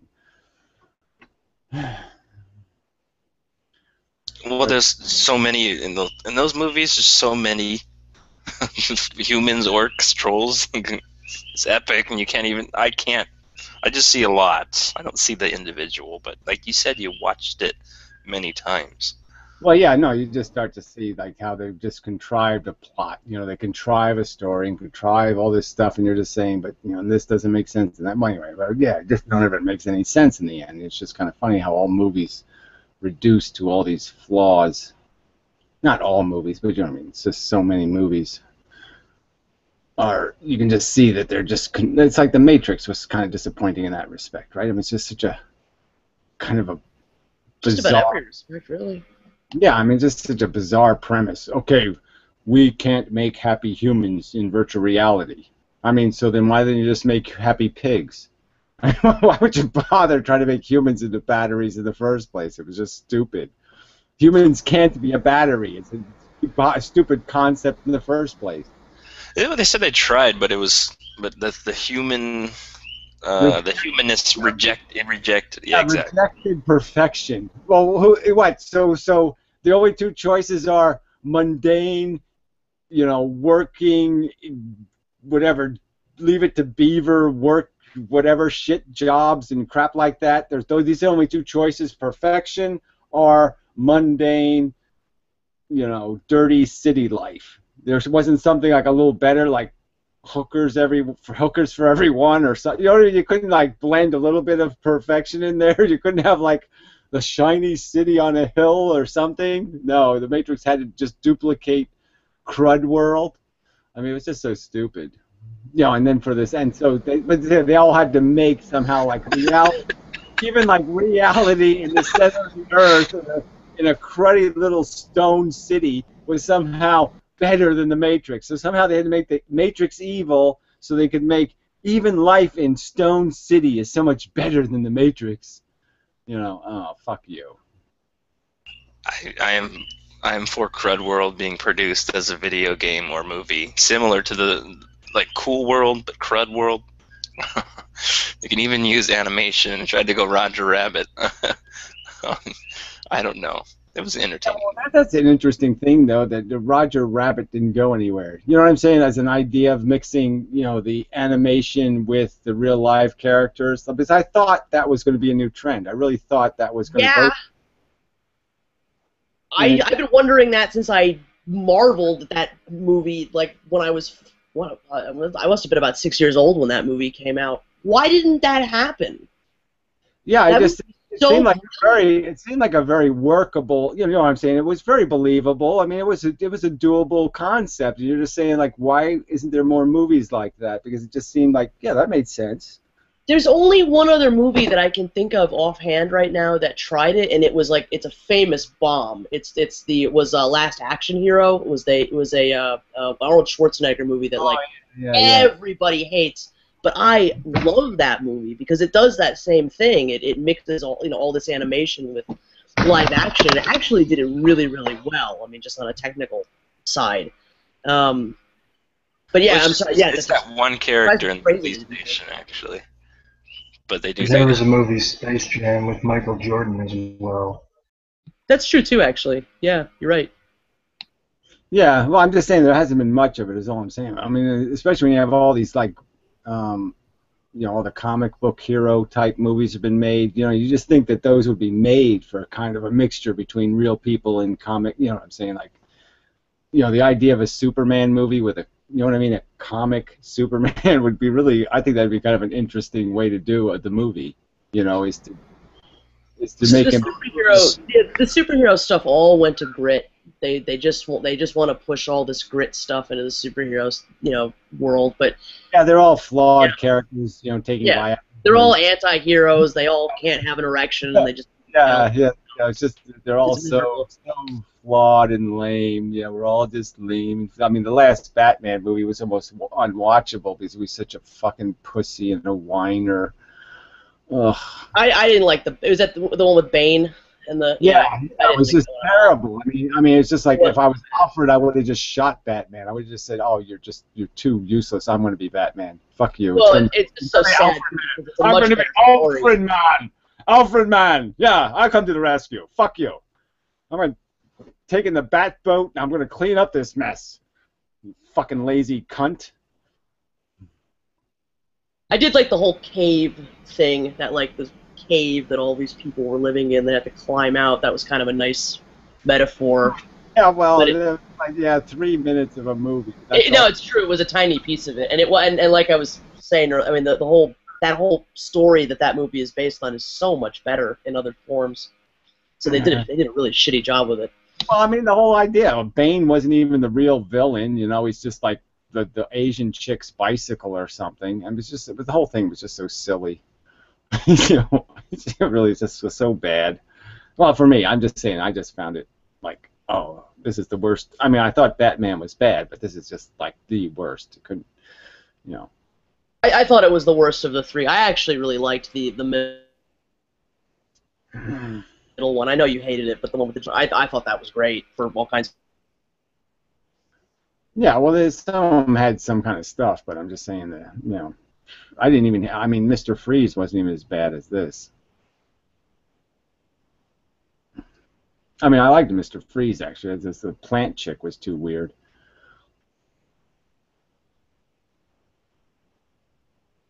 Poisonella, or whatever the fuck she was. So they've spawned this Batman versus Superman movie in Oh this yeah, I heard something about Gotham series. yeah. Different directions of the Batman universe. I don't even know how they could even do that. What are they going to do? Like break Superman's legs or cut his arms off? How are they going to make Batman anything close to? I mean, Superman would kick Batman's ass. I mean, wouldn't even be a contest.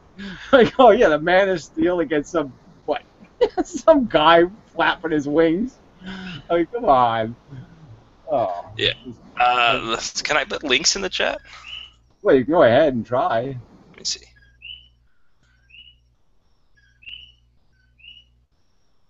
Yeah, I just don't know how they could. It's just funny. I mean, what they going to give like Batman kryptonite or something? There's no way he's ever going to beat Superman. That kryptonite.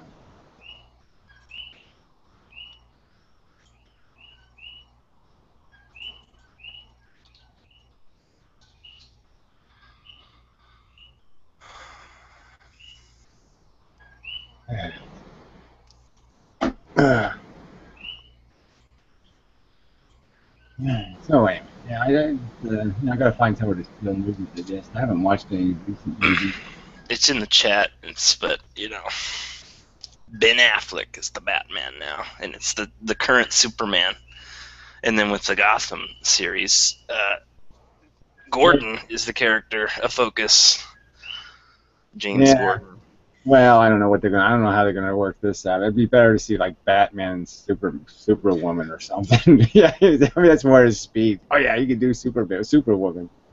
Well, I was interested in seeing who they cast for this. They had for the Joker role, and there's two. They got this younger guy named His starts with a C. He's not bad. When he's supposed to be when he's younger, and then I also heard that they want Jared Leto, the guy from that Runner movie, is going to try to resume the role. I don't know who's directing it, but I was interested because I attempted the character like 5 years ago. Yeah, I just didn't like the character. I mean, I thought the character was fundamentally ludicrous. So to me, it didn't. The idea of a nihilist villain doesn't make any sense. So yeah, it just didn't work for me. I mean, it's an interesting character, but I'm just saying, that movie was just totally useless. I couldn't find it. The only thing that was interesting was the character. You know what I mean? The performance of it, but the idea of it was just such an idiotic character. Yeah, in the chat, I think it's just a teaser. It's really there's not much substance to it. It's just lots of hype, and yeah, but it is what it is.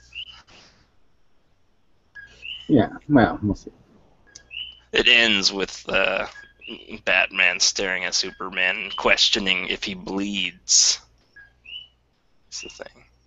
Yeah, well, I don't think he does. So Superman never had any injury that I know of that's actually been, in any way leakage. It doesn't leak anything. Interesting. They have, I think, Jeremy Irons from one of the Three Musketeers movie as Alfred. And, the guy from Superbad, or no, the Facebook movie. What is it Facebook called? Movie? No, there's no Facebook movie. There is. Oh, it's relatively new. What was it called? The Social Network. Social Network, yeah. He's got it. Chat. Oh, that guy is going to be the Lex Luthor. He's a bit young, I think. Yeah, I don't know about that. Whoa. That's well, bad. It sounds quite horrible, actually. So, I mean, I'm going to run back to my Asian, whatever you call that, pop music or whatever. I don't even know what do you call that Asian stuff? They must have a word for that. Gundam style. That's Korean. Well, I don't think that's what they call it, but that's not what I call it. I mean, that's the whole different thing. It's J-pop. I think that's the most viewed video of all time now, is the Gundam style. Well, yeah, sorry, I don't get it, but okay. Over 2 billion hits. It's fucking insane.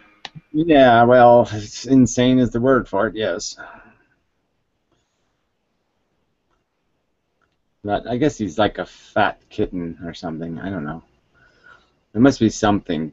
Somehow it's connected to something. It must be some cat conspiracy. But anyway, I mean, I guess. Has anybody ever gone through detox to pass a drug test? What's the I've talked to like 20 people today, and they all have different slants on the story of what you need to do. You need to go jogging, exercise. You need to drink 20 glasses a day. You need to go buy the formula, drink that, do the capsules. You need to take, you go to a sauna. You need, you need to get somebody else's piss. Well, I don't know. People have always told me to do, but I've never done it. Tie it to your leg. Yeah, some charcoal tablets. Yeah, maybe you could shove some up your ass. It might not hurt. I don't know. Yeah. Take a bath in charcoal. Get a whole bunch of charcoal briquettes and grind them up, and then take a bath in it. yeah, that'll be good. It'd be like Sounds like an old wives' tale, Gary. Yeah, as well. Doesn't sound very rational. Yeah, well, it's just my theory. Let's just arbitrarily make a holiday and bath charcoal day or charcoal bath day. Yeah. Well, it's probably has some medicinal effects of some kind, purgy thingy or something. But yeah, I don't have any. Hey neighbor, you got any spare charcoal? Yeah, you having a barbecue? No, I'm gonna go take a bath. Well, I'm just saying, probably cranberry juice and charcoal. Someone did mention cranberry juice, and I conveniently had some in the fridge, and I downed the whole thing. Oh, yeah, that'll really help because yeah, you'll get diarrhea and that'll clean you out. But yeah. Taco Bell will give me diarrhea, but cranberry juice doesn't really do that. No, well, I'm just saying it could. It's possible, theoretically. It did ruin me, actually. I used to drink it, and I didn't know. Like for 2 years, I was dying, and I was saying, "Mom, why am I dying?" Because I shouldn't be dying. Yeah, it was the cranberry juice was killing me. Aren't we dying each day a little bit more? Well, I mean, I was dying in a more accelerated manner in the sense that I was losing weight and dying. Are you allergic or something? I don't know what the fuck I was, but whatever it was, it was just chronically making shit run right through me, which wasn't very healthy. Wow. But it is kind of one of those things, like, I guess you really like what you're allergic to or something, because, yeah, I really craved it, It was just like I just craved it, and it was killing me.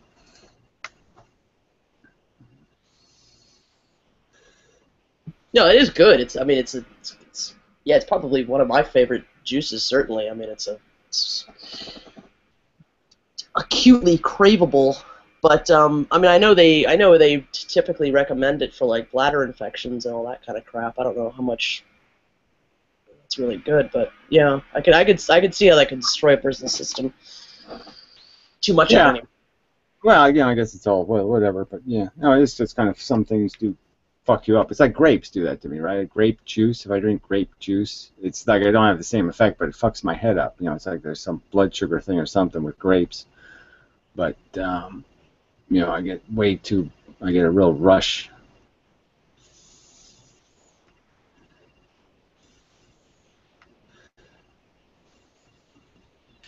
So back to the reason being able to exceed its own limits thing. We didn't really go. What the hell is that?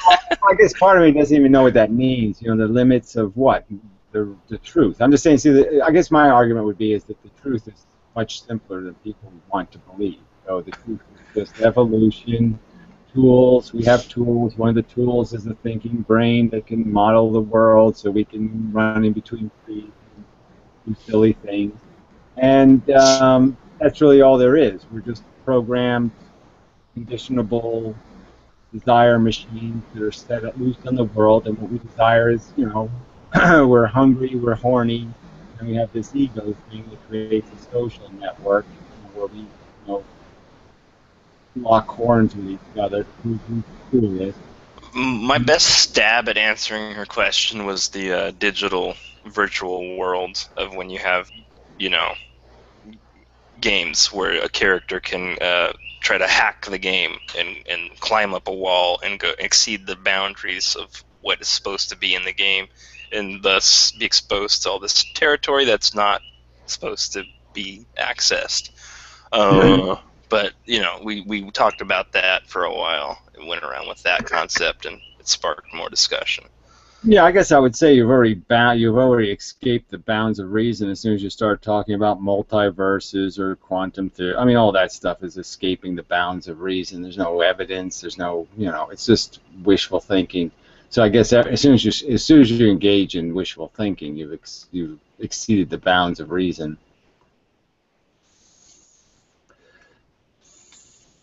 I mean, you've motivated the narrative to conform to your desire rather than conform to the truth. Reason should be an evidentiary process, not a want process.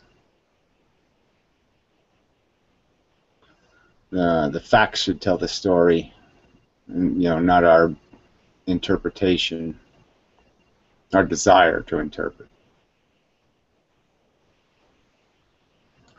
Facts sort of point. I guess that would be my argument. It's sort of the way logic works. It's just where the facts point, that's logic. Where do the facts point? Oh, that's logical.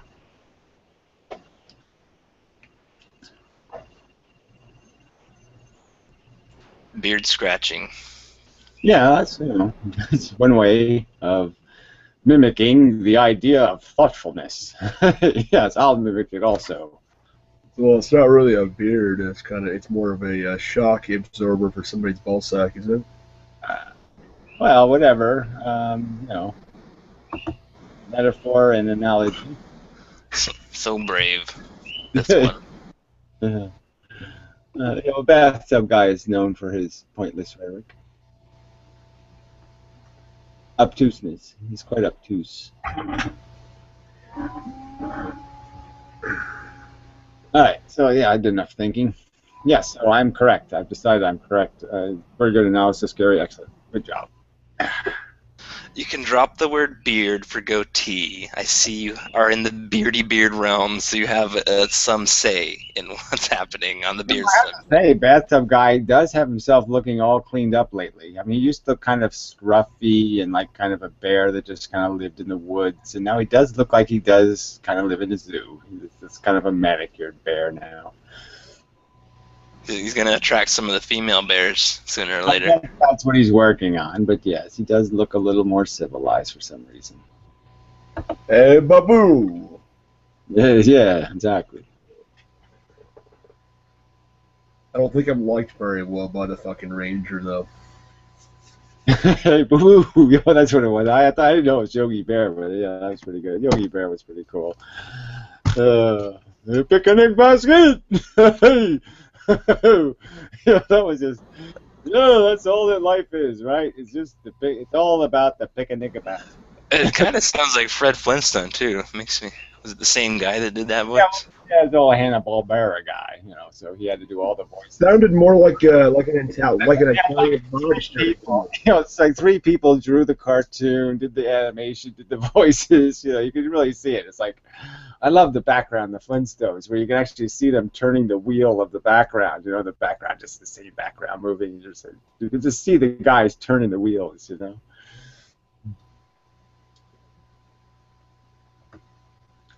You know what's interesting is Dickman versus Buttwoman in the chat.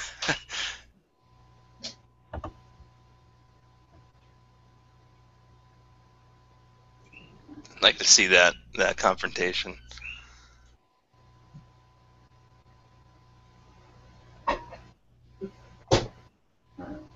How do you sit in such a rigid wooden chair for so long?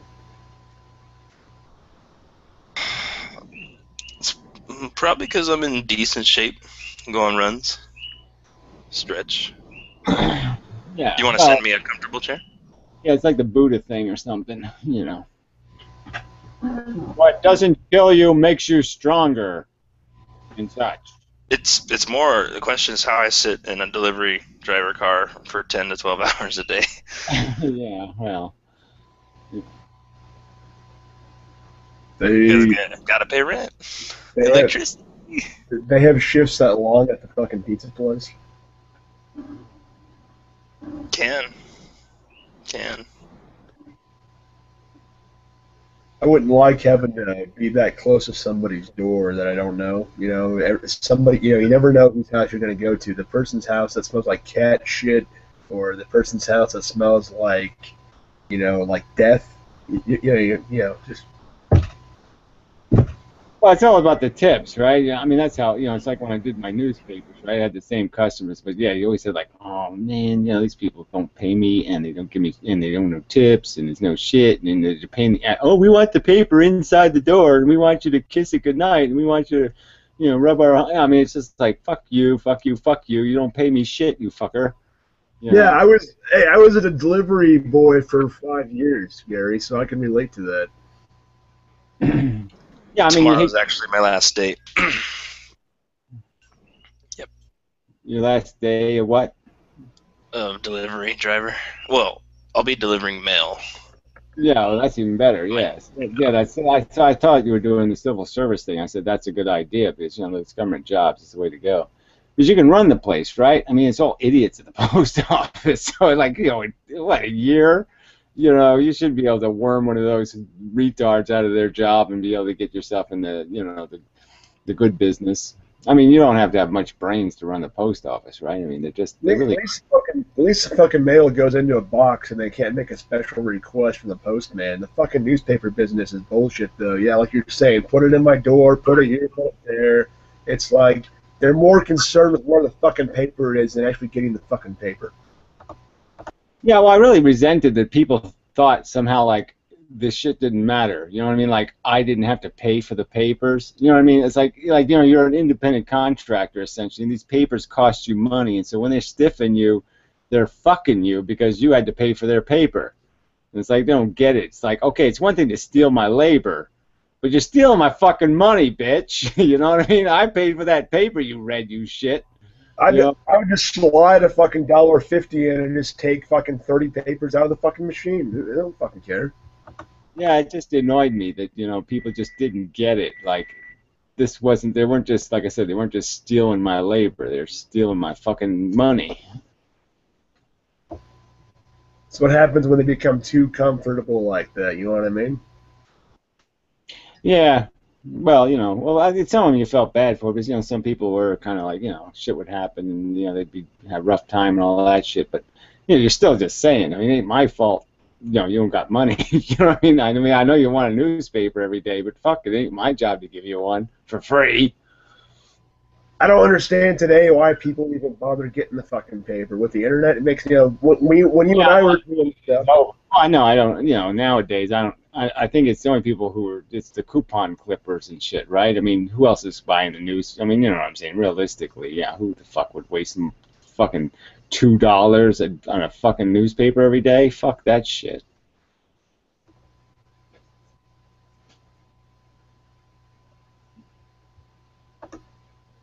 Jonathan, you'll have to come on next week in your little outfit for us, and you can kind of just sit there. Which outfit? For your postal job, whatever the fuck you're doing. I'm gonna call you Newman from now on, so just fucking go with it. Maybe I can't understand most of it. I'm not getting the gist of it. It's a reference to Seinfeld. I said I'm going to call you Newman from now on. Newman.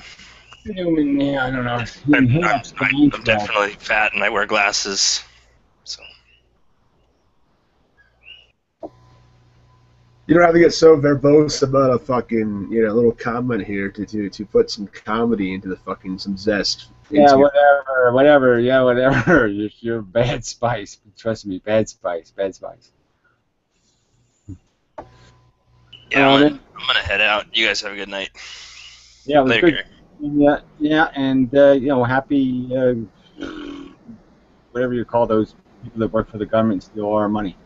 Yeah, way to go. Part of the union now. Yeah. Government Service Union or whatever they are. Oh, that'll be good though. Should be running all of Hawaii very soon. So I guess marijuana will be legal there soon.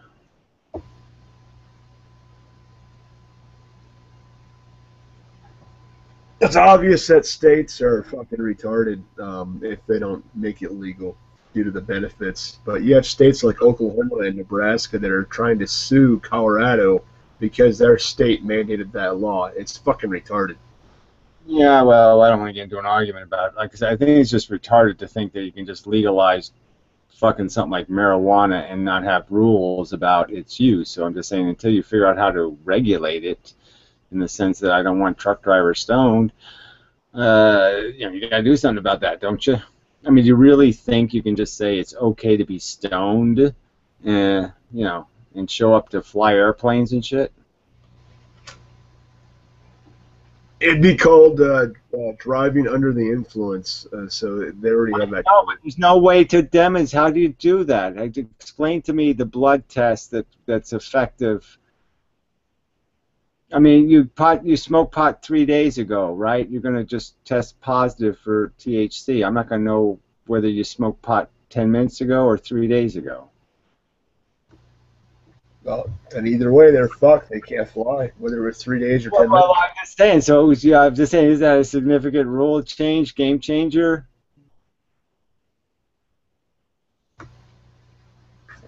I don't know, not really. Well, I'm just saying, if my kid was killed by somebody, I'm gonna want a fucking blood test of the motherfucker, okay? And if I find out he's fucking was got marijuana in his system, I'm gonna want to kick his ass. Yeah, people shouldn't drive or fly or whatever. Shouldn't doesn't mean anything if you don't have any legal recourse. I'm just saying you have to create a legal system that can accommodate the circumstance. So I'm just saying it doesn't seem to make much sense to me not to have some system in place, because it's going to create all kinds of fucking messes in the legal system, I think. If you smoke it in public in Denver, they'll fine you right away. Like, that's still on the books. I mean, they have some stuff. I know. That stuff doesn't mean anything to me. I don't care about somebody smoking publicly. I care about somebody killing me because they're stoned.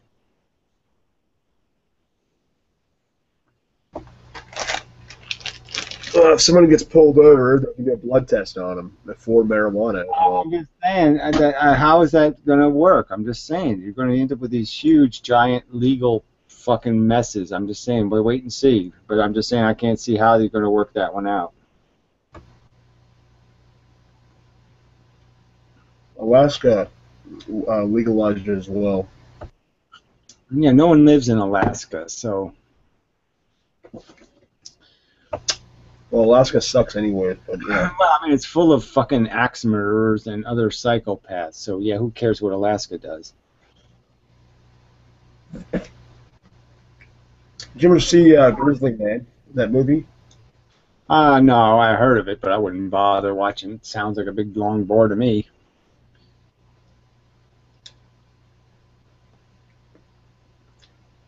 Some guy who thinks that the bears are like people, and he wants to treat them like people, and he lives among them. Get it. Okay, whatever. Yeah, I'm just still don't get it. I didn't watch it, and I'm not interested. So that's as far as I can say. I don't need to have the narrative re-explained to me. It doesn't sound. I'm saying anybody who believes that an animal is like a person in that way is a fucking moron. Well, I'm just saying, yeah. So it's a movie about. Might as well just call it "Stupid Human Trick." I mean, it just doesn't sound like the movie. Yeah, duh. I'm gonna go swim with sharks. Okay, goodbye. Well, it doesn't mean you have a broader context of these fucktards that do that. You know, I'm one with nature. You know, that type of mentality. It's not productive. I know. I just don't need to see a movie about it. You know, they could make a movie called Shit Shoot, which means it's the story of a guy whose chute doesn't open when he parachutes, and I just go, well, too fucking bad, right, asshole? I mean, really, if you step in shit because you stepped in shit, I can't really. I mean, okay, yeah, you put your foot in shit, yeah, okay, shit is shitty. Good luck with that philosophy. Tempt the shit and see what you get.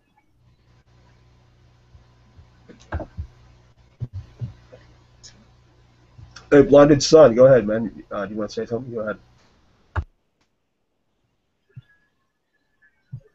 I was just gonna say it's either the Japanese crap or some dude stepping in shit. I don't know what he said. To the Japanese crapper? There's a Japanese crapper? Oh, a Japanese rapper? I don't know what he said. I said it's either that Japanese crap or some dude stepping in some shit. Take your pick. Oh, okay. Well, yeah, there isn't much to choose from. That's why I really don't do pop culture media stuff. That's why I watch physics videos and argue about how we should blow the world up. Everything else is boring.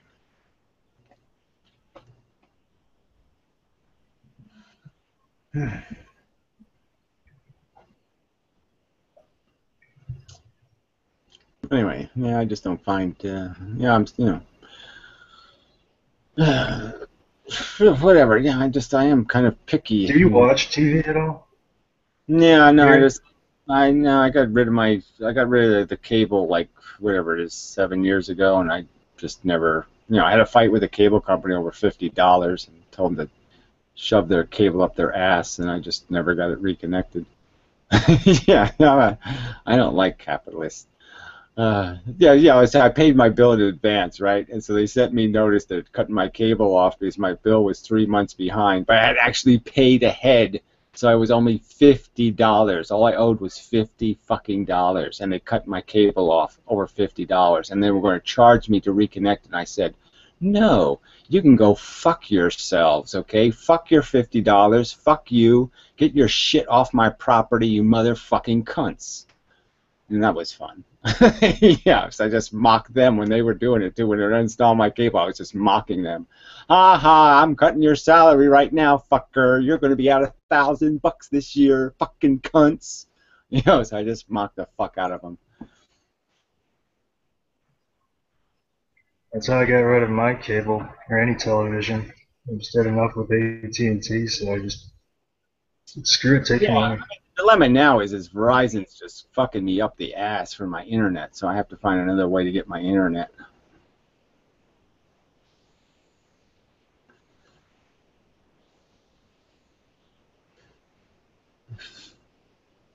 So, but yeah, I hate doing business with any. I mean, I'm just so fucking sick of these fucking cunt companies, blood-sucking motherfucking crooks.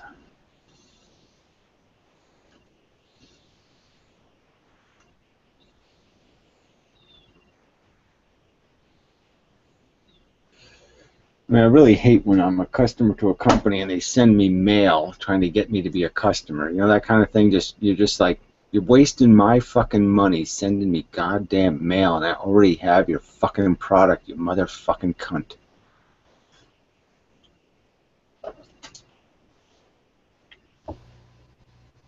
I don't know how they afford to even print all that shit for junk mail, man. Yeah, but you're just saying, like, they're a fucking technology company. You mean they don't have a fucking IBM 286 computer that can figure out I'm already a customer?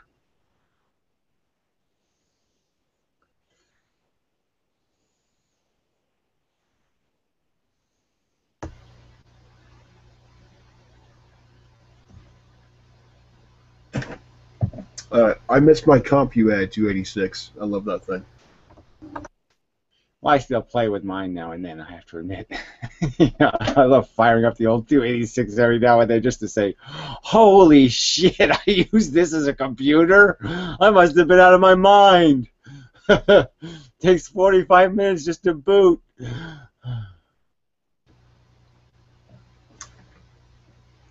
Did you have the color EGA monitor? I had them all, buddy. I started off with the green, green and white. It wasn't even black and white. It was green and white. Yeah, I never understood why the text was green on mine either. I didn't understand that.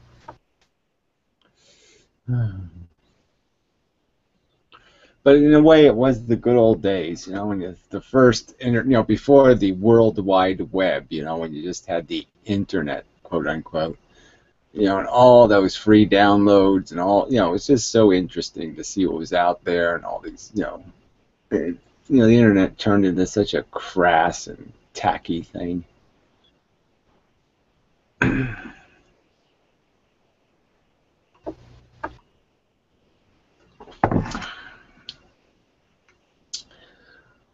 Oh, I mean, in a way, we're all the way back to the Prodigy days, right? I mean, it's like every website's just covered with a bunch of Google ads, so it's almost like, well, what's the difference between this and Prodigy taking up half my computer screen with ads? What exactly is the difference? Except I'm paying for it now.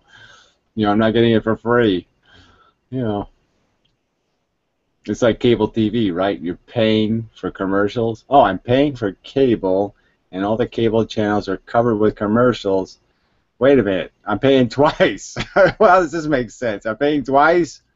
Fucking cunt. They're better off just using a fucking TV antenna.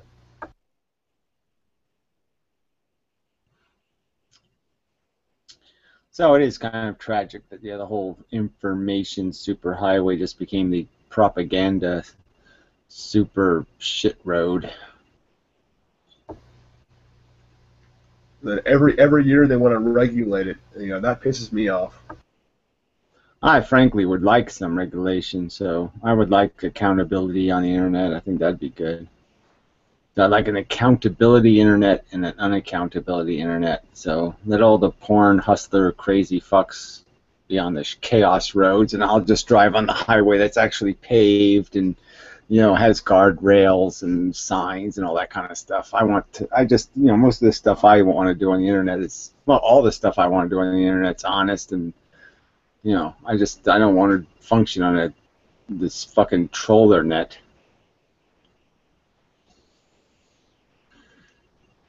I'm sick of these anonymous people. I mean, even like, you know, YouTube is just so frustrating, right? Because, you know, people can downrate a video and you know what I mean? They don't leave a name behind, nothing. You know, they just downrate. And you're just like, you don't even have the balls to say something, you fucking cunt. Who the fuck are you to judge me?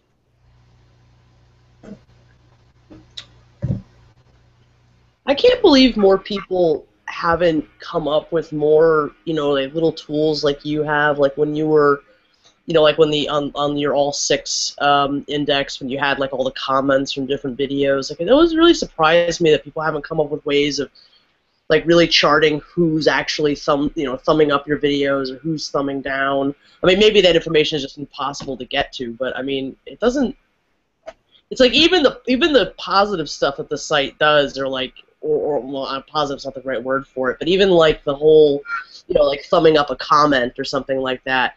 Like, it gives the appearance that you can track who's done that, or you can see it somewhere on Google Plus or something like that, but it doesn't even keep track of any of the stuff it appears to keep track of. It's bizarre. Yeah, I hate it. I hate this unaccountable shit. It's just wrong.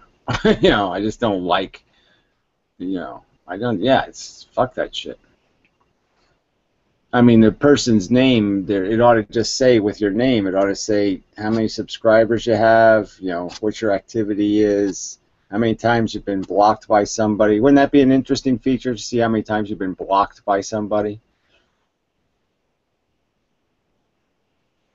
Yeah, I would love to know that information. But it doesn't seem like people are even curious about that.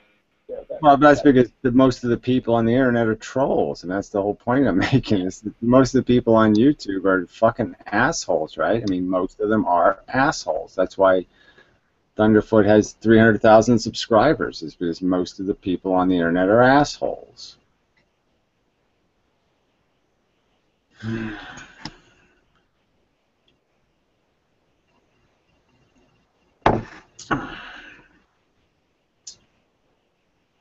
So anyway, it's only 4 o'clock. Shit, kind of draggy here tonight. At least I'm feeling it.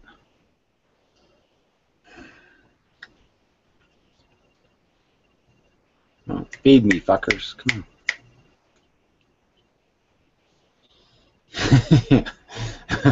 Yeah, I got nothing. I'm probably going to turn in soon. Yeah, I understand. Yeah. You are allowed. You do your duty and such. Oh, thank you, thank you. And the rest of these slackers, they gotta pick up their game. As do I. But I feel something brilliant coming on any day now. It's really getting close. Are you sure that's not a rising boner that you're feeling? Yeah, I could probably tell the difference. Probably. But it's kind of funny because, man, you know, that whole psychology of, you know, when you're full of that, whatever it is, that horny juice, it really does control one's brain.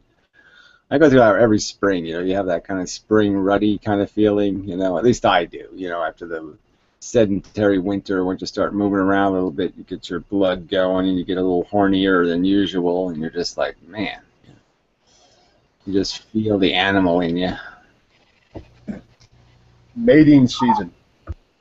Yeah, whatever. It's just kind of funny because, you know, we're not really seasonal animals, but I do have a rutting season in the beginning. It's always like the beginning of the year and the end of the year. You know, it's like the two. That's the only thing spring and fall are good for is, you know, exaggerated emotionalism.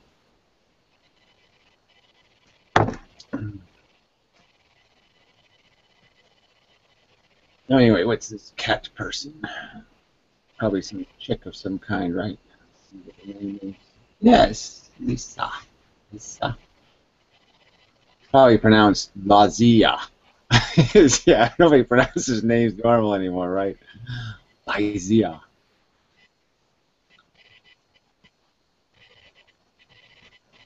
I noticed that about people. Nobody has a normal name anymore.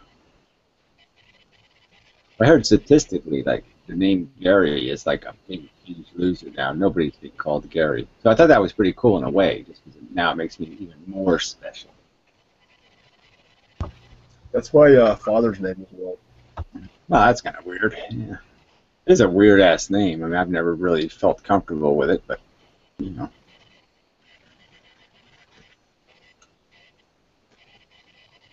But I guess I would, you know, I mean, every name I'd probably have some kind of problem with.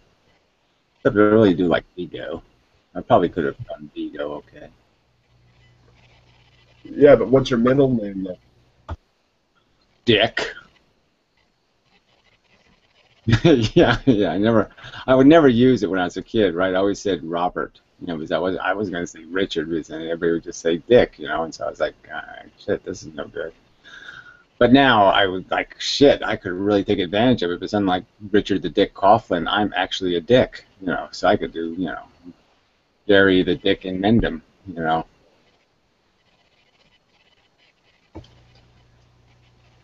I don't like my name. My name is Kevin, and there's too many fucking Kevins in the world. Yeah, Kevin. Well, Kevin's better than John. I mean, John is really pathetic. Yeah, John. Sure. John has played. Too many Johns. Yeah, John, Bob, Bill, you know, that kind of shit is bad news. So Kevin is... Justin's pretty bad, too. Yeah, it's better than, like, Gregory. Yeah, Gregory's not too great, right? Gregory, yeah, Greg, yeah. That's Bureau's name, right? Yeah, that's kind of lame. What else is there? His name's not Greg. Yeah, something like that. I don't know if I should say it out loud. But, yeah. Oh, he's before. Oh, it's Craig. Craig, Greg, what's the difference? Come on, wait, yeah. Craig, Greg. No, that's all sounds the same to me. Close enough, close enough. Gregory Peck. Yes, well, that's even better though, right? Gregory Peck, I like that. Gregory Peck.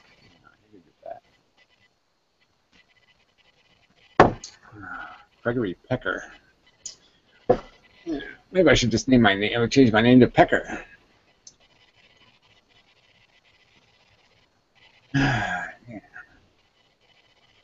Yeah, Becker the Dick. Then I have to go change it, inmendham, right? In vagina. Gregory my dick in vagina. Something like that.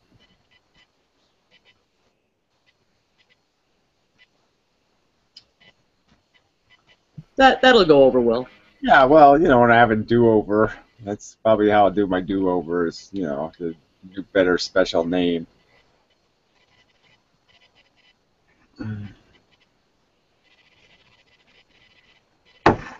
We do get a do-over, don't we? Don't we? Don't we? We better have The reset button, right? I better check to make sure I have a rebate, right? I have a rebate, don't I? If only. Yeah. I wouldn't do it, but if I guess I feel better saying if only. Yeah. Well, I would like to do it over just to do it right, just to see if it comes out any different when you do it right. And I just wanted to do that chick in the fucking white bikini, and that I missed out on it. I just really should have done her. I'd like to do a do-over. I have a lot of regrets too. I hear you. Yeah, some of those things I really should have. You talking about the girl that came to see you from like Hungary or whatever? No, she was like from America. She was rich too, which was even more idiotic of me because she was, preposterous from a preposterously rich family. They had a house that was just like 50 stories and giant paintings and like those 10-foot paintings on the wall, like of people standing up. Those are like really expensive, right? I mean, paintings where people are standing up. I mean, those are fucking expensive paintings. Yeah, so the house was full of that shit, candlesticks and crap all over the place. Yeah, so it was like a fucking house. I can only afford seated people in my pictures. Well, I'm just saying, right? You pay more for people standing up, don't you? I think it's a rule of like auctions and shit. You pay a lot more if you're standing. Sounds like she lived in the fucking Addams Family house. Well, I'm saying it was like the Addams Family house, except really nice. That's all I'm saying. It's like clean and the fucking carpet didn't bark at you and all that kind of crap. But it was really, it was a big house, big staircasey things, big paintings like on the staircase. That's where the people are standing up. It's like on the staircase, going up the staircase. So it's like big staircase with big standing up paintings on the wall. Just saying, you have to have money for that shit. That's all I'm saying. Yeah, and you don't need money to live in my Texas Chainsaw Massacre house. And I'm just saying, they had a great backyard. Like they had a pool that was like half shaded and like tunnels, and it was really a great pool. And then it had this like 500 yards away walkway to a table, and it was higher, and there's like a plateaus, and it was fucking amazing. And she was sitting there. Well, she had a one-piece white bathing. I mean, it was just. Fucking, I totally fucked it up. Hey, Gary, it's that memory thing that we were talking about earlier. The memory thing, right? Yeah, well, I'm just saying it's one of those things that this is like one of those memories I should just extract just because it doesn't do me any good. Because I just. Oh.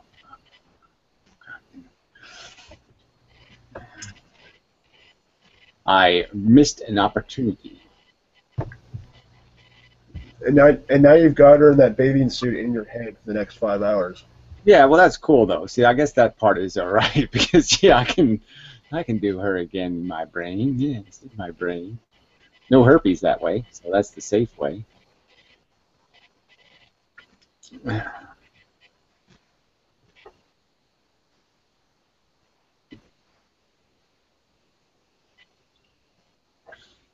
I do have a couple of those. Damn, I mean, there's the other chick at the other pool. They're always in pools, which is kind of neat, I didn't get to go swimming in pools too often, but I did hang out with people that had them. And, so I always had some good fantasy material, where swimming pool and chick.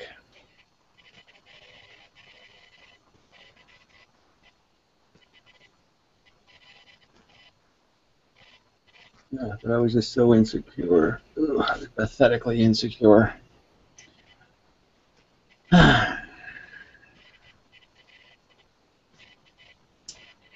So, anyway. How old would she be today? I don't know, whatever 2 years younger than me is. So, yeah, she'd be too old to fuck. Yeah, forget about it. Old hag. Yeah. It is spooky. Yeah, you look way younger than your age, and it's probably due to, your diet. People who eat meat look much older. Yeah, well, I don't know. Whatever 2 years younger than me is. So, yeah, she'd be too old to fuck. Yeah, forget about it. Old hag. It is spooky. You look way younger than your age, and it's probably due to your diet. People who eat meat look much older. Yeah, I don't know. I got good genetics and all that kind of shit, so I'm not too sure that what you eat matters. But that's just I don't know if it really matters personally. But maybe I don't know. I mean, I'd never be the kind of person to get fat and all that stuff anyway, because I'm too vain for that. So I'm just saying it's just kind of a I think I'd always be healthy just because I'd always try to be anyway. But yeah, it's just almost well. Anyway, I'm whatever. I don't even know. Never mind. I mean, maybe if I ate meat, maybe I would have gone bald, right? Because hormones or something.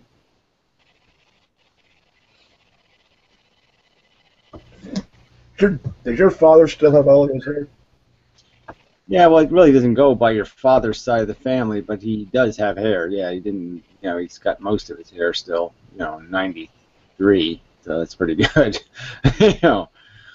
So, but yeah, there wasn't. Everybody kept sort of in both sides of my family. They all kind of kept most of their hair,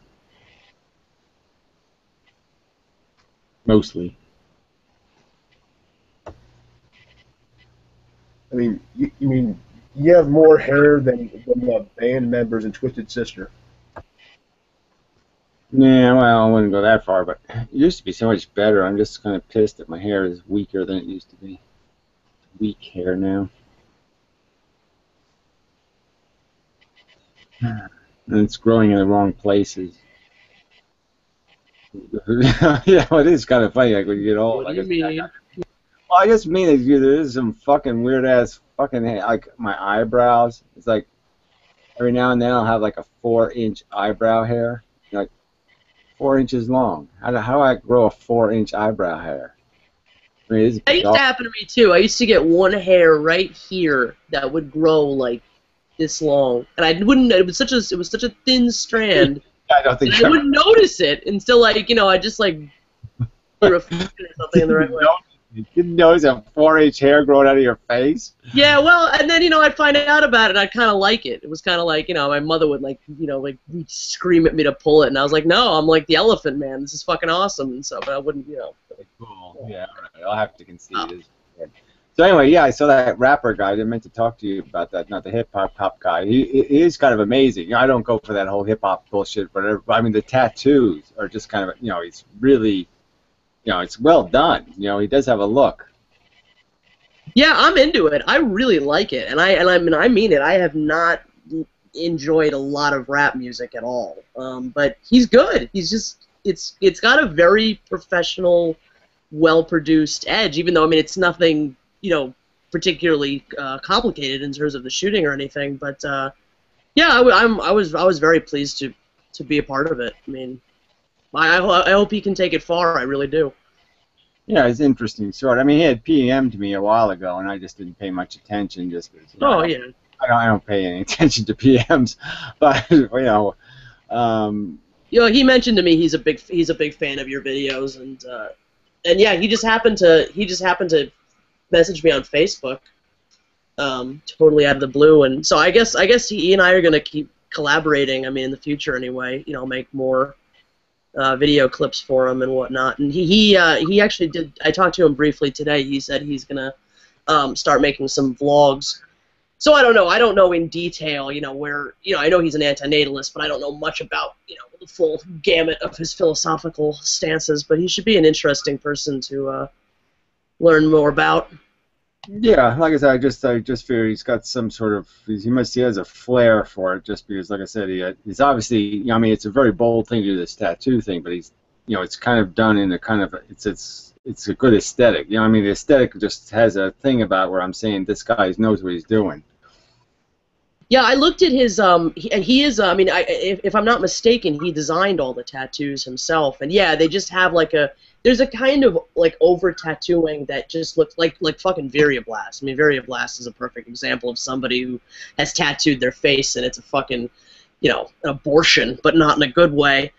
But yeah, it's very. I mean, especially he has all kinds of lettering on his forehead that's just so intricate and really, really good, really nice stuff. I wouldn't do it. I couldn't possibly survive one tattoo, let alone all over my face.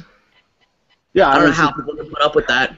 It's kind of a bold. I mean, I've seen people who are tattooed, heavy, and usually it's because they're not great looking anyway. You know what I'm saying? It's kind of like when somebody, he's kind of good looking, he's kind of pretty. He's cute. Yeah. To take that step, it's a pretty bold to be that tattooed, Yeah, I agree. I told him he should sell those shirts too. Those were those antinatalist shirts that he made. It was really, really nice, even though it was simple. Yeah. So yeah, we'll see what'll happen. Yeah, we'll see what'll happen. Apparently, the Norwegian rap scene is really, really small. So he's had a lot of trouble so far, doing any of it locally. So I don't know what kind of chances he's got, but yeah. Yeah, it's interesting. See where it goes. I guess he should definitely try to do some English, just to, see if he can market something on YouTube that way, Yeah, I'm gonna encourage him to do that. I mean, I don't know if it would be possible for him to do an English version of these two songs. But I mean, rap does kind of depend on all that lyrical crapola, so you'd have to have a real mastery of it, which is whole. I mean, there's so many words. So if he's doing more simple songs like, push, push in the bush. That he might be able to get away with. Yeah, no, if he can do, it though. Those are the good old days, right? When you could actually have a song, just push, push at the bush. You're just like, yeah, somebody could do that. You get away with that. It worked. Yeah. You can still pull it off. You can still pull it off these days in some way, shape, or form, I suppose. But yeah, no, his audience would be much greatly widened if he did some songs in English. So that would be good. Speaking of music, I did. Mr. Natural had a room in Tiny Chat before this, and there was nobody else in there. I spoke to him for about an hour or two. He might. I don't know if he's still gonna come by. He wanted to. He said he was gonna come by here tonight, but we'll see. I doubt it at this point. But he's gonna start having Tiny Chats about music like every week. If people have music projects they want to bring in, and he can advise them on it. So it's really pretty cool. I mean, that he's doing that. Apparently some pretty exciting things are happening with his stuff. Oh, good. Yeah.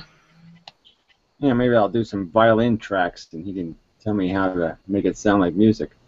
Yeah, you totally should. Yeah, I totally have to do stuff. Yeah, totally. So, yeah, totally. Smear shit on the wall. Yeah, you should do that. Yeah, okay, I'll do some of that. Yeah. Yeah. Blood lumps. Yeah, good idea. Do it. Yeah. I didn't. I forgot to say in my video, but I think I think I may have to throw in the towel as far as trying to find a guest for this episode, man. I just don't even know what I'm looking at anymore. It's not your job, so it's okay. Yeah, I was thinking, I'm going to try to compose myself an email that I can send to a couple of people. You know what I mean? Just some sort of generic.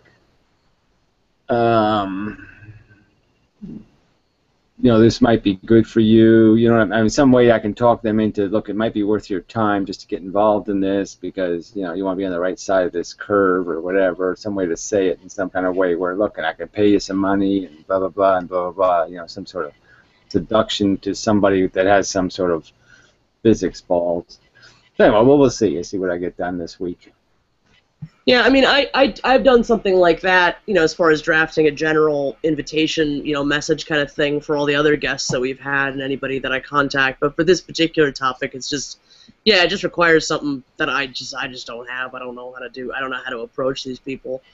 But I did find one. It's just kind of sad because I did find this one site that is now dead, but it was like an outsource site for scientists. It was like to get scientists of all different kinds of classifications extra work. You could hire them to do things like peer review or even I mean there were people like tutoring and homework and that kind of crap, but also for more advanced things. And I guess it just didn't get enough circulation and money through it. I did the rounds too, and I couldn't find. You can't even really find an active message board. You can't really find. Yeah. Anything. It's just kind of a dead. There's just no real conversation on these science subjects. It's really quite a dead field. But I guess it's part of it is because physics has gotten so nuanced and all this mathematics and all this fucking, you know what I mean? It's so obtuse and disconnected that I guess too many. It's just too technical to be bothered with. You know, most people just give up on it because it all gets too technical. You know, and I run into that also. You know, just in having this conversation, you can't even have a conversation about theoretical physics without somebody badgering you with, you know, inane nonsense about, you know, minutia. Yeah, but it's just, I mean, the way that these people, I mean, it's just so impenetrable. I mean, you saw it happen. I mean, I sent you those links, right? The one forum posted all this stuff about Hillary Clinton in response to my post, and the other one just banned me outright because they said it was advertising. So it was, I mean, you know, it's just, there's no way in. Well, I'm just saying they're not really, you know, they're not having a, you know, even without interjection by us, you know what I'm saying, their internal conversation, if you read it, is all nothing. You know, it's fake, yeah, vacuous in terms of the depth. It's just a bunch of, you know, you ridicule me and then I'll ridicule you, and yeah, it's fun. Ridicule is fun. Yeah. But yeah, they don't say anything or do anything. So yeah, no, I'm not worried about it. I just, you know, because I have to. I mean, it's you know what I'm saying. It is what it is. You know what I'm saying. Just as a subject, that here's a theory and here's an accusation, and that's what I'm just going to say. This is the, you know, prove me wrong. You know, and I can just say prove me wrong forever, right? I can just say prove me wrong. Well, I think the whole thing you're doing with the animations is really, really good, and I Well, would encourage you to. Hasn't been that good. But yeah, they're really. I mean, I think I mean, not instead of doing the videos you've been doing, but like it'd be great if you did like the animation and just like a really short video, if that's possible. I don't know, you know, just explaining like just a brief explanation of what the cycle is of each piece of animation you've done, and that's just a nice illustration. I mean, it's at least it's on the right path, I think, in my humble opinion. Yeah, well, eventually, like you, I want to just make it into a, you know, a 5 months, not like you, but you know what I'm saying. I mean, I would just, the idea would be to do one of those, like those 5-minute evolution videos, you know, biological, you know, where they take the swamp scum and they turn into a human being, you know, 5 minutes worth of animation. So the idea would be just to start with the raw arrows and then just embiggen, you know, just make it so you can see how it just starts with this and this is what it ends up with, you know, complex arrangements.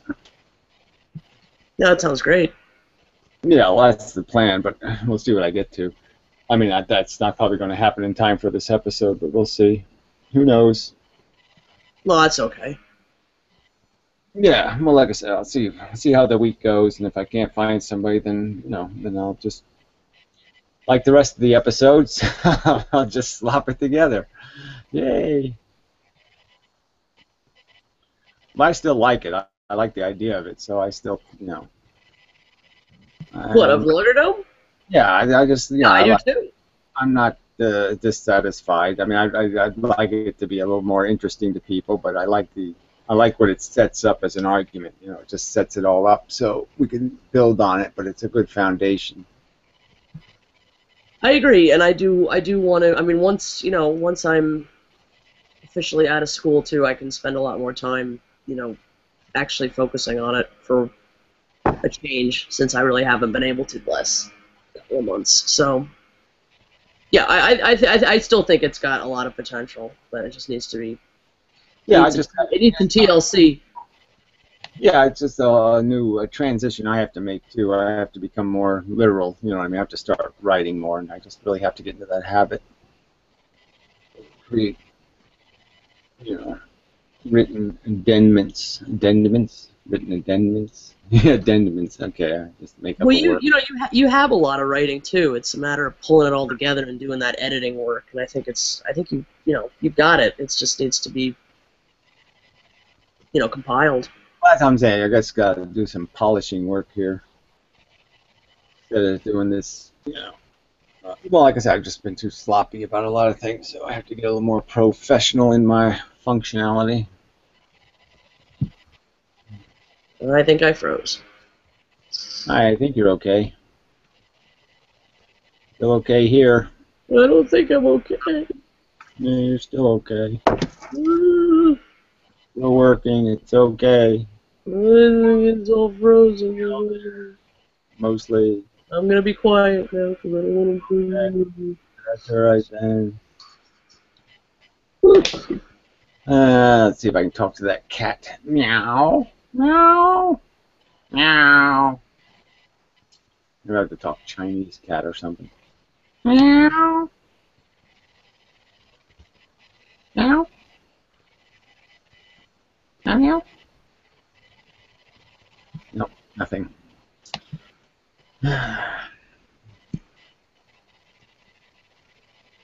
So let's see. What's this crossy thing? I don't even know what that is. What the hell is that? It's a crossy person. Dad. I don't know what its dad is. So, bathtub guy, you probably should turn your mic off just because you're making noise. I think.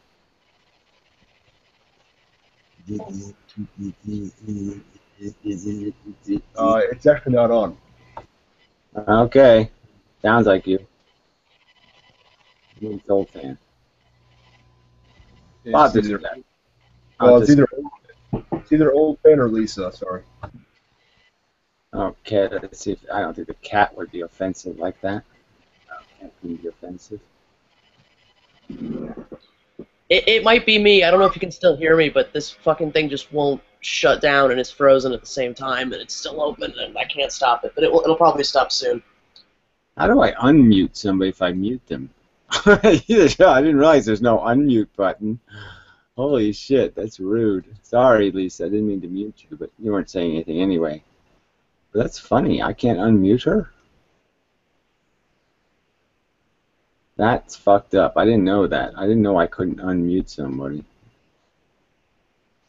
That is weird.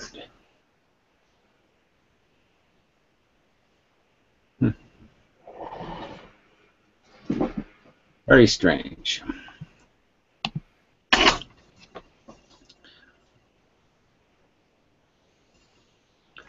Well, can't do anything about it, I guess. I don't know, this whole Google Plus thing really doesn't work very well. You know, for all this technology that works very well, there's little things you can't do, and you're saying, why can't I do that? It's like I can't kick somebody out of the chat. Why couldn't I kick somebody out of the chat? That doesn't make any sense.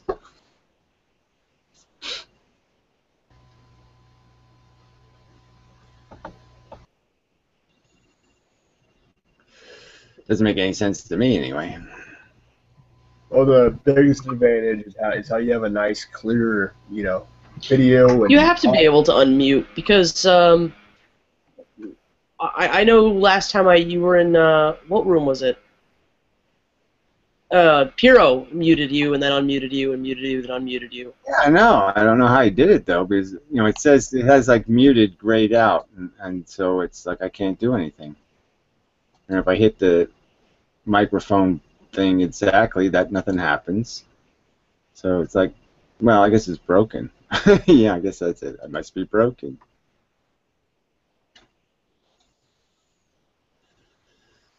Yep, broken. Did Piro recommend Google Plus or what? River insurance, yeah, or who on? Yeah, rip out and Jimmy.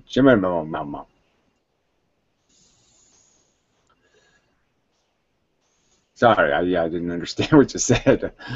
But oakley doke. Piro does have a skanky cunt. Maybe that's what you said. Does Piro have a skanky cunt? Yes, Piro does have a skanky cunt.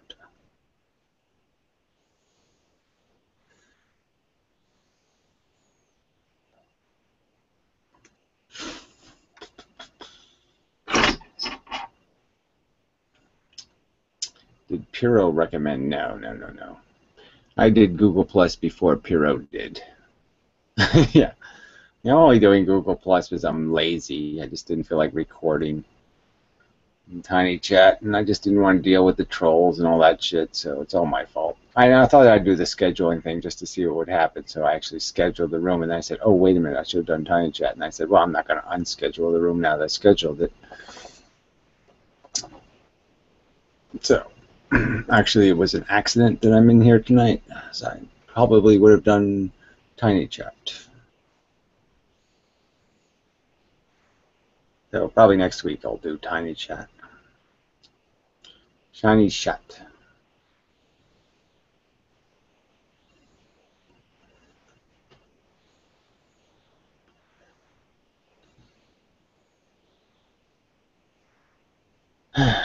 Wow, 30 viewers. That's pretty lame.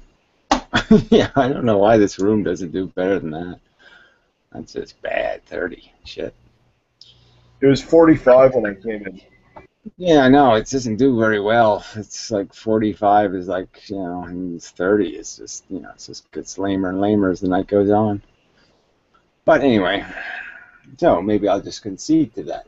So, you know, 5 hours will be enough, I guess.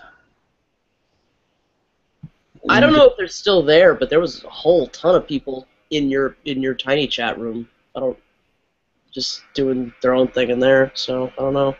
Yeah, well, that's okay. Let them do it over because they're usually idiots anyway. So, so anyway, no offense to the idiots. But yeah, what room was Natch? What room was Natch in?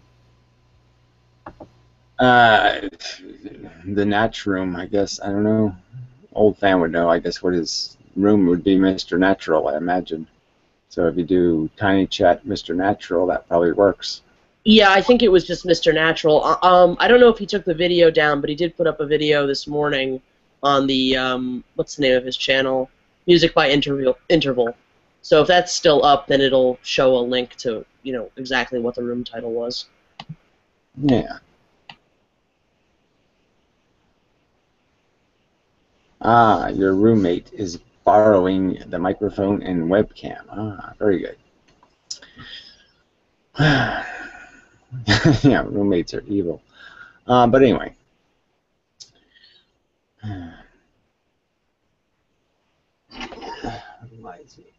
Keep an eye on that. So anyway, so maybe I'll just say goodnight and such. And so let's see if there's any business to take care of. I don't think so. Yeah, so expect all kinds of brilliant things coming soon. Yeah. Yeah, I'm going to be brilliant any day now. Yeah. Yeah, maybe. Maybe I'll hire some of those Japanese girls. Yeah, might be a way to go. Give me some Japanese girls. Tits and ass might help antinatalism out. I mean, if we could get some of that, it'd probably help. Yeah, they really don't have tits, but they definitely have crotch and ass. So they do a lot of crotchy ass stuff. So. Whatever the recipe requires. Well, I'm just saying it is kind of funny. Like the Asian thing is really taking over the hot pant thing. I mean, they really are all about the legs. You know what I mean? That they are. You know, you don't really think of Asian chicks, you don't think legs, right? But they do have kind of great legs. So it is kind of funny that they're becoming very leggy. That's my impression anyway. You know, it's the leg thing. Whoa, fat belly thing on the old bathtub guy. Scared me a little there, bathtub guy. Oh, look at that. He's reading over his paperwork. Okay, probation. All right, I get that. I have to go to court when? Okay, court date. Okay, got that. I hate filling out forms. I hate paper. I've hate everything, right? It's like I refuse to pay my bills, and it's like, oh, Gary, you have to pay the bill. But I don't want to fill out the paperwork. I don't want to like sign my name on a check. That's too much trouble. Envelopes. Oh, fuck. I'm just gotten so bad about stuff. So bad. Like I don't even read my emails, right? I mean, it's like every 3 days I say, oh wait, I better check my email. You know, it's just like I just don't want to deal with anything. I'm just totally so procrastinating my way through life. I'm just like, oh yeah, I can put that off another 5 hours. I can, you know. It's like I don't want to, you know. It's really funny. I've never been this averse to. I mean, I've never been this irresponsible in terms of doing things I know I have to do. Just kind of, I still haven't replaced my water heater, right? I mean, I haven't had a water heater for 2 months now. How do you shower? Yeah, I use the neighbors. You know, the neighbor house is empty, so I can, I can steal a shower over there. But there's no heat. Right? There's no heat over there, so yeah, it's like 40 degrees. I barely keep enough heat on just to keep it from freezing, right? And so it's like the house is 40 degrees, and you're taking a shower, and it's like, man, this is a trip. Yeah, the water heater you might have to relent on at some point. Yeah, I mean, it really is. It's just such a bitch living with. Oh, I still keep turning the valve like, come on, hot water. Where are you? Oh yeah, that's right. It doesn't work. Oh damn.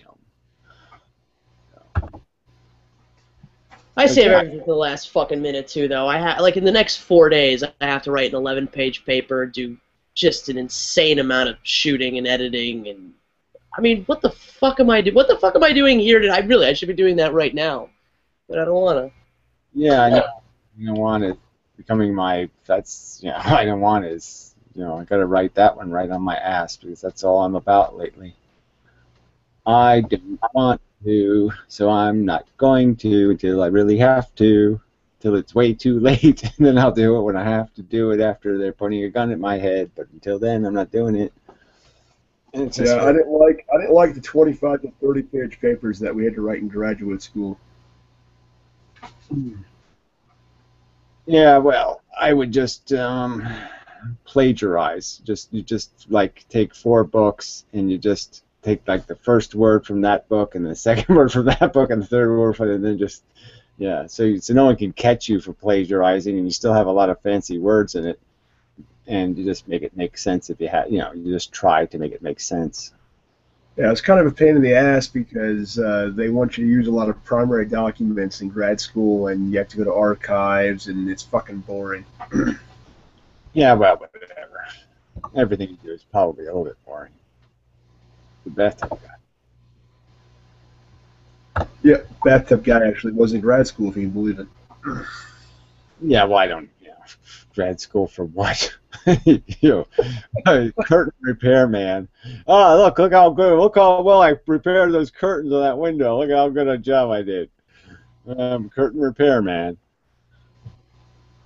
European history. Well, again, yeah, exactly. So you can just make all that shit up anyway. Pretty much.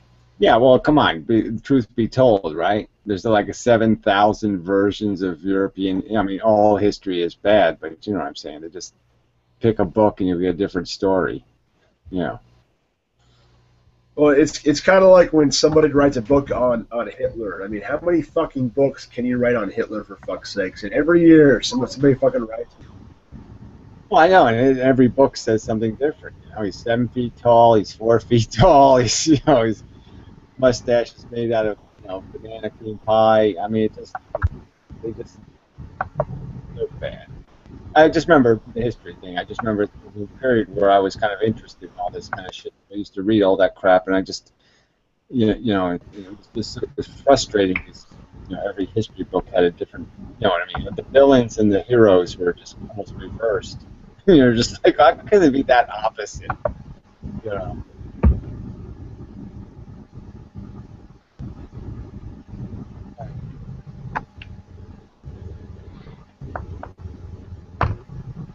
But I mean, that's where you found out too. American history is such a crock of shit. Found out that tax, 1 pound of tea and all that kind of crap. It was about taxation. It was about capitalism. Found out the founding fathers were just a bunch of, I want to own more of this country. I want to be king. They weren't for fucking making some democratic republic shit. They were just for, I want a bigger piece of the pie. They seem to call a lot of tyrannical countries a democratic republic of, look at East Germany and North Korea and all this shit. Yeah. Well, it's so hard to follow too because all the, Europe keep changing the names of everything. You know what I mean? I have to go through some of that. I mean, some of that I'm just kind of curious, like the whole Romania, Czechoslovakia. I'm sort of interested in. I'd like to do. I'd like to get more on, more understanding of how that country evolved.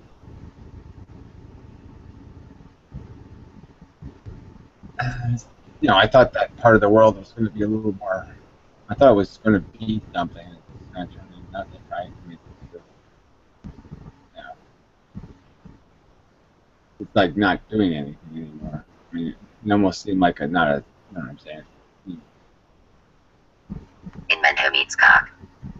Like it was something, and it turned into nothing. First. But anyway, I was leaving, so I think I still will leave because I'm tired and I've got better things to do. And what else? And yeah, there's no one to argue with.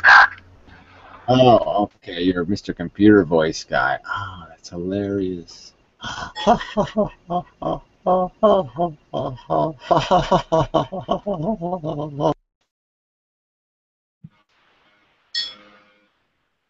I can't hear him. There's somebody else talking.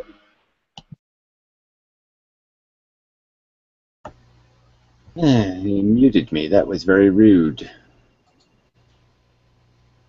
Very, very rude of you. Very rude. Let's see, ejects. I don't know why. Yeah, my mute button is muted, which is weird. Okay, stop on the eject thing. It's jumping. Stop jumping. Inmendham eats cock. Yes, that's hilarious. Inmendham eats cock. Hilarious. It's hilarious. You get ejected. Oh, come on. I hit the eject button. Come on.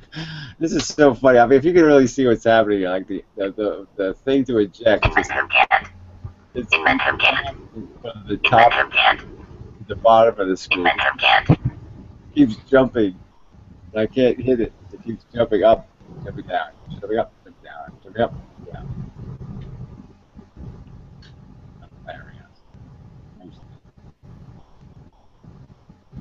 Man, the lag is so bad. Yeah, well, it's first guy is probably doing that. Inmendham is a Scandinavian Jew. Oh. Inmendham is a Scandinavian Jew. Oh, and that's a bad thing, is it? Oh, I thought it was really cool to be Scandinavian. Yeah. Yes, I want to eject first. Yeah, last from the video call. That is kind of funny. You want to eject first, last from the video call. First, last. That is funny. Oh, it worked finally. Thank you. I don't need more info. I just kicked him out. So why would I need more info, you retarded Google Plus fuckers? I kicked him out. Why would I need more info? Do I need more info? If I've just kicked somebody, why would I want more info on kicking him? I just kicked him. This is stupid. Anyway, till next time and such. So everybody try to have a reasonable week and don't get herpes. And what else? You too, Gary. Have a good night or day, whatever. Talk to you soon. Yeah, and we'll do this again sometime, probably before I'm dead, but who knows? Maybe I'll do it after I'm dead. But anyway, it won't matter. Yeah, after I'm dead, you could just dig a hole in the back of my neck and stick your hand in the back of my head. After we get I'm going to say some stupid shit. I'm a European Jew. Or whatever the fuck I am. Anyway, so till next time and such and so forth and whatnot. And now I'm going to leave because I'm done. Oh, I have to hit this little leave call thing. No, I have to hit the stop broadcast. That's the one. Okay, so I'm going to stop broadcasting.